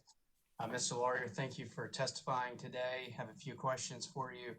Do you agree with me that ORS's purpose in testifying in this proceeding was to offer its opinion on any perceived cost shift exclusively as to customer generation and Dominion territory? We did offer testimony on the cost shift, yes. Correct, but that's the exclusive purpose of ORS testifying in this proceeding, correct? Correct. ORS is not concerned in testifying in this proceeding with market-driven private investment and distributed generation, correct? Correct.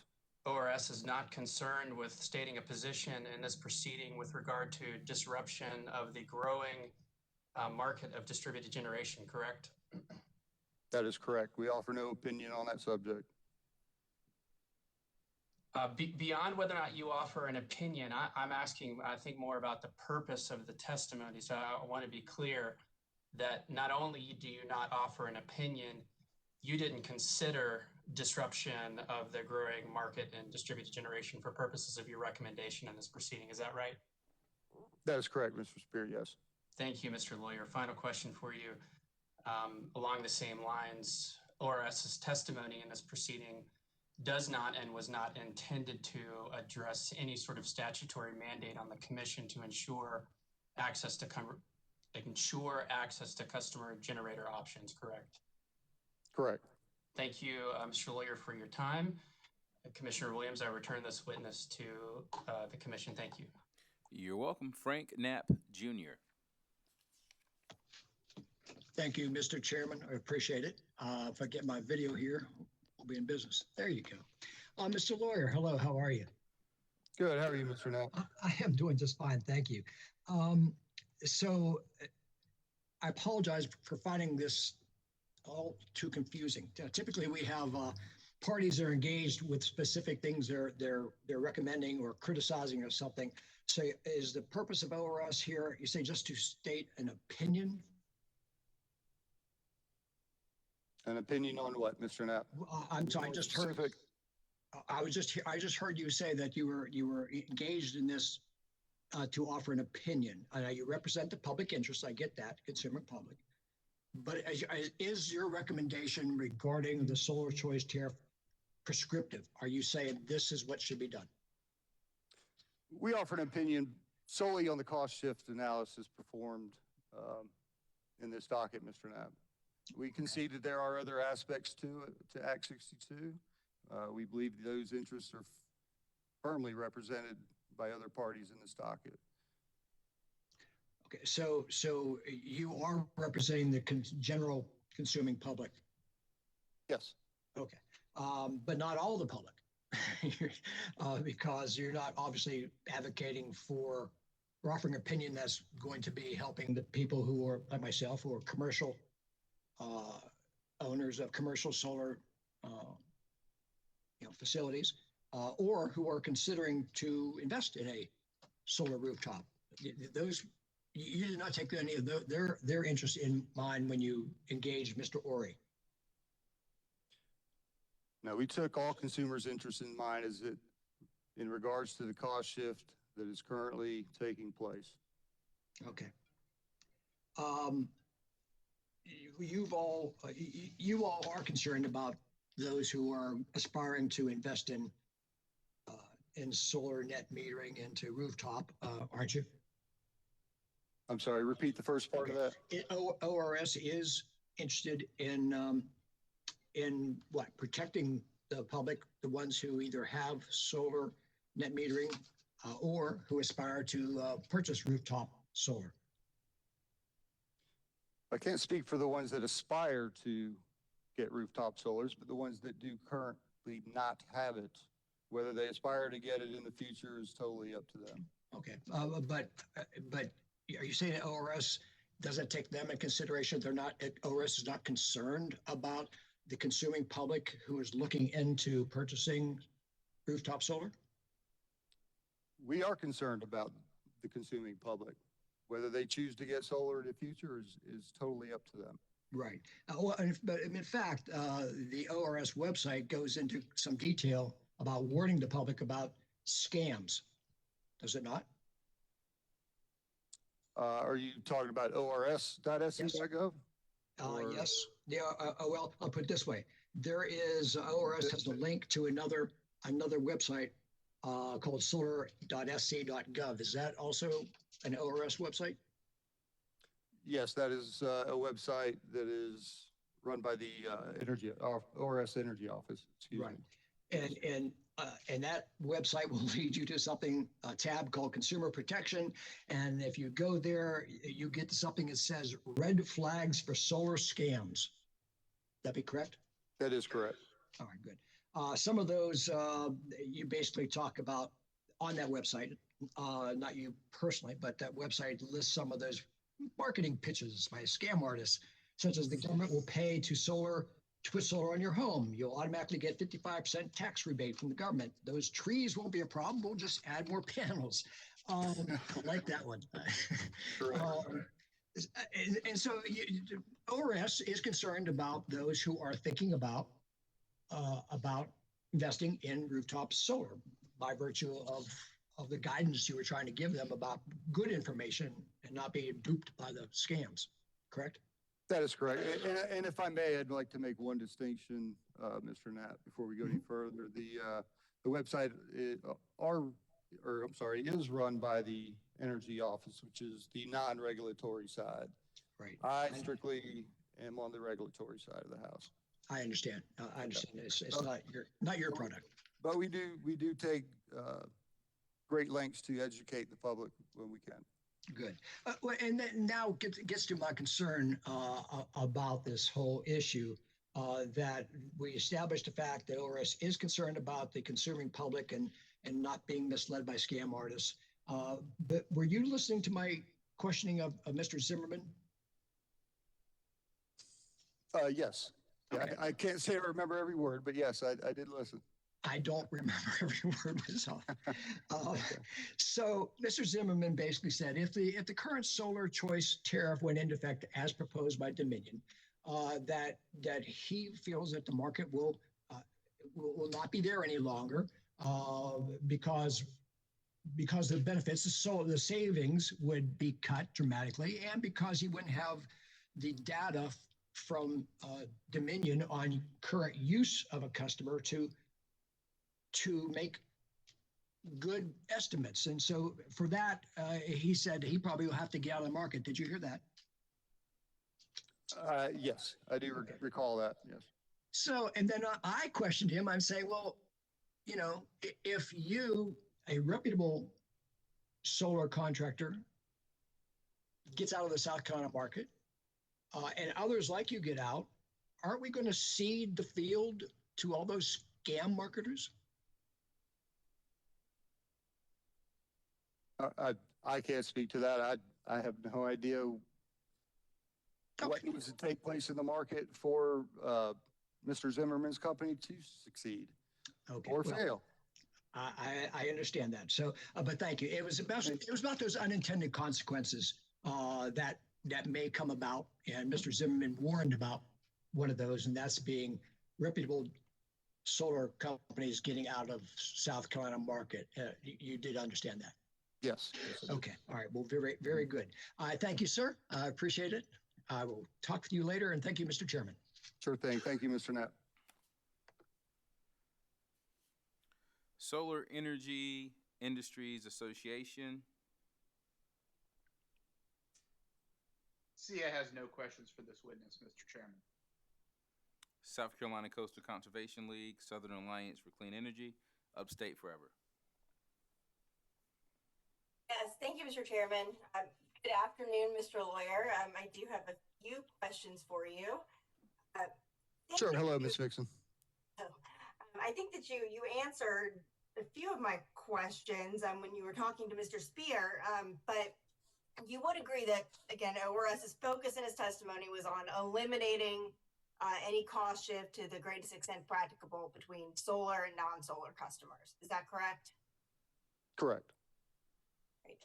I'm going to attempt to share my screen here. Just one moment.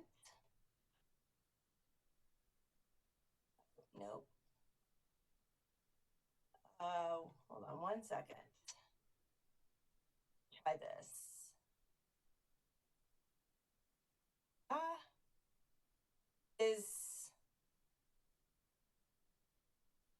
Hold on. Can you tell me what you're seeing, Mr. Lawyer? Yes, I am seeing the title South Carolina Energy Freedom Act, Act 62, Section 2. Okay, perfect, great. So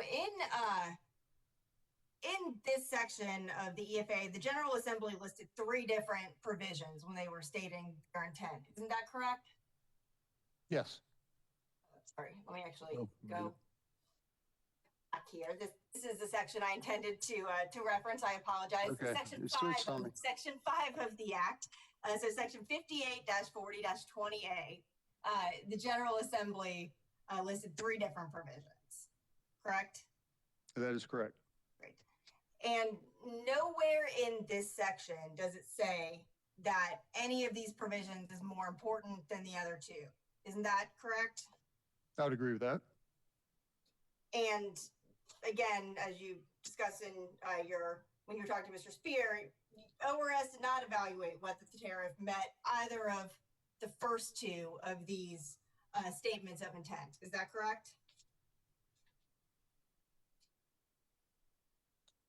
Bear with me one second. Let me finish reading. Yes, correct. Number three was the main focal point. Okay, thank you. And this language on cost shift that is ORS's, again, sole focus in his testimony, that shows up in 2 different sections of the Energy Freedom Act. Is that your recollection? Yes. Right. And so the first of those is here in 58-40-20A3. And then again, later it shows up in G1, where after similar language regarding eliminating cost shift to the greatest extent practicable, that section also includes the directive that the commission should ensure access to customer generator options for customers who choose to enroll in customer generator programs. Does that sound correct to you? Yes. You would agree that in neither of those provisions did the General Assembly include a provision that said you must eliminate the cost shift entirely, no matter the consequences. Would you not? Correct. And would you also agree the General Assembly did not say eliminate the cost shift irrespective of other policy directives in the Act? That is correct. So you would agree that the language to the greatest extent practicable means something, correct? It does. I'm not sure exactly what that is. And I can tell you the sole reason that we focused on this one, it is the most in line with the mission of ORS, and I won't read you the mission again, but I did earlier. That is also the most important aspect to the customers that we are front facing on a daily basis. I can tell you the number one reason that customers call our office because they can't pay their utility bill to begin with.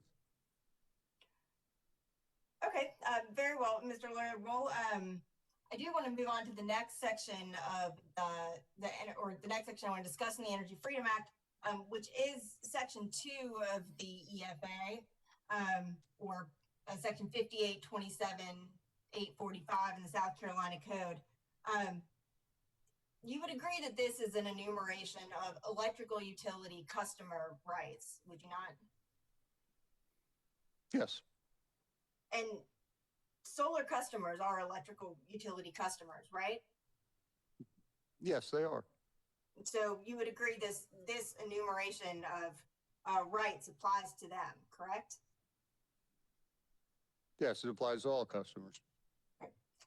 And you would agree that the market for rooftop solar, meaning having solar installers doing business in the state, that's needed for customers to have the opportunity to install distributed energy resources. Wouldn't you agree with that? Yes, you must have solar installers if you want to install solar. Yes. Okay, thank you. So looking at these provisions in Section 2, could you point me to where in ORS's testimony that you considered how Dominion's proposal would affect the opportunity for customers to reduce or manage their electrical consumption in accordance with A2 here?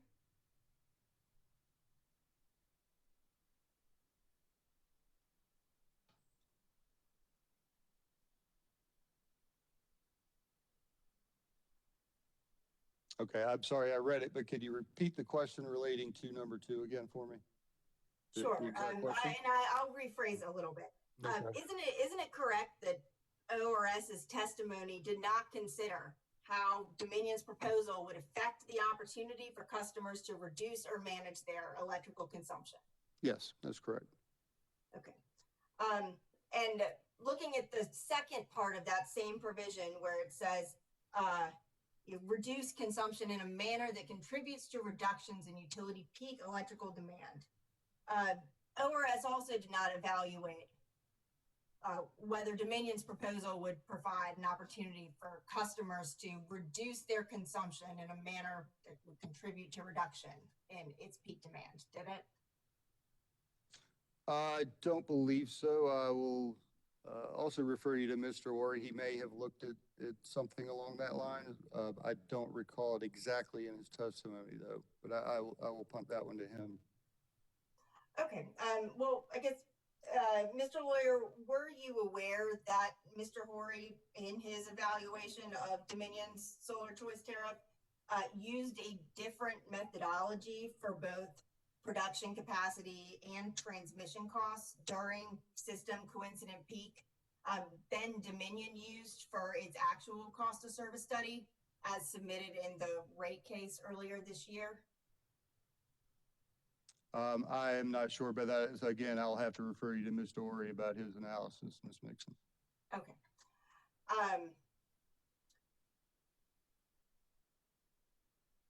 Give me 1 second.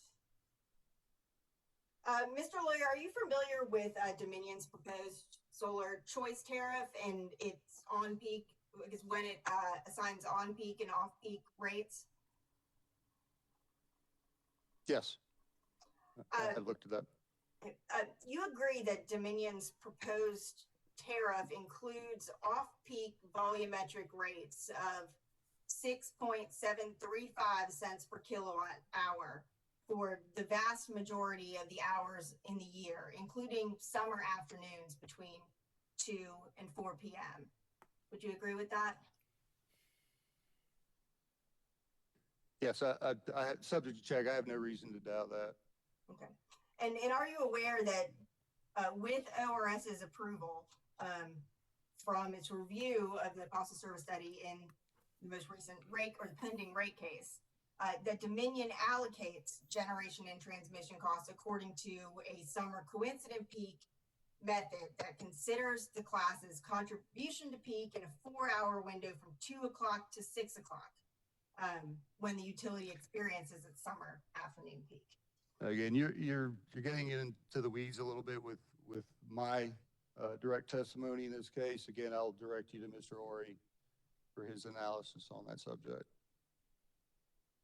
Okay, thank you, Mr. Lawyer. You're welcome. So I just want to turn to section 58-27-845B of the Energy Freedom Act. You would agree this says that every customer of an electrical utility has a right to a rate schedule that offers that customer a reasonable opportunity to employ such energy and cost-saving measures as energy efficiency, demand response, or on-site distributed energy resources in order to reduce consumption of electricity from the electrical utilities grid and to reduce electrical utility costs. Do you agree with that? Yes, that is what it says, yes. And every customer, that includes customers who install rooftop solar, doesn't it? Yes, every customer. Great. I'm going to take this down for a moment. So I want to first talk about how ORS's recommendations affect energy efficiency. ORS's testimony did not consider how Dominion's proposal, which dramatically reduces the volumetric rate for solar customers for 90% or more of the hours of the year, didn't consider how that might affect the customer's ability to save money through energy efficiency measures. Is that correct? That's correct. And that section that we just read, that also includes cost-saving measures, such as on-site distributed energy resources. You would agree that in order for installing solar to be a cost-saving measure for a customer, that they would overall have to save more money from installing solar compared with the cost for them to install solar, correct? Yes. And you're familiar with the term, sorry, please continue. No, go ahead. So you're familiar with the term payback period, which here would be the time it would take for a solar customer to pay back that investment via savings on their bill. I understand what payback period is, yes. But witness Horry, testifying on behalf of ORS, explicitly testified that he did not consider payback periods for Dominion's proposal, or his suggested adjustments to the company's proposal. That's right. Okay. That's correct, nor did I. I just understand what the concept is. Okay. I'm going to share my screen one more time here, I think. Give me 1 second. Okay, and are you seeing that same section of Energy Freedom Act again here, section 2? Yes. Okay, that's great. So in 58-27-845C, that says that the commission shall consider whether rates are designed to discourage the wasteful use of public utility services. And Mr. Lawyer, you would agree, would you not, that higher energy consumption by customers can result in increased utility costs? Yes. Great. And particularly, like increased consumption, that can require the utility to spend more money on new generation or transmission or distribution assets. Is that correct? It can, yes. And those costs, they're passed along to ratepayers in the form of higher rates in a future company rate case, correct? Correct. Would you also agree that an extremely low rate that sends a price signal that can encourage higher consumption, that would be inconsistent with the critical need to protect customers from rising utility costs? Mr. Chairman, I object to this line of questioning. This is way outside the scope of Mr. Lawyer's testimony. I believe that Mr. Lawyer sponsored the testimony of Mr. Horry. He's here representing ORS's position in this proceeding, and I'm simply asking him questions about I guess, how ORS's testimony satisfies the provisions of the EFA. Mr. Lawyer introduces Mr. Ori, but Mr. Ori can answer questions about his own testimony. Sustained, keep moving.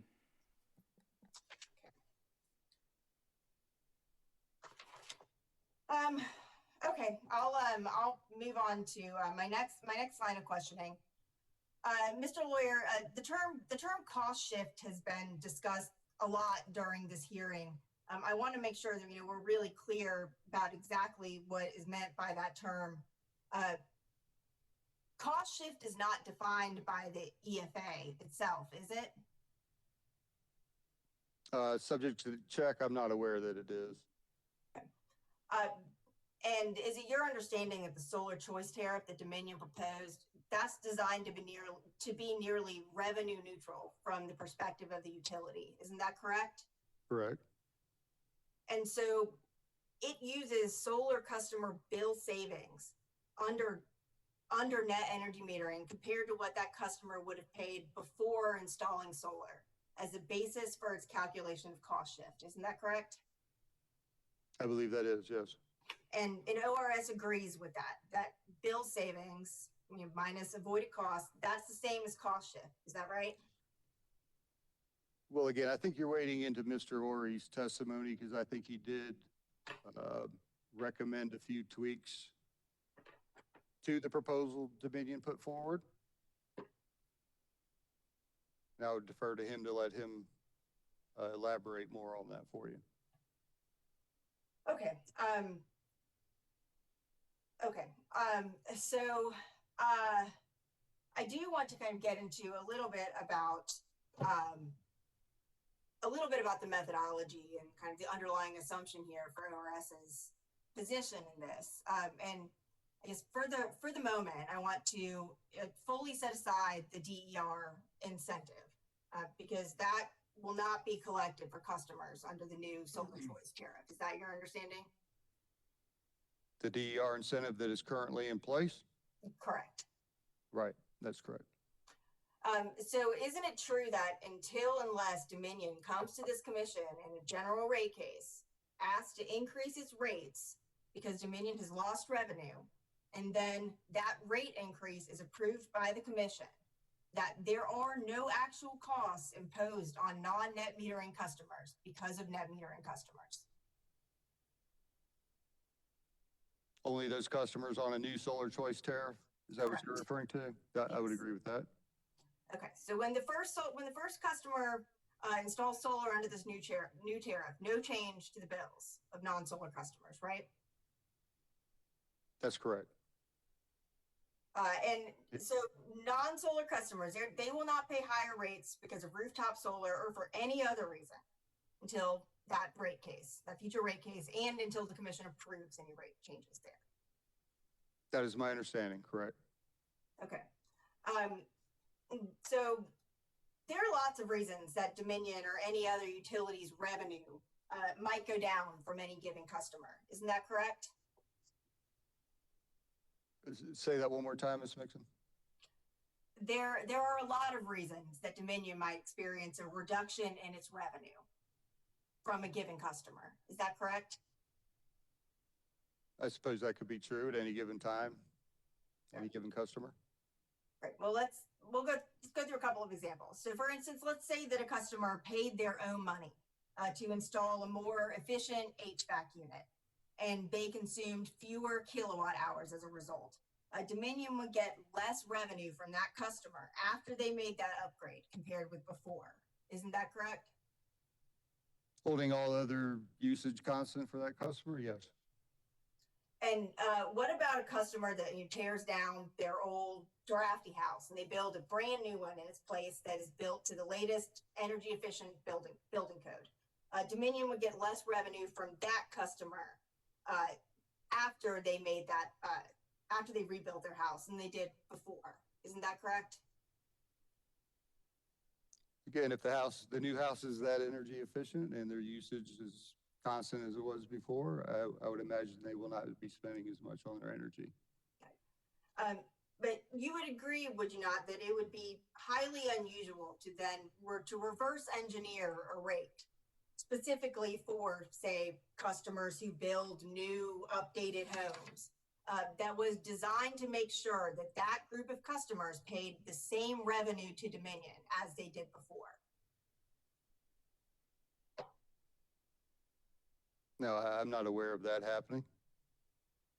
And instead, like if Dominion were to experience a reduction in its revenue due to customers like the ones I just mentioned or any other that used less kilowatt hours, that would be one of many factors that the commission would consider in a general rate case. Isn't that correct? Yes, the rates would be adjusted in a future rate case. And so would you agree that the effect of ORS's and Dominion's proposals here is to single out solar customers in order to preemptively prevent revenue erosion for Dominion before all the costs and benefits can be fully evaluated in the context of a general rate case? Not sure I understood what you just said there, Ms. Mixon. Can you repeat that? The effect of ORS's and Dominion's proposal is to preemptively prevent Dominion from losing revenue from solar customers. Isn't that correct? That is part of it, yes. And to prevent non-participants from paying for participant solar, to minimize that cost shift to the greatest extent practicable. Mr. Lawyer, you would agree that whether or not a cost shift exists is at issue in this proceeding, would you not? Yes, it is. Okay. So I want to talk a little bit about how Dominion and ORS quantified or did not quantify some of the system benefits of rooftop solar in this proceeding. Would you agree that any supposed cost shift resulting from rooftop solar would depend on whether solar customers cost more to the utility than they are paying?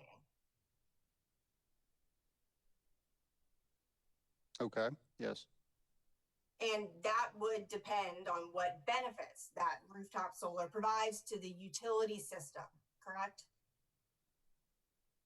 Correct. Okay. Mr. Horry prepared a report in 2018, which noted a variety of values in the net metering value stack that currently had placeholder zero values. Isn't that correct? That is correct. And Mr. Horry included in that report a survey of 23 states and the values that they included in their calculation of avoided costs. Isn't that correct?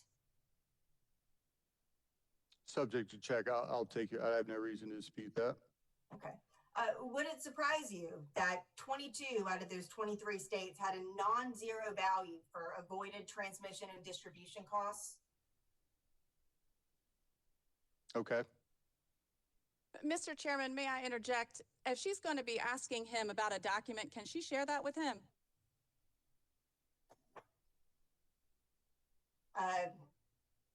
This is an exhibit to Mr. Horry's testimony. It's the report that he prepared in 2018 that is attached to his testimony. Please share the document. Give me one moment. Do that.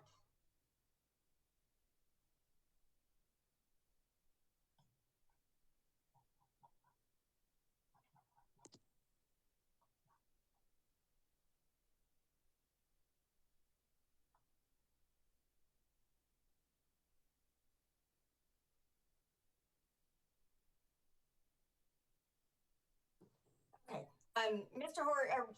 Lawyer, do you have access to exhibit BKH2? I do, yes. Okay, could you please look at page 29 out of 127 exhibit, and specifically it's figure 5.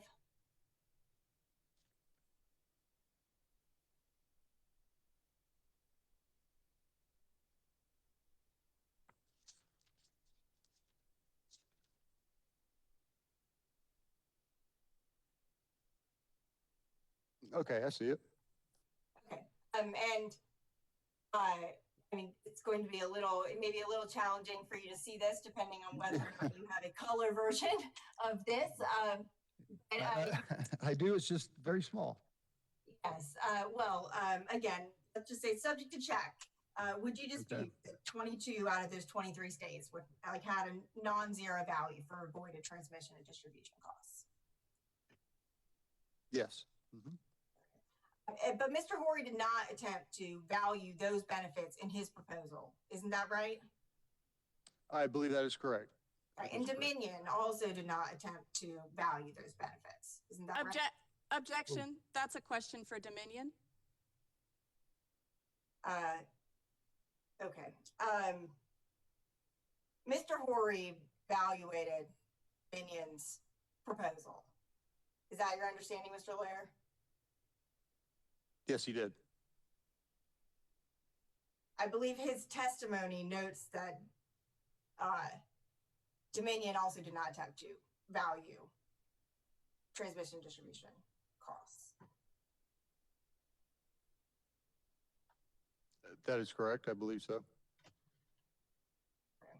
I'll move on. So if as 22 out of the 23 states in that survey recognize there are transmission and distribution benefits to the utility from rooftop solar customers, that means that the utility's transmission and distribution costs go down because of those customers. Isn't that correct?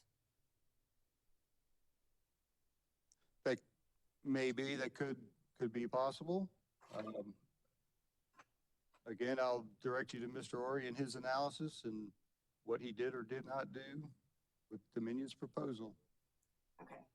I want to spend just 1 second talking about the DER incentive. Mr. Lawyer, you're familiar with the DER incentive that Dominion recovers in its annual fuel proceedings, are you not? Yes. And that incentive that allows Dominion to collect in the form of a rider on customer bills the difference between the per kilowatt hour value of solar and retail rates as applied to customers on the existing net metering tariff. Is that correct? Yes.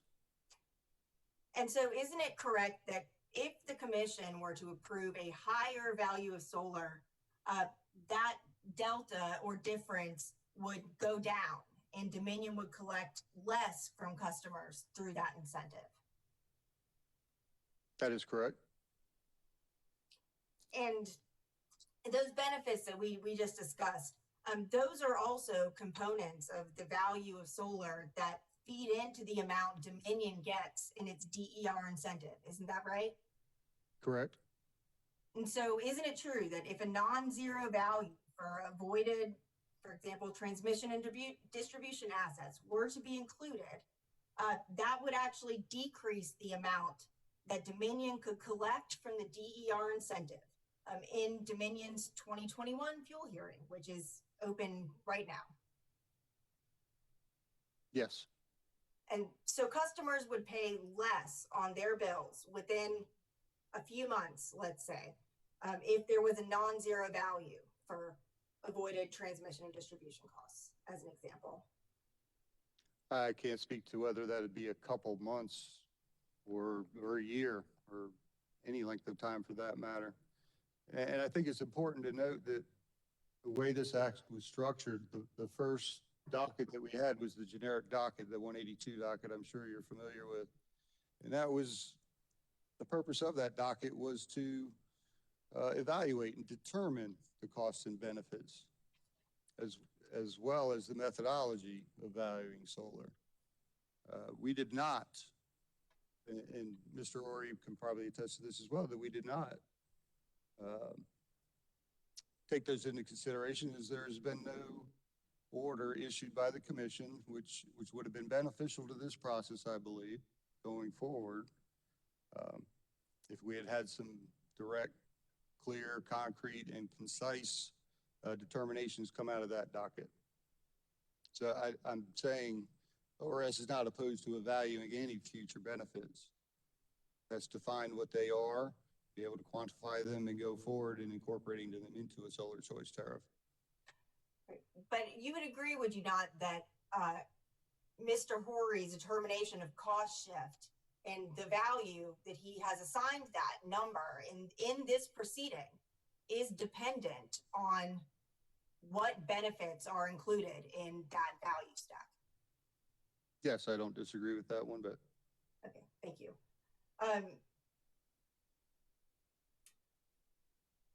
Mr. Lawyer, so ORS's mission is to represent the public interest, correct? Correct. And in particular, that means the using and consuming public, right? Yes.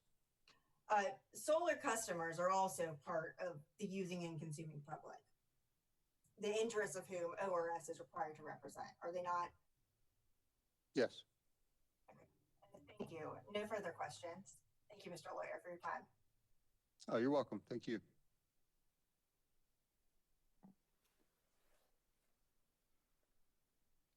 North Carolina Sustainable Energy Association. Thank you, Mr. Chairman. We have no questions for Mr. Lawyer. Dominion Energy, South Carolina. Mr. Chairman, I think Mr. Kelly may have wanted to ask a few questions. I'm speak for him. Vote so. Thank you, Mr. Burgess. Thank you, Mr. Chairman. And good afternoon, Mr. Lawyer. How are you today? Good, Mr. Kelly. How are you doing? Good. It's very good to see you. And I want to commend you for being the most disciplined witness I think I've ever seen. I appreciate your answers are very short and crisp. So I'm going to try and keep that trend going. I just have a very few. Following up on Ms. Mixon's questions with you, you would agree there's a difference between the avoided cost proceeding and wholesale rate that's set there and the value of distributed energy resources that's established for determining the NEM-DUR incentive. Would you agree with that? I agree with that, Mr. Colley, yes. Thank you. And if we were to overvalue solar in the avoided cost proceeding, would you agree that ratepayers would be the ones bearing the risk of that overvaluation? Yes, I would agree with that. And in the DER proceeding, where the value of DER is determined for purposes of calculating the NEM-DUR incentive, would you agree that the risk of overvaluing the value of DER would fall on Dominion as representing less money that they would be collecting? Trying to follow you, Mr. Colley. If you're overvaluing the value of solar, what was the rest of your question? Right. So in the DER proceeding, if solar were overvalued, let's say, that does not represent a cost that gets passed along to ratepayers. Right. And in fact, that would represent less cost being passed along through the NEM-DUR incentive. That is correct. You're closing that gap if you're overvaluing solar. And so it has to be collected, yes. And so would you agree that on the converse, that the risk of undervaluing the value of DER falls on ratepayers in the DER proceeding? In the current NEM cost recovery mechanism, that is true. Okay. I think I have no further questions. Thank you very much for your testimony today. Oh, you're welcome, Mr. Colley. Thank you, Mr. Cully. Now, Mr. Burgess or Mr. Gissendanner?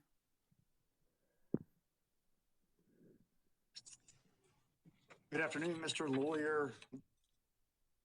I'm Chad Burgess. I represent Dominion Energy. It's good to see you again. How are you today, sir? I'm good. How are you, Mr. Burgess? I'm doing great, thank you. Now, Mr. Lawyer, I think it's been made pretty clear throughout this proceeding that ORS represents the using and consuming public, correct? Correct. And that using and consuming public includes all of Dominion Energy's customers, which would include both participating net energy metering customers as well as non-participating net energy metering customers, correct? That is correct. And as I understand your testimony, ORS reviewed the Dominion Energy solar choice metering tariff, correct? Yes. And ORS is recommending only 2 modifications to the Dominion Energy tariff. Is that correct? Yes, that is correct. And those 2 modifications have the impact of reducing the cost shift under Dominion Energy's proposed rate, correct? Yes. And subject to those 2 modifications, ORS does not have any objection to the Dominion Energy proposed solar choice metering tariff, correct? Yes, sir. And do you remember, Mr. Lawyer, when Ms. Mixon was asking you about the recovery of cost under any new solar tariff? I think she actually put it that in terms of lost revenues and stated that, that those costs would be recovered in a rate case. Do you remember that? Yes. Okay, and you understand, do you not, that avoided costs are a component of the company's fuel cost, correct? Yes.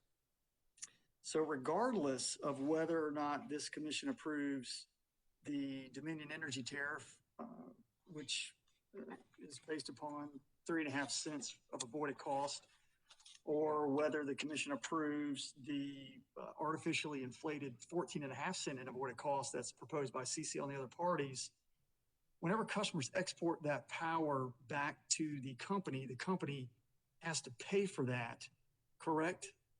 Correct. And regardless of what that avoided cost is, whether it's 3.5 cents or whether the bloated 14 cents, that's a cost that's going to be recovered from customers through the company's fuel proceeding, correct? Yes. And that fuel proceedings happens every single year, does it not, Mr. Lawyer? Yeah, I'm very familiar. Yes, every year. That's right. And that means customers pay it all the time, don't they? Yes. Thank you, Mr. Lawyer. Thank you, Mr. Chairman. I have no further questions this witness. All right, now it's time for commissioner questions. Commissioner Caston? Good afternoon, Mr. Lawyer. Good afternoon, Commissioner Casson.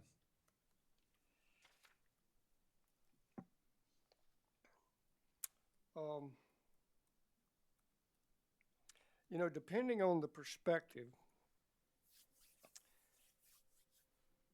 it seems to be implied that I should give more weight to one section of Act 62 than another. I've kind of observed that over the last few days. In your opinion, is there any section of Act 62 I'm to pay more attention to than another? No, sir, not necessarily. I think this commission's in a very unique and challenging position. I think you need to weigh all aspects of the act. ORS just picked the one that would most in line with our mission and most important to the customers we deal with on a day in and day out basis.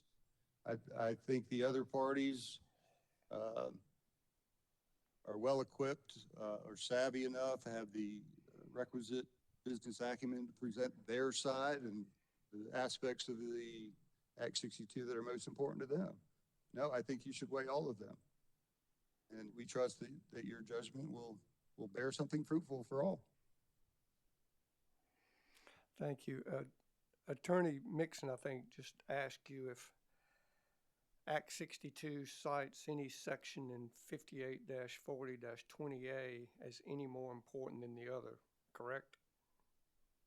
Correct. And I think you answered no. Is that correct? Well, one was more important to us, and one was more important to the other parties. I think the commission should hold them all in one regard and use their best judgment and make a decision from there. They're all important. Well, that was a question I was going to ask you. If A3 is less important than A1 or A2 in that section. And it depends who you ask. I've observed that.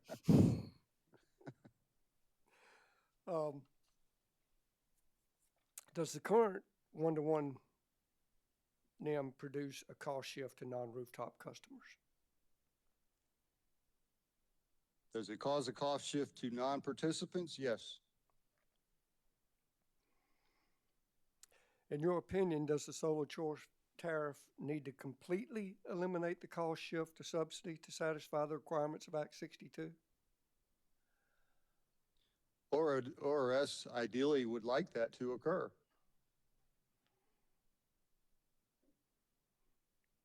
But it's not essential that it's completely shifted or eliminated, but that would be your preference. Well, that's where the other aspects you mentioned just a few minutes ago come into play. Reducing that cost shift to the greatest extent practicable. What is practicable? Sorry, go ahead, Commissioner. No, you go ahead. That's really about it. I have no definition or determination of what practicable means.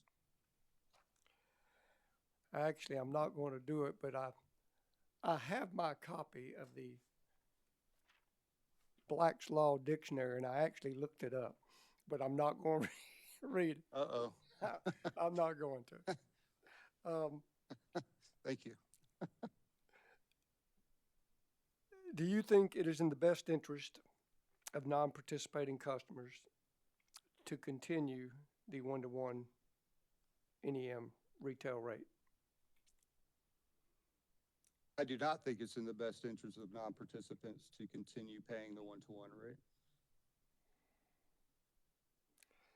And this is probably more hypothetical, but can a continued cost shift cost non-participating customers more in electric costs?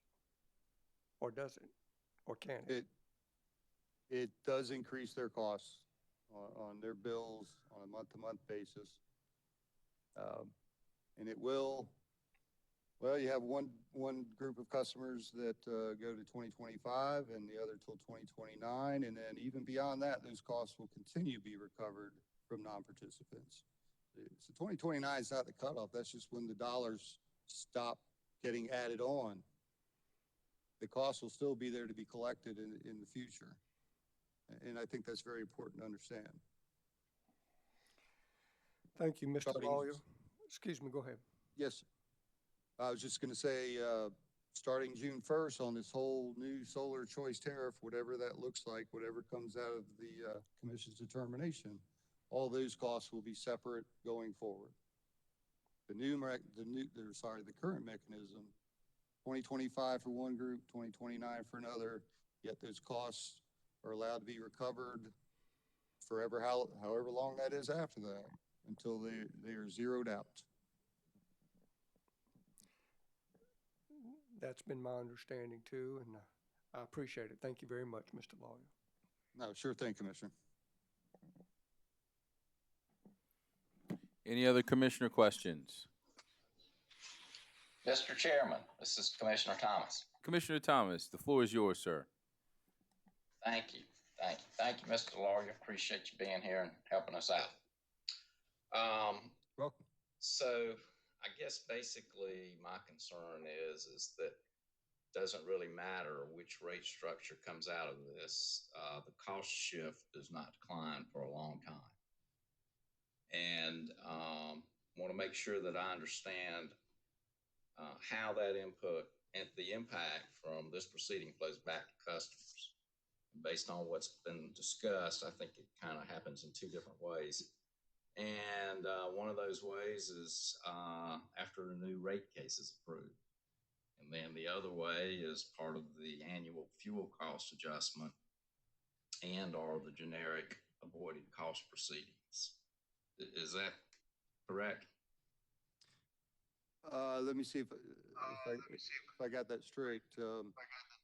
The current mechanism right now is for anybody that gets on net metering before June 1st of this year. Those costs will be collected through the fuel clause.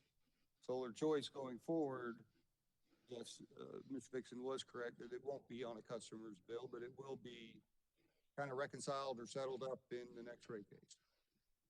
Okay. So, yeah, so in a new rate case, then the total revenue requirement has to be determined.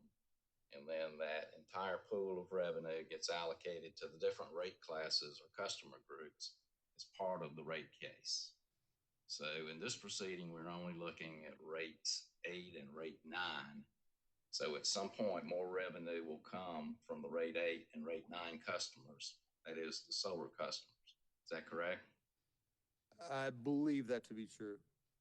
I'm not sure. I'm not a tariff expert. I can't tell you 8, 9, 5, 3. I'm not sure. Okay.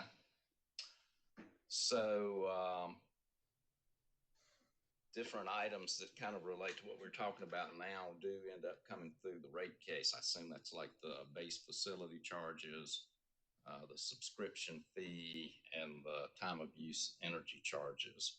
I think those go through a regular rate case. Is that right? Well, if you're talking about the solar choice tariff in particular, no, those would be set and be effective upon approval of that tariff. Right. The subscriptions fee, any increase, your basic facility charge is set in a general rate case. But here, in this case, we're talking about modifying that to a certain extent, as well as adding the subscription fees and time of use options. Okay. So I guess, yeah, I'm just thinking about the whole thing and the cost shift, and when is that going to end up getting back into the hands, of, so to speak, of the intended recipients, and that to basically cut back on that cost shift. And there's so many different time frames involved here and different actions that have to happen. Then I guess my concern is that without some further action, Minion, South Carolina may end up keeping some of the new revenue that's generated as we go through all of these time frames and through all of these different things that have to happen. Does that sound at all correct? Yes. Okay. It is very confusing to kind of keep all these time frames straight. I feel your pain, Commissioner. Thank you. I appreciate it very much. All right. So in order for that benefit to go back to the intended recipients, I think perhaps Dominion, South Carolina should be required to establish a regulatory liability account that would hold any new revenue until the intended customers would benefit from those new revenues. Does that make any sense? It does. Okay. All right, so let's talk a little bit about the fuel cost adjustments or the generic avoided costs. I think these could probably end up relating to the, I'm going to call the grandfathered customers that keep going with no rate change until 2025 or 2029. So they will continue to cause cost shift for a pretty good while. Is that, I think I heard that earlier. Is that correct? Yes, sir, that is correct. Okay. So the amounts paid to the solar customers at the retail rates goes into the fuel cost adjustment or the generic avoided cost calculation. And so through that those proceedings, those higher costs are basically, being passed on to customers that way. Is that correct? Well, I'd like to clarify one thing you said. You're talking about two different particular kinds of dockets. I think you mentioned the fuel docket, and then you mentioned the avoided cost docket. Is that correct? Yes. Yes. Okay. The avoided cost docket is solely to set those rates, those avoided cost rates that Mr. Culley mentioned earlier, actually. There's no money actually being recovered in that particular docket. The money is recovered through the fuel docket. Okay, Okay? right, okay. Okay. Appreciate that clarification. So I guess I'm thinking there that, you know, again, there's potential for more money to be coming in through that, since they're getting paid at the retail rate instead of the avoided cost rate. And I'm just wondering if there should be some sort of a mechanism that would calculate that amount and put that into a regulatory liability account also. Is there any sense in that? Well, at this point, the fuel docket and the way DER costs are recovered is set in statute. I'm not an attorney. I don't know how that can be changed or if it can be changed, but that is the current recovery mechanism. Okay. It is being, as we speak, it's being collected. Okay. Yeah, I wasn't sure about that either. There's so many different sections of the code and so many different, just different hurdles that you have to get through to, as to what you can do. And I'm not an attorney either, so I don't know. I'm just kind of trying to get my head around all of this. But I guess I'm thinking that it would be appropriate to require a regulatory liability account for any of these revenues that come in before they are going to be going through the appropriate procedure for the intended customers to get them back, get those funds back. Does that make sense? Yes. But I want to clarify again that you're talking about only customers that are going forward on whatever new solar choice tariff gets approved by this commission. Right. Okay. Yep. I think we agree on that. Okay. And, I may be asking some questions too that they should be going to Mr. Horry, but not real sure. So, I'm going to ask just a couple of more questions here. Have the DERP charges been included in the calculation of the cost shift on a go-forward basis? Do you know? The cost shift that going forward with new solar choice, I don't think so, but I will defer that to Mr. Horry just to be sure. You'd want to get clarification from him on that. All right. And do you know what are the major differences between the ORS's analysis and Mr. Beach's analysis? No, that's definitely a question for Mr. Horry. I can't answer that for you, Commissioner. All right. Well, then I think my next question would be also for him. So I'm not gonna go there right this minute. And so that's all that I had. I appreciate you helping me understand this. Oh, sure thing, Commissioner Thomas.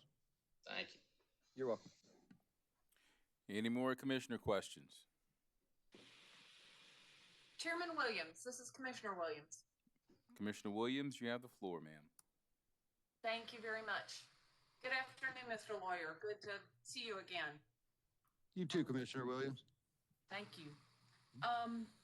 I really appreciated the E3 document and process that ORS went through back in 2018.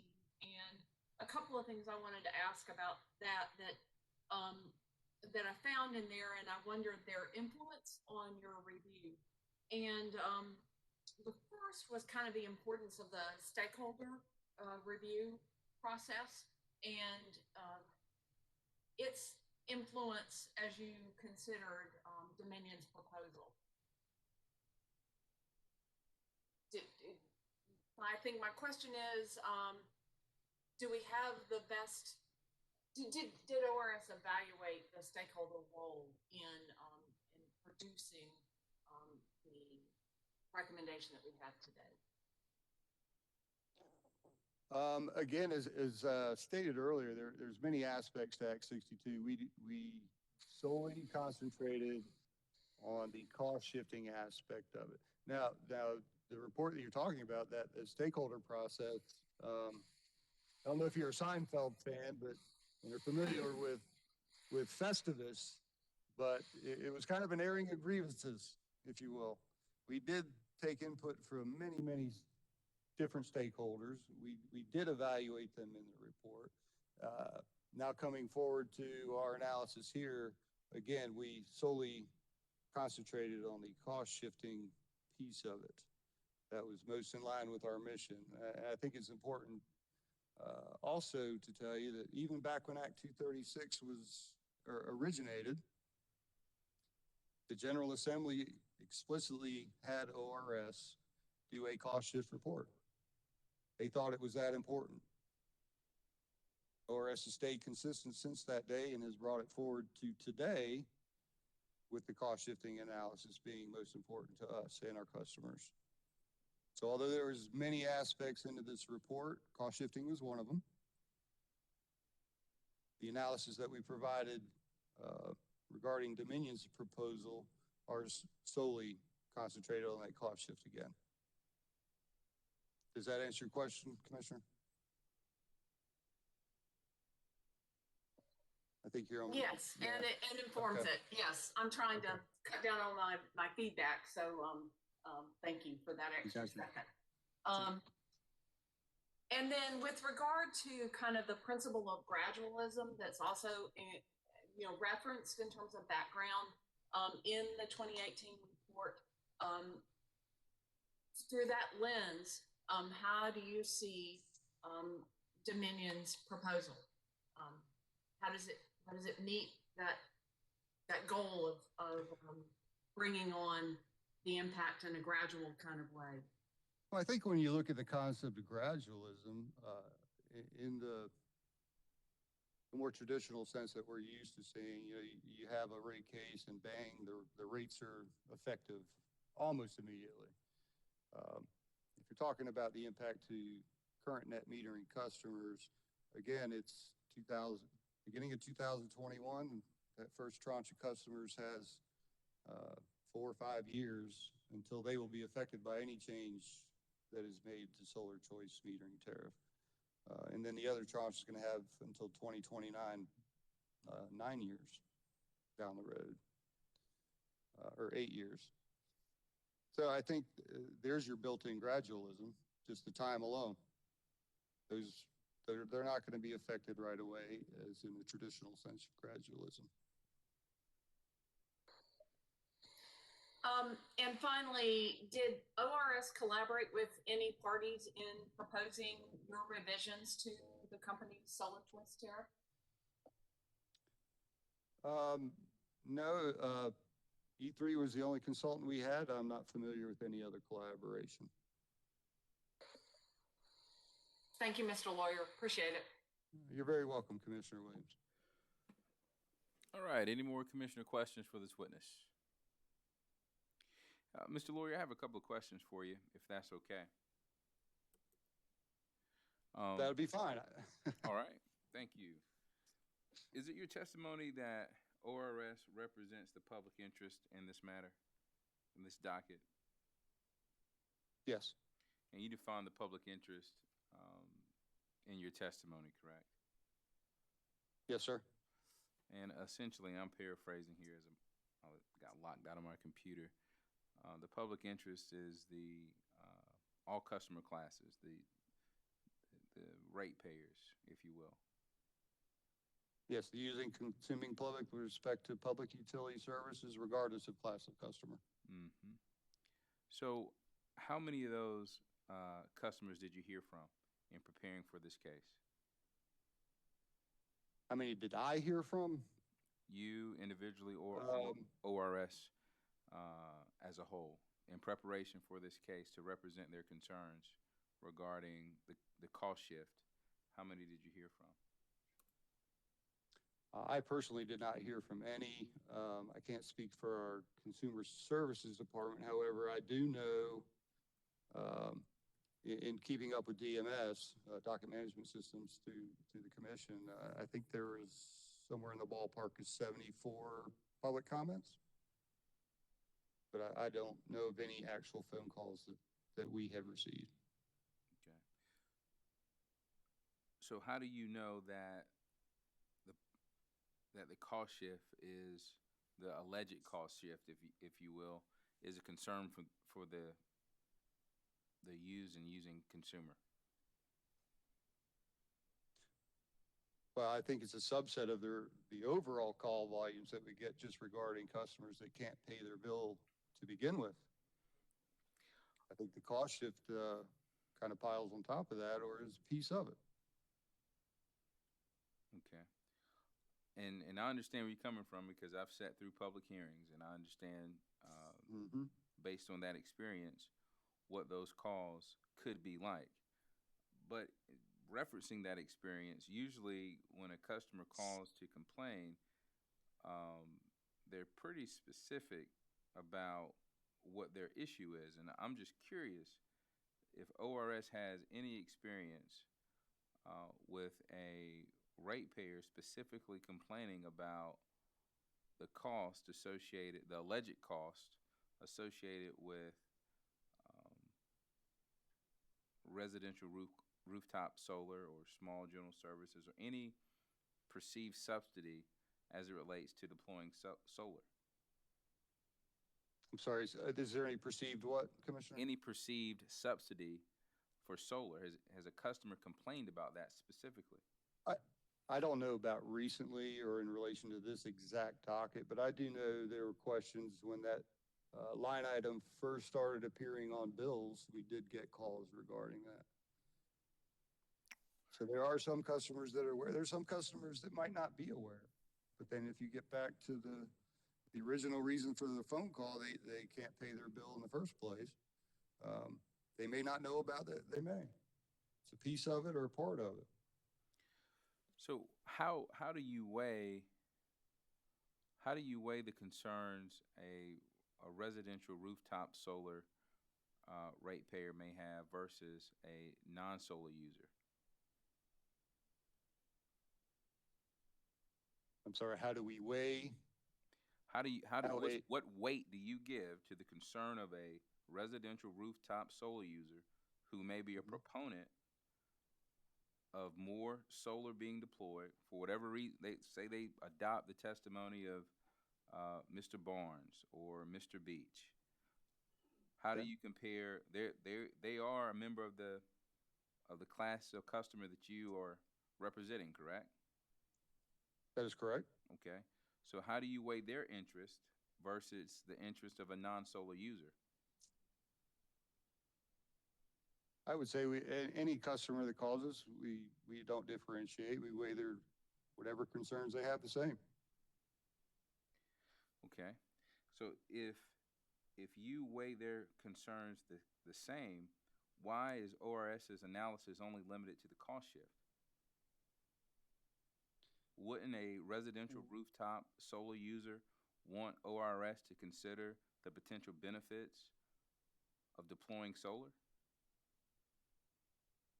Yes. So why did ORS not evaluate the potential benefits and limit their presentation to the commission to cost shift? Because the cost shift is affecting customers' bills. They're higher than they would be otherwise. There's 11,000 or so net meters in Dominion's territory, and 540,000 others that do not have solar. The impact to them is much greater.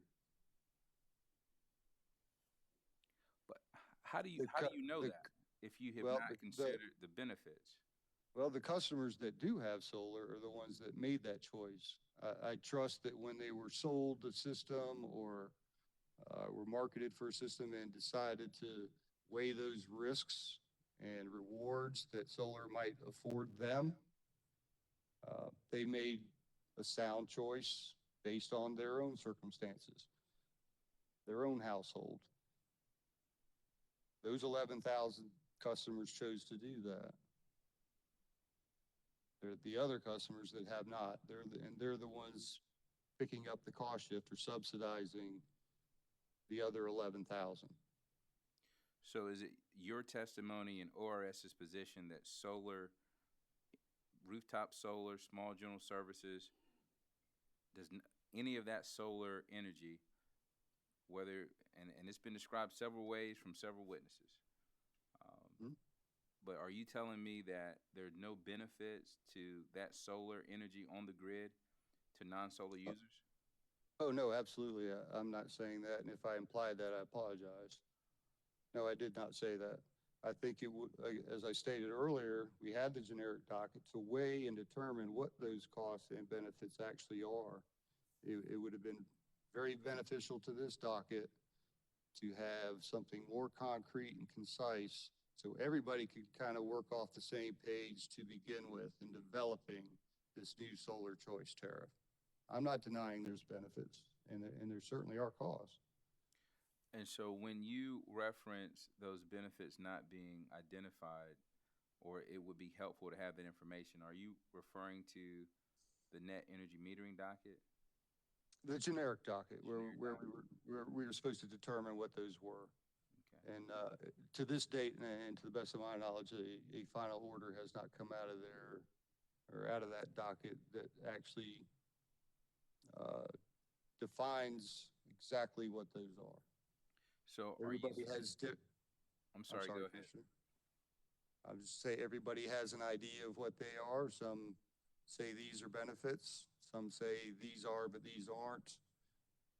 It would have been helpful and beneficial, again, that we have that distinction made and that guidance offered, that everybody can start from the same page.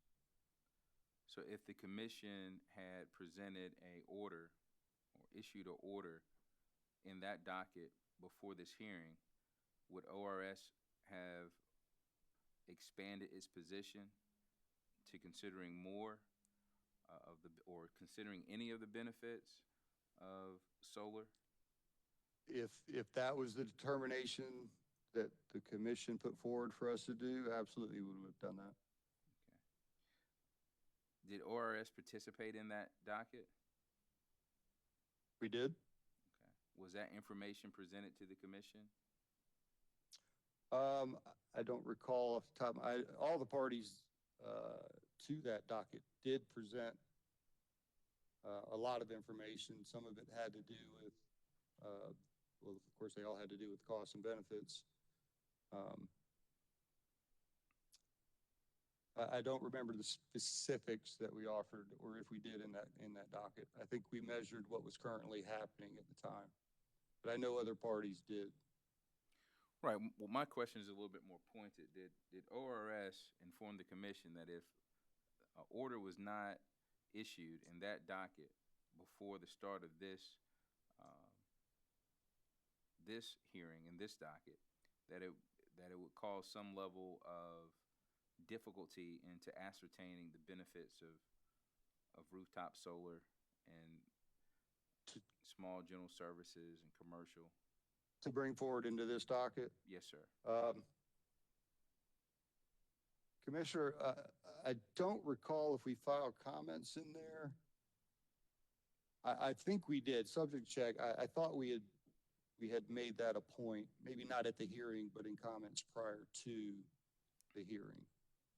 Okay. All right. Thank you for your testimony, sir.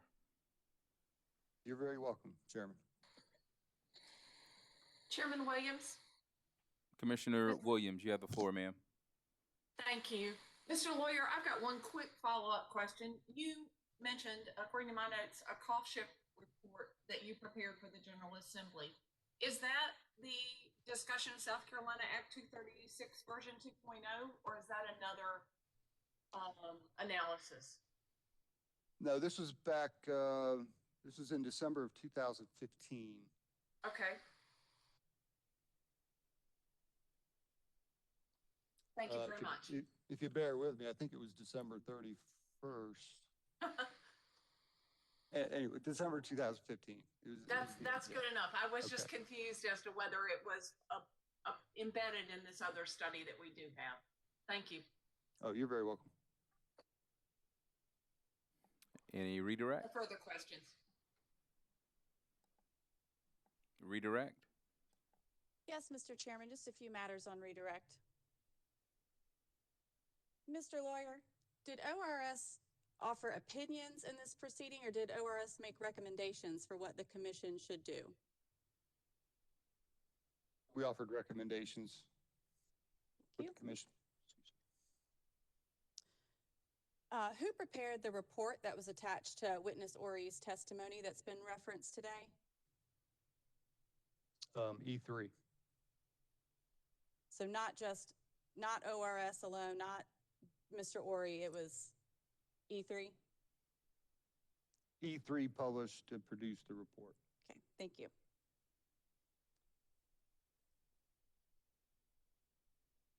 You were asked some questions about cost recovery and various different dockets. In the avoided cost docket, does that deal with cost recovery? Are costs recovered through that docket? No, there were no costs recovered in that docket. And what about in the annual fuel adjustment clause? Yes, that is a cost recovery mechanism. And what is recovered through that proceeding? Well, there's several different buckets of costs, base fuel costs, environmental costs, avoided capacity costs, and then your DER costs avoided as well as incremental. Okay. And what about in a rate case? A general rate case? Those are used to set rates, much like the avoided cost case is used to set rates. There's nothing actually recovered in that case. Does a rate case deal with the recovery of allocated costs to serve customers? Yes. It does. It sets rates to recover in the future. Correct. Thank Yes. you. A regulatory asset was mentioned. If that were to be something that the commission would order, ORS would need to review that and analyze it, and in order to offer an opinion or a position as to its effectiveness or appropriateness, correct? Oh, yes, of course.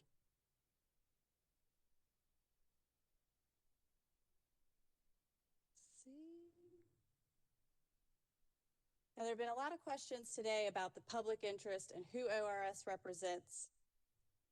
And I think it's understood that both rooftop solar owners or lessees and non-rooftop participants are all fall within the public interest that ORS represents, correct? That is correct, yes.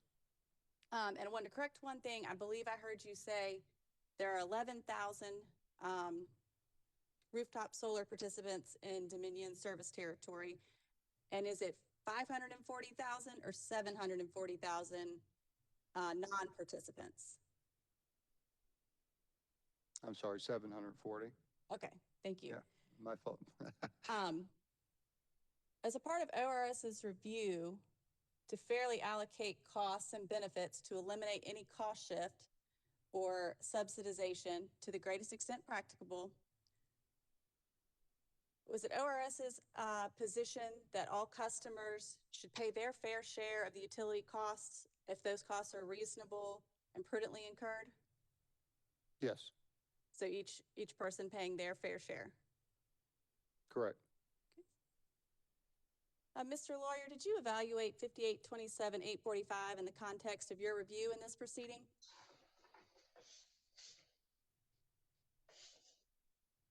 I'm sorry, which one? 58. I'm having trouble. Sorry. Code section 5827-845? Mm-hmm. Yes. Did you evaluate that in the context of your review in this proceeding? Not my review. And why not? I believe that was Mr. Ori's charge.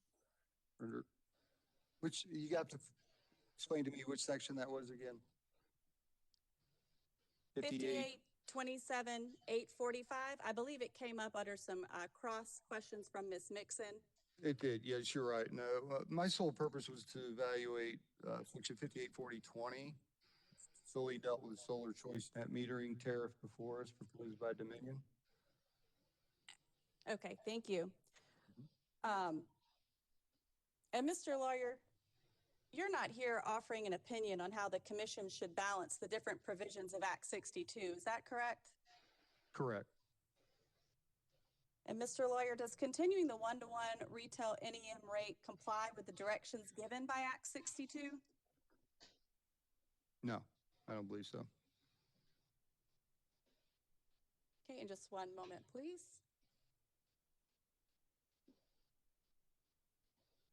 All right, nothing further. Thank you, Mr. Chairman. Mr. Chairman, Let's see this. Commissioner Thomas. thank you. Just one little point of clarification. Ms. Pittman mentioned a regulatory asset account, and just wanted to be clear, I mentioned a regulatory liability account. Just wanted to be clear. Thank you. That's all.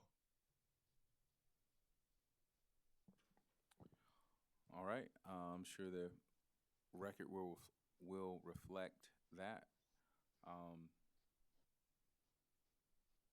Mr. Lawyer, if there's nothing else for this witness, Mr. Lawyer, you can step down from the witness stand. Thank you, Mr. Chairman. Chairman, this is Chad Burgess for Dominion Energy. May I be heard on one matter with respect to Mr. Lawyer? Yes, sir. Thank you, Mr. Chairman. Mr. Lawyer, do you recall a exchange between you and Chairman Williams asking about whether or not any customers have reached out to ORS with respect to the subsidies that are being paid to the solar industry? Yes, I remember that question. And are you aware of an email dated February 22nd, 2021 that was sent to the commission and where Mr. Anutta Gopalin, who resides in Bluffton, he lodged a protest with this commission with respect to the fact that Dominion still offers subsidies to the solar industry? I'm sorry, Mr. Burgess. I'm not familiar with that email. Okay. We'll have no further questions. Thank you, Mr. Lord. You're welcome. Commissioner Powers. Thank you. Based upon the recross, just a couple things, and I think we're all learning about whose responsibility is to whom. The ORS responsibility, Mr. Lawyer, is to all the public, is it not? The using and consuming public. I'm sorry? The using and consuming public? Yes. Okay, and not just the 540,000, but all South Carolinians. All, yes, to include other utility customers as well, yes. Yeah, and a lot of what y'all do is other things to protect the public, not just dealing with us or you deal with several agencies and you're there as a general protection and representation for the public in South Carolina. Yes, sir. Okay. The public's entitled to clean air. Correct. And you do support the retirement of coal and I think the legislative intent was to build upon solar, continue enabling solar, reduce the burdens of trying to have solar and to utilize these other resources. Is that right? First of all, I don't have an opinion on coal. I have an opinion, or I think everybody should have clean air, but that is not the charge of ORS. The charge of ORS is to protect the using and consuming public as it refers to the utilities services. Act 62 has many aspects of it, and I think they all should be weighed. Does that answer your question, or? Yes, I just think I'm not yeah, sure. that helps a lot. Thank you.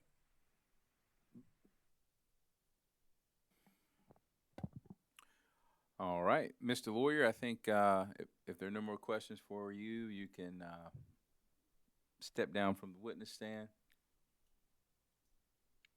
No more questions for Mr. Lawyer, right? No? All right. Question to the parties as to closing arguments. So I'm just going to go down the list to see who wants to make a closing argument. Oh yeah, I know, but I still want to know who has closing arguments. Dominion Energy, closing Mr. argument. Mr. Chairman, this is Chad Burge for Dominion. We do have a closing argument, and I'm also prepared to address the issue that Commissioner Belzer raised a couple of days ago, if whenever you're ready to hear that as well. All right, we'll get to it. Alder Energy Systems, closing argument. Chairman Williams Taylor for Alder Energy Systems. We have prepared a closing. It will be brief. All right, Frank Knapp. Yes, Mr. Chairman, I will make some brief closing comments. All right, Solar Energy Industries Association.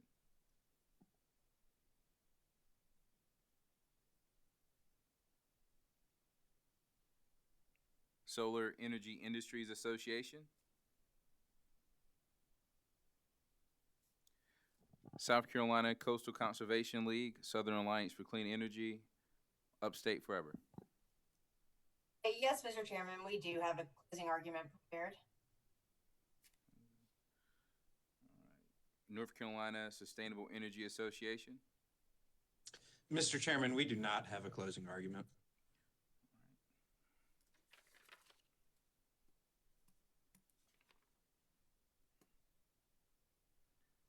Vote Solar.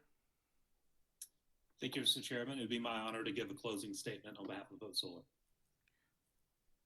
Office of Regulatory Staff. Yes, Mr. Chairman, ORS has a brief closing statement.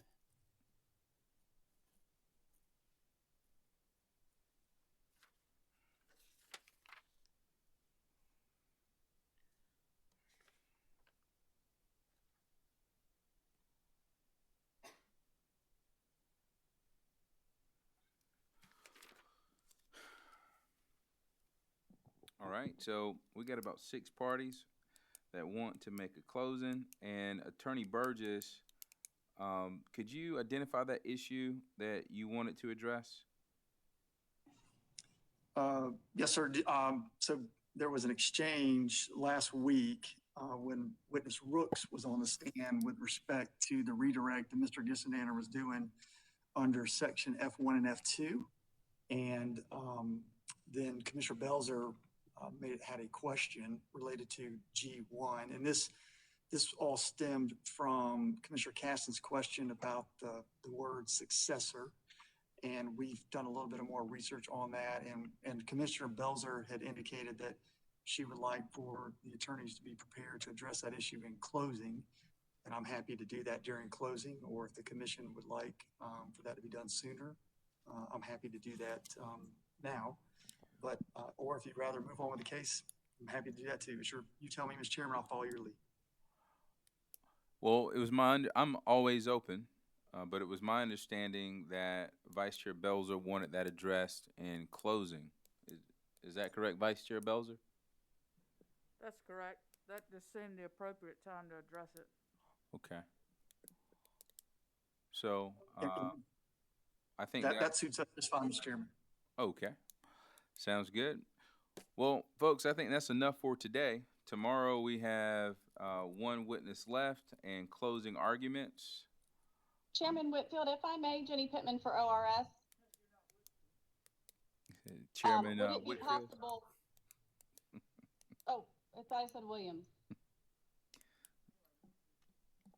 My apologies, Chairman Williams. Would it be possible to put Mr. Ori up today? He's a rather expensive witness that the ratepayers are having to pay for, and this is, we'd like to get him up and down. Well, I'm not opposed to that, but I was getting some signals that folks were getting a little tired today. Let me ask you this, and I appreciate you I appreciate you letting us know that. My question to you is, how long do you think his direct will take? I don't know that I could even take a guess at how long. It will depend on the amount of cross and commissioner questions that he would receive. His summary is brief. Okay, so we're probably going to be here till about 8, 9 o'clock. Vice Chair Belzer? The other thing is, I believe Mr. Ori's in California, and if we start at 9 in the morning, that means he's got to be ready to go at 6.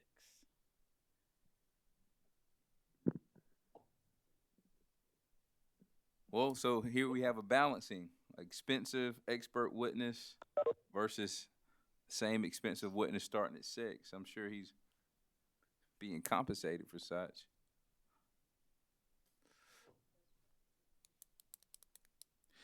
All right. It's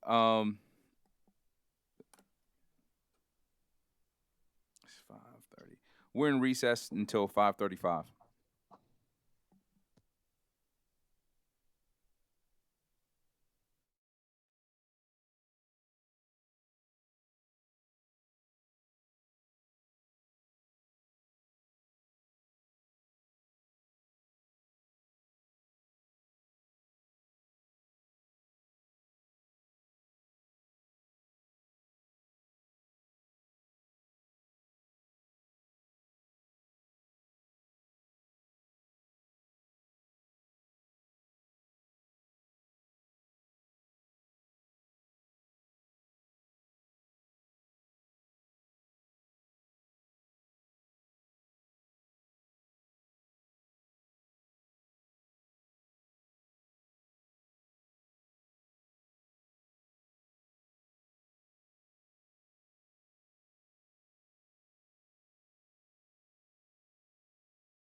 Good evening, ladies and gentlemen. Welcome back to the Public Service Commission of South Carolina's hearing in docket number 2020-229-E.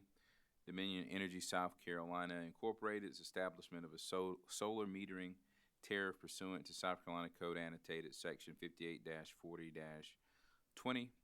Let's take roll. Present here in the hearing room are Commissioners Powers, Caston, and Vice Chair Belzer, along with Chairman Williams. Joining us virtually, we have Commissioners Williams and Thomas. Before we recess, ORS made a request that witness Ori be called tonight due to his expense. Attorney Pittman. Yes, Chairman Williams. Wanted to know whether or not witness Ori is being paid by the hour or by the day. It's hourly. Okay. So help me understand the difference between calling him tonight and calling him tomorrow. We were under the impression that we were going until 8 p.m. tonight, and we had him sort of on call and ready to go today. I cannot speak to what his schedule is tomorrow. I would need to check, have a little sidebar with him to see. So we were prepared for him to, the way things were progressing today, we thought if we were going to 8, we would get done with him. Okay. How long would it take for you to call your witness? To check about, to go through his summary or to check about his schedule tomorrow? To check on his schedule for tomorrow. Real quick.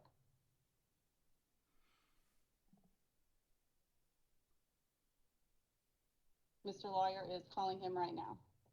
I appreciate your, appreciate the commission's indulgence.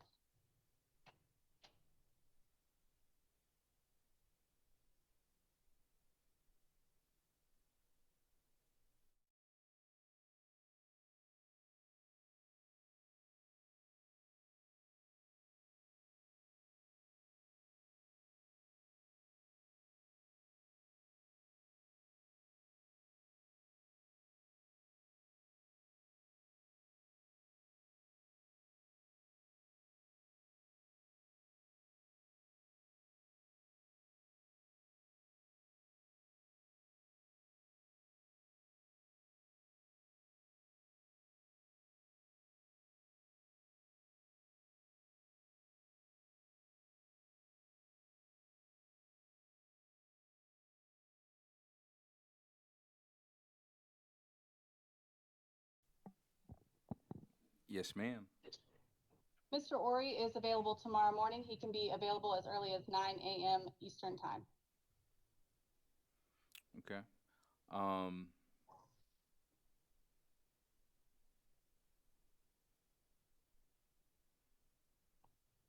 Okay, that'll work. If he can be available tomorrow and that will not cause any additional expense to our ORS, I think that's the direction I'm leaning in. Let me check with my support staff to make sure we can be prepared technology-wise by tomorrow at 9 a.m. Give me 1 second.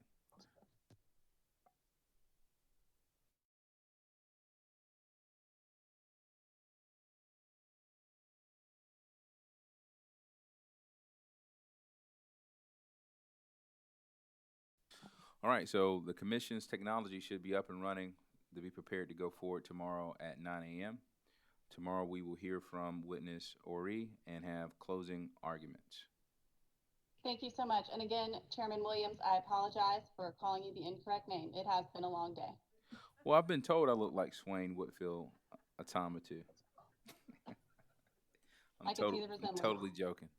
No harm, no foul. All right, folks, we're in recess until 9 a.m. tomorrow.